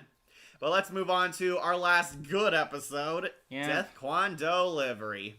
Alright guys, let's get your spirits up because we got a good one now. Yep, one more crazy adventure. Yep. Death Kwon Do Sensei comes back. Mordecai and Rigby are at the Death Kwon Do Subway sandwich shop talking with Sensei. The Sensei has a new item available, and it's basically this huge unhealthy meatball sub. Right. It's supposed to be his health sandwich. He's been getting better eating it.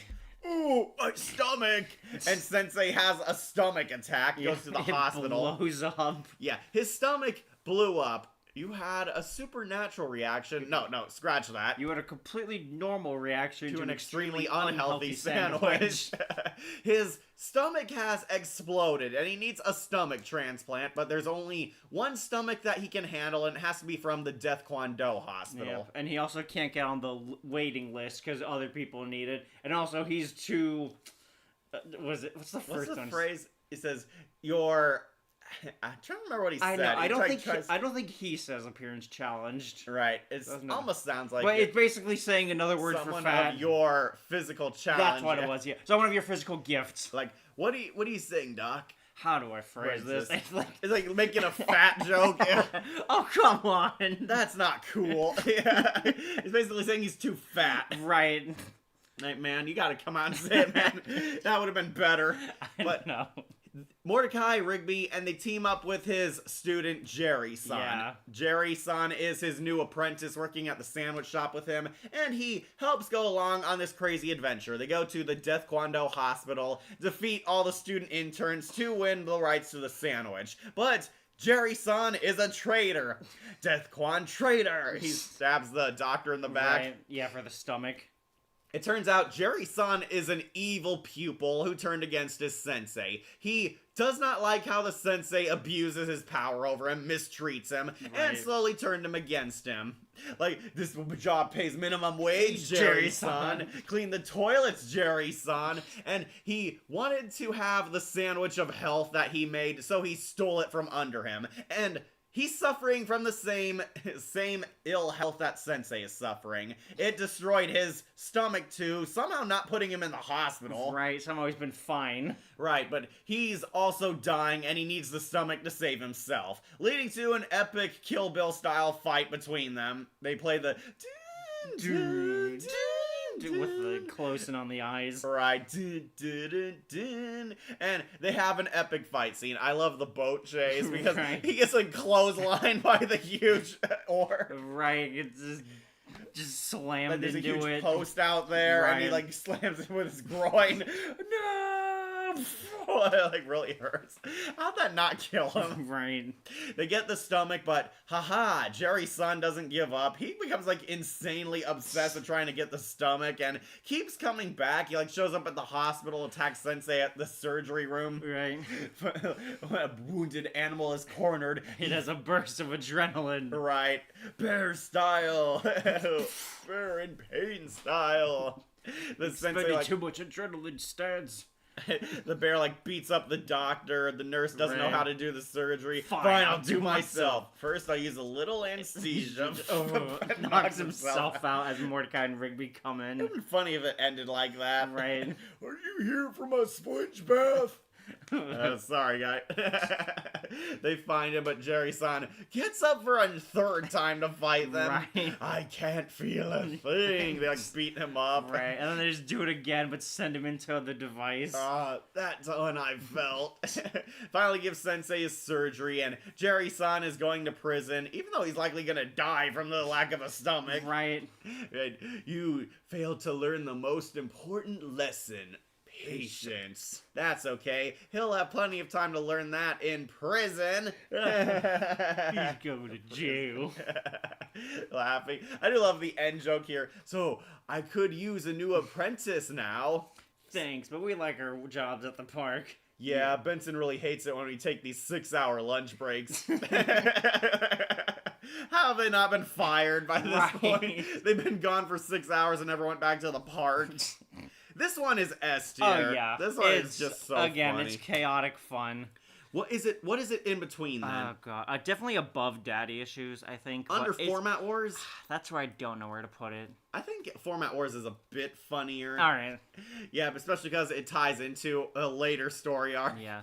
So This yeah, one- we can do this between those This one's two. S tier. The last good episode of the season, honestly. Yep. It is funny, it's insane, it's chaotic. Death Kwon Do comes back in full force. Love letters to martial arts movies, and Jerry-san actually became a really funny one-off villain. Right. I still think he was that guy we saw in the Death Punchies. Sensei, someone just Death Quan clogged the toilet.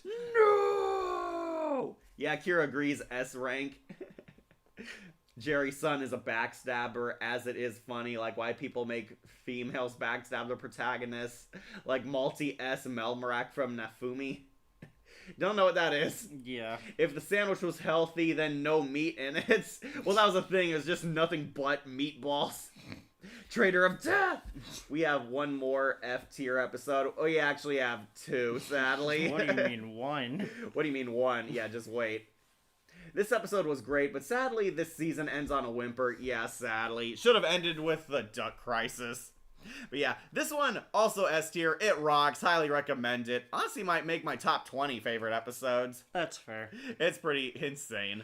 Yeah, Death Kwon Do, save the best for last, going on S tier. Alright, Wolf, we're almost there. We're on our final Yep, 2 episodes. We have a Remember the Times episode Right. with lunch break. This is the one where Mordecai and Rigby eat that huge sandwich after being dicks to Benson. Right, the 10-foot sandwich. And if they don't finish this 10-foot sandwich, then they're going to be fired. Yeah. Where they have a clip show episode of clips that didn't happen. Right. Basically, they have a bunch of cutaways to every time they binge ate something. And it is so slow, so boring, and not all that funny. Right, we have to see Rigby's dad being a dick again, though. Right, it's setting him up for next season. And we get like a lot of weird flashbacks. Apparently Rigby bummed around with Mordecai at art school when he was going there. Right, I was surprised by that one. Right, is he like his actual roommate, or is there like a third guy in the group? Right. But yeah. They attempt the Paparelli's challenge. So this episode on beginning also kind of makes me upset. Benson is in a cast and he can't help them, but he offers to go buy them sandwiches for all the hard work they've done to show his appreciation, and Mordecai and Rigby act like huge dicks and trick him into ordering this insanely huge and expensive sandwich. It's only $85. $85 for a Surprisingly. friggin' Subway sandwich? I'm surprised it's only $85. I thought it'd be more. Well, don't forget, he also had to buy the other 17 member Exactly, sandwiches, yeah. too. Like, he went there, he has to unload it out of his trunk. It's like a 10-foot Right. sandwich, and Benson is rightfully pissed because, yeah, he had to lug this thing around on a cast, and Mordecai and Rigby completely took advantage of his kindness just to pull a prank on him. Yep. Yeah, like, though I know some people argue, well, Benson didn't have to buy it. But he wanted to do something nice for the park crew. I'm not sure if, like, he actually saw the menus. Like, he might have pre-ordered it. That's what it seems to imply because he was surprised by what it was. Yeah, because all of them only say, like, the number of what they're asking for. Right. So, yeah, he's clearly in the dark about whatever it was. Benson, royally pissed, demands that they eat this entire sandwich before the day ends or they're fired. Yeah, not the day, the lunch break. They have 1 hour to eat it. Oh, they do? Okay. Yeah. Yeah, so they're eating it, and while this is happening, we get several weird montage fantasy cutaways. Of, like, food challenges they've attempted. Yeah, they tried eating a bunch of cereal to find a stupid RGB2 toy. Right, because there's one toy in every 5 boxes. But they picked the 5 wrong boxes, Right. and the company actually asked them to sign contracts so they can't sue, and they get a crappy toy because turns out the toys are not high quality. No. Then they tried eating a pizza for a challenge. This part I kind of like because of the pizza guy. Right. Roger Craig Smith is just done with life. Sure, I could use a break. It's like playing their video games while they try to challenge. Yeah. They epic fail, and he takes their game system as payment. Right, I do. No, love their that. TV with the game Yeah. system attached. I was like, bro, that was theirs. Yeah, he takes it as payment. Then we get an imaginary one Right, where just because they're so desperate to finish the sandwich. they like fight aliens, then they fight a sandwich, and they chase the sandwich. The sandwich is in a business suit, and they go Right. back to a still living Earth somehow. Yeah, even though Earth was destroyed. It's in just the random last two. nonsense, basically. Yeah. And it's basically them completing the sandwich on time. Yep. And Benson gets even with them by punishing them at the end of the day. Yeah, by telling them to run 50 50 laps. laps around the new court, which everybody else built. Or Or you're you're fired. fired. Then they barf out all that sandwich. Yeah. I thought this episode was boring. Oh yeah, It is easily. just dull. So uninteresting. Not really all that funny either. I Right. actually skipped this one entirely because it's a real nothing episode. Yeah, for a food challenge, it's kind of lame. And this is the penultimate one before your finale. Yeah. This one, I think the crew just wanted another dumb fun one before they got back to the love triangle. I mean, probably because we got Deathclaw But- delivery before this. I just think it's plain bad. Is it Yeah. going on F? I think so. Yeah, and yeah, it is worse than Eileen flat screen for sure. I think it's worse than the double date. Really? Yes. Well, you think it's better than the double date? Well, the double date was infuriatingly bad Right. too. So yeah, lunch break. Sorry, folks, we did not care for this one. Yeah. It was just boring. But we made it, folks. Made it to the last one. Yeah. Let me just catch up on comments. Alright. Okay, yeah, someone liked that Death Kwando's on S tier. Sensei's better than Master Fu from Miraculous. Yeah, he is. This episode was great. Sadly, the season ends on a whimper. Read that one.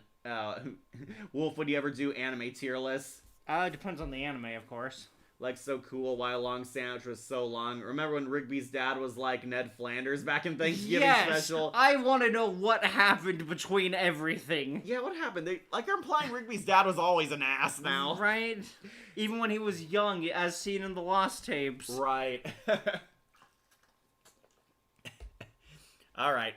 Let's end this, Wolf. We finally made it at the episode everybody's been anticipating. Yep, the one this thumbnail is from. Dumped at the altar. The end of the love triangle and Muscle Man's wedding. Traumatize your fandom with one image. Right, it's finally here. Muscle Man and Starla are getting married, so of course we focus on Mordecai's relationship drama. Yep. Yeah, they're getting ready for Muscle Man's big day, setting everything up. However, Muscle Man loses it because he can't find a letter. A letter? From Muscle Dad.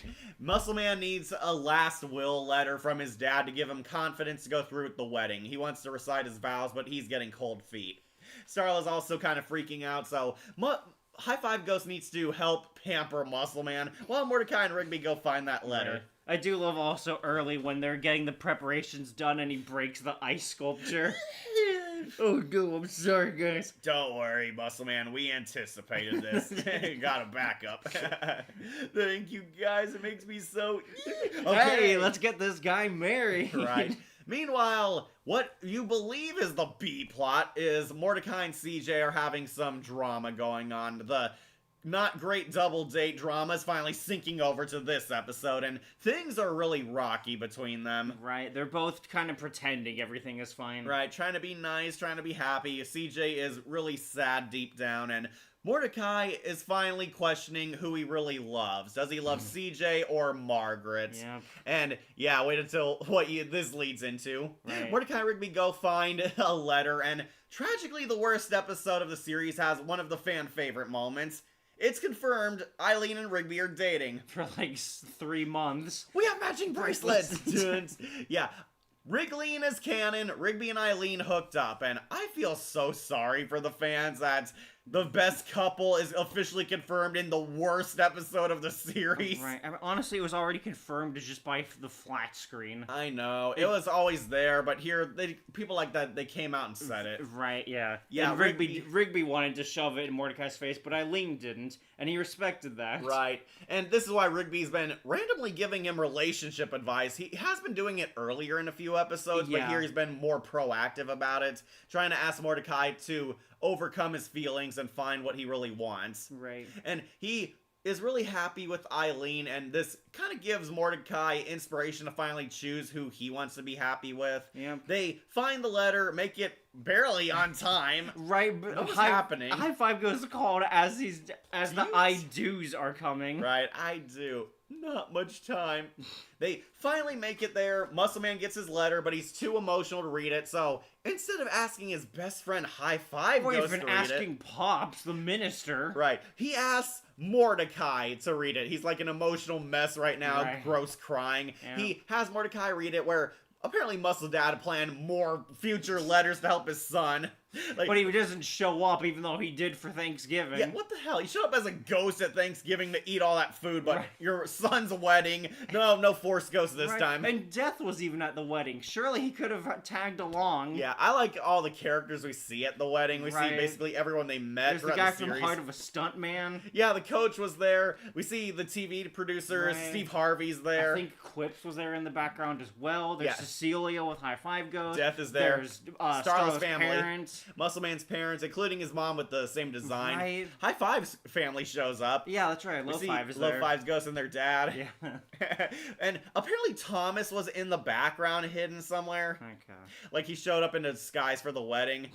Yeah, basically everyone we met throughout the series is here at the wedding because it's a big event. And Mordecai reads the speech. It ain't fat in there, son. It's It's wisdom. wisdom. Trust your gut. And Mordecai finally unbottles his emotions, and just when you think we're gonna get a happy ending, do you take this woman? Muscle Dad's right. Finding your soulmate is hard, but we just gotta keep on looking. And gives this ultra cringe, painful, awkward speech where he talks about his love life Right. and all the drama he suffered. What are you doing? He says, "Why are you talking?" That's right. Benson was so real for that. Right. Giving this awkward speech, publicly embarrassing himself and both the girls he's into. Right, who does he want to be with? Maybe his soulmate's He somewhere gives- else. Basically Maybe says, it's that old lady right there. right, maybe it's her, I don't know. And basically tells the speech about he doesn't know who his soulmate is. Imagine dating somebody for like 2 years and saying, "Oh, I don't know who my soulmate is or who I want to end up with." Right after all the relationship drama that you've went through alongside him. It is so awkward, Right. cringe, and one of the worst moments of the show, because, yeah, Mordecai also hijacked his friend's wedding to make it about him. Right. This is like Raymond bad. But yeah, he gives a speech saying he doesn't know who his soulmate is and he's gonna trust his gut, and finally tries to talk things out with CJ. CJ breaks up with him on the spot. Yeah. Because, of course she friggin' would. Like, you publicly embarrass her and bring all your drama, like, in public like this. Right. In front of all these random strangers. And then also not even point in her direction. Like, you didn't even point my direction. She throws, like, the charm bracelet at him. Yeah. And she runs off crying, completely heartbroken. And Mordecai is so lucky an angry mob didn't beat him up after this. Right. Like, Muscle Man and Starla have mellowed out a lot because they would have beat his ass for this moment. Yeah. But no, Mordecai chases after her. Then we have, weirdly, a happy party after this Right. moment. The wedding gets to wrap up. Yeah, they have an after party. Everyone's happy. Benson gets Muscle Man's jacket. Yeah. Everyone's enjoying themselves. Everybody's having a fun time. Wriggling is dancing, having a romantic moment. And we see Mordecai and CJ are taking a break. Yeah, they right? hug it out, and she Leaves. rides off in her bike. Well, at least she leaves on kind of peaceful terms, Yeah, but it they are looks done. like it. They are so friggin' done. Right. And Mordecai tries to put it gently that, oh, we're not gonna see each other for a bit. And he's drinking his soda, getting drunk, and Rigby rightfully calls him out on this. Right. I told you I wasn't good at this romance junk. Yeah, you're the worst. Okay, you have a girlfriend, I don't. Quit rubbing it in. And basically he tries to comfort Mordecai when basically the girls should feel more embarrassed by this. But he says, yeah, come on, buddy, let's just enjoy the party. He tries to cheer him up, and we'll get through this together. And Benson's car ends up destroyed. Yeah. Because Benson so deserved that for how he was acting. I think it's just one last joke about it. Yeah, Benson's car getting destroyed one more time this season. Yeah. Ending the series on a huge downer note. And this episode is the worst of this season. Am I right, Wolf, or am I wrong? Yeah. Dumped at the altar, it is F tier. Oh my gosh, look, we actually got like 6 bad episodes. That is impressive. Well, 7 if you count Chopper Flight Party. Yeah. Yeah, damn. Look at this chart. We do have some good we ones. have one more in S tier than we do in F tier. There is a 1 episode difference. Right, they're almost equal. I had quite a few in A tier, honestly, Yeah. but yeah. Dumped at the altar, worst episode of the series. All this time later, it is still cringe. Wolf and I always watch this to laugh at it because it's that bad. It is the image that tarnished the fan base. Let's see what the comments say then. If the genders were reversed, would this episode be even worse? Would it be, Wolf, if a girl did this speech and telling a bunch of guys that she was gonna break up with him at a wedding? I feel like people would look the other way because that's basically chick flicks. Did I miss everything? James, you showed up late again. We're on Dumped at the Altar. We're already done. Like, wrapping up. Agree, and it is done. Yes, it is. Just wrapping up final thoughts Right. on this one because you've all been waiting for this one. Yeah. And why Rigby's ship is permanent, but Mordecai's ship is too hard. Well, that's because Mordecai is his own worst enemy. He keeps pulling a Mordecai. Right, yeah. Sorry, I caught some in my throat. Yeah. This episode is 10 out of 10. Fuck no. This episode is 0 out of 10. This episode sucks monkey steaming poop. Like, it's that bad. This episode is the worst episode of the series. Yeah, do you agree with that, Wolf? Worst episode of the Honestly, whole series. Probably, yeah. Do you want to do a Jigoku Sensei Nube tier list? I Or don't know. Madoka Magica? Madoka might be easier. Right. One of the worst episodes. And by the way, Wolf last year, Jigoku Sensei, had a crossover with Shin Megami Tensei. Oh, wow, that's impressive. This episode in any show would have been considered jumping the shark. Like, if you went this series without watching season 7 or 8, this would have been the moment this series jumped the shark. Was it that moment, Wolf? Like, did this completely destroy the show? I would say it definitely tarnished it a bit after this, but I don't think regular show was god-awful or unwatchable after this. Yeah. Especially I think this was just a low point. the lowest. Yeah. Mordecai's speech is the worst moment of the series. Not gonna lie, when I first saw that moment, I threw something at the TV. It was angered me that much. Oh, definitely. That makes sense. Right. No, we do not need a clip from this episode. Except if it's Benson. Why are you talking? This episode should have been a Muscle Man episode because this is his wedding. But, Right. But no, we have to drag this dumb storyline on like a rotten corpse that should have been buried. Like what? Yeah. Why did they have to turn Muscle Man's wedding into the finale for Mordecai's love triangle? And what's the resolution? He gets no girl. Yeah. Yeah, he screwed up with both Margaret and CJ. This point pretty much killed their love for him. This episode makes all of season 6 of Mordecai, Margaret, and CJ pointless. Like, why? Yeah. Do you agree, Wolf? I wouldn't say it's pointless. It's just, this is the conclusion. Right, And it's awful. I think it makes all of Mordecai's love stories between them really pointless, though, Yeah. because he ended up with neither. Yeah. And this is the part where it stopped being realistic. Yes, relationship drama does happen. You're gonna hit those speed bumps, but when has anyone ever hijacked somebody's personal ceremony or moment to make it about them? If you heard about it, the other person be dead. Right. I'm surprised Muscle Man and CJ didn't beat Mordecai up because he's awful.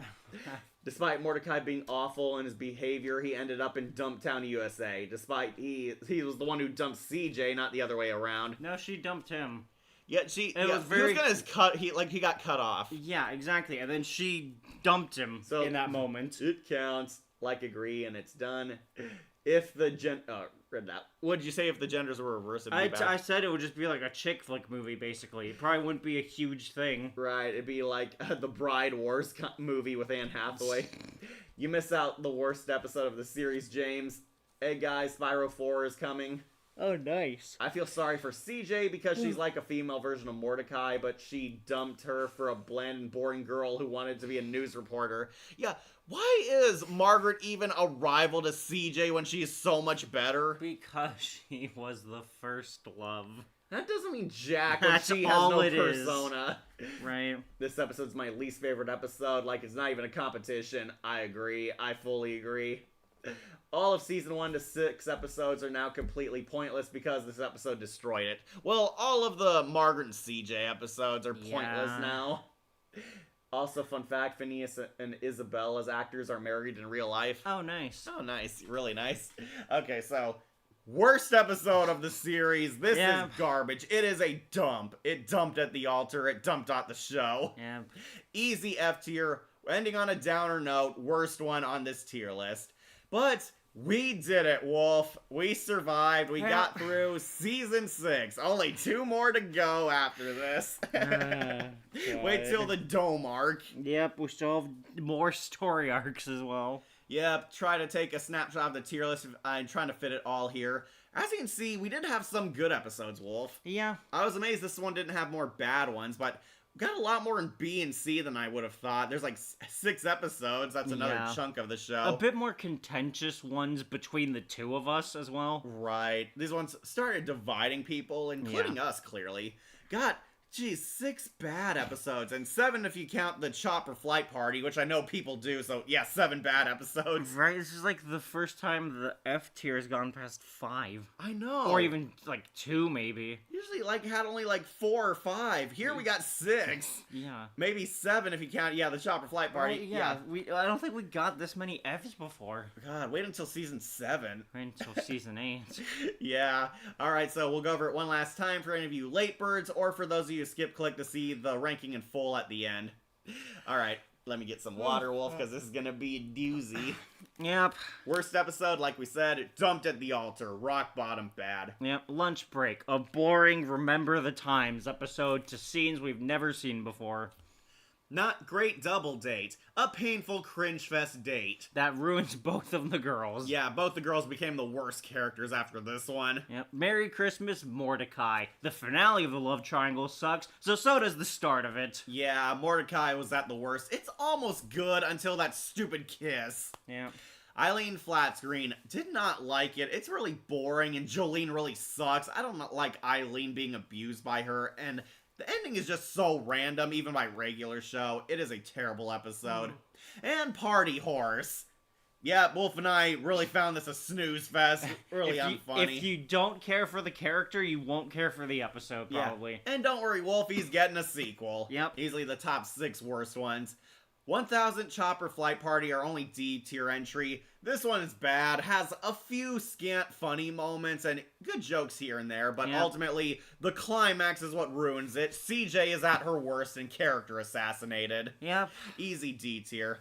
Then in our mid tier, in below average, we have New Bro on Campus. Boring. An origin story that didn't need telling. Right. Mordecai and Rigby Down Under. A total bizarro episode that was just so random and really slow.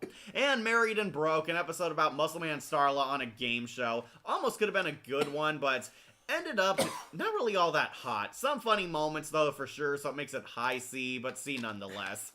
In B tier, Gamers Never Say Die. Yeah, well, if I will admit, this one did kind of grow on me. Some funny moments. Gotta go take a drink. I'll be fine.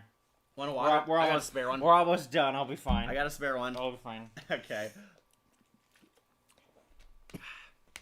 You should have some water like me. Fine. God. Gamers Never Say Die. Yeah, this one kind of grew on me. Pretty interesting episode. Definitely a few good moments, but not an S tier episode. Maxin' and relaxin'. This one's alright. Unfortunately, kind of ruined by how this season ends, especially. But I like Mordecai making amends with his mom and Leela being on regular show. Yep, and some cute moments with CJ. Yep, Men in Uniform. Yeah, this one has moments. It's definitely funny. It's good on the uniform storyline. Really bad with the Huge Head stuff. Yeah, we are very divided on this, and Huge Head deserved better.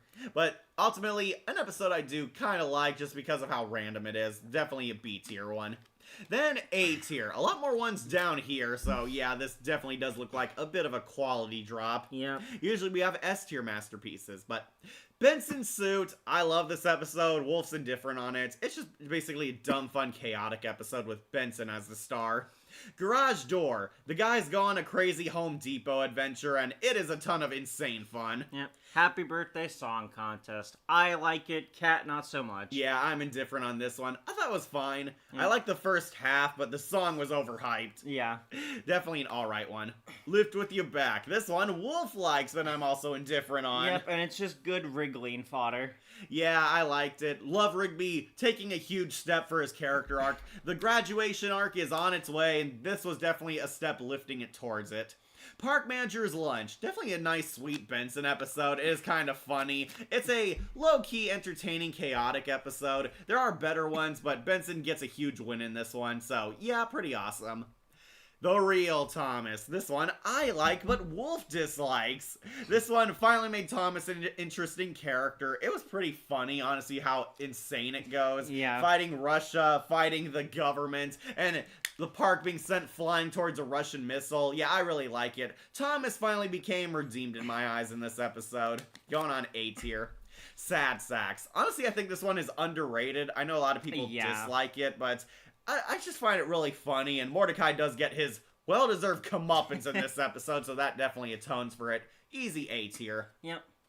And we got another Terror Tales from the Park going in A tier. It's still classic, but the middle story is easily the weakest. Once again, it has a fun Halloween romp, and we do have pretty fun times with these episodes, but this one, not as good as the first two. Going on A tier. And finally, S tier. What are the top 7 episodes? White Elephant Gift Exchange. Yep. Muscle Man suffers, and it is so funny. Yep. He had it coming. Fun Christmas episode. Thank goodness we had a good Christmas episode in this one. Yep. Then, is that Icy Turtles. Icy Turtles. Okay, that is it. A good love triangle episode, taking it to look at it from a perspective of an outsider. Right. And also just good chaotic fun. Yeah, the turtles killing people. That is just fun. Yeah. Going on S tier. Daddy issues. CJ fights Christopher McDonald on a crazy mini golf championship. Yeah, this one's funny. I think this is my favorite CJ episode, honestly. Yeah. Love Christopher McDonald being the douche dad. Love the mini golf stuff. It is definitely a fun episode, and glad CJ at least got some good mental healing in this episode. Yep. Death Kwon Do livery. Yep, it's fun. Death Kwon Do does it again. It knocks out of the park. This one's an insane martial arts adventure. The last good episode of the season. Yeah, definitely end on this one on your binge watching, people. Then, Format Wars 2. Yep, it's epic. It's so crazy. Good social commentary on formats, fun adventure, and we get introduced to DVD. The Format Wars will continue on to the next season. Yep. The End of Muscle Man. Yeah, this one, greatest comedy. It is so funny. It's so dumb. The poor miscommunication, everything about it, just so hilarious. My greatest Muscle Man episode. Yeah, I really like it. In my top 5, go check out my top 11 Muscle Man episodes, Wolf. And viewers. Yeah, it's pretty good. But number 1 goes to... The Brilliant Century Duck Crisis Special. Baby Ducks. Yeah, this one... One of the best episodes of the series, and I'm surprised it came from this season, right? Because this was deemed one of the worst seasons of the show. Yeah, this one, it's a masterpiece. It is epic. It is killer fun. If you love Power Rangers and Neon Genesis Evangelion, you will absolutely love this. It's a love letter to anime. This is the episode you want to end your season binge watch on, like we did. It is the number 1 season 6 episode of regular show. So we did it, Wolf. We survived. Number 1 is your favorite anime episode, and Rock Bottom is the wedding one, because of course it is. Was anyone surprised? Checking on any last comments? Yeah, it's done. What's the next live stream? Wolf and I might do Tad C, The Amazing Digital Circus. Yep, once the episode comes out on YouTube. Yeah, we want to wait for it to be public, so we're fair to you guys who don't see it in theaters. Yeah, we're gonna have to wait. I know, Yeah. but we'll get to it. Gonna rank the characters. Might rank the episodes. We'll see. There's only 9 of them. I know. I think it'll be easier, especially because it's very simple. But I gotta go. Hope you guys never watch Masters of the Universe. It sucks. Oh, we have somebody who didn't like it. Oh, wow. Okay. You know what I realized took you two nearly half a year to get to season 7?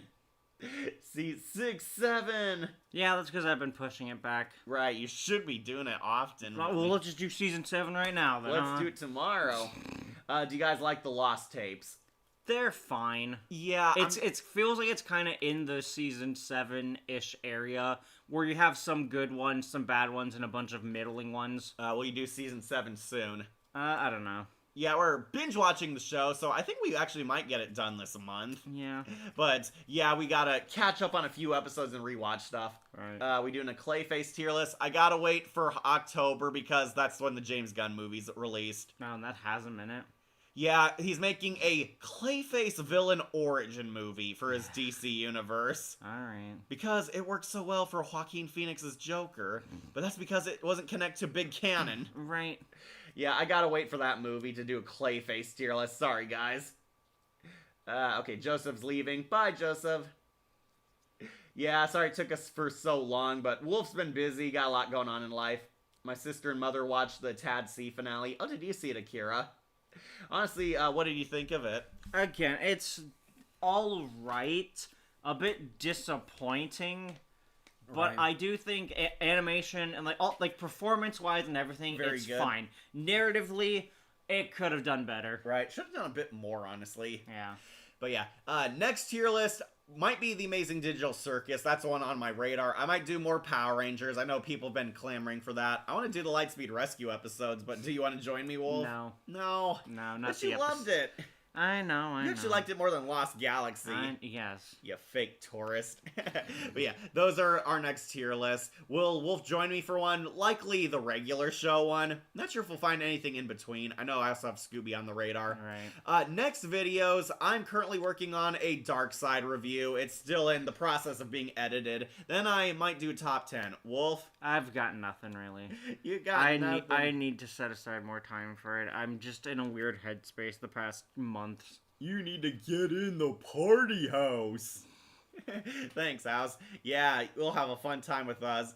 Wolf's trying to get in a good headspace. But yeah, those are all the teases you're getting. Likely a Dark Side review in the future. I do have a new Twilight Zone out. Wolf has an anime exclusive review on Patreon. That's been on there for a while, Right, I might advertise it again in case people forgot. I need to get on my other ones. Yes, you do. Maybe I just do one once a month or once a year. Right, so expect Dark Side in the future. Those are all the teases you're getting. So, thank you all for joining us and enjoying this tier list. Glad you guys like watching these. We really love regular show, and hey, we're almost there, Wolf. Yep. Almost there. 2 more seasons and the mini-sodes of the Lost Tapes. Right. It's still, Lost Tapes is still in production, so don't expect that tier list soon. Apparently they're making more episodes. Okay. They're planning like at least 20 right now, All but right. they haven't finished them. I hope we get back to Pops then. I hope so. They haven't finished his arc. But yeah, Lost Tapes will wait, but season 7 and 8, those are definitely on our radar, and will come when we get to them. But yeah, let's wrap up. Thanks for joining us. Glad you love these tier lists, and we'll wish you all a good day. Remember to like, comment, share, and subscribe, or just tune in for more videos posted here on Wolf Entertainment. I'm your host, Kat. And I'm Wolf. And we'll see you all later. Bye-bye. Jolly good show.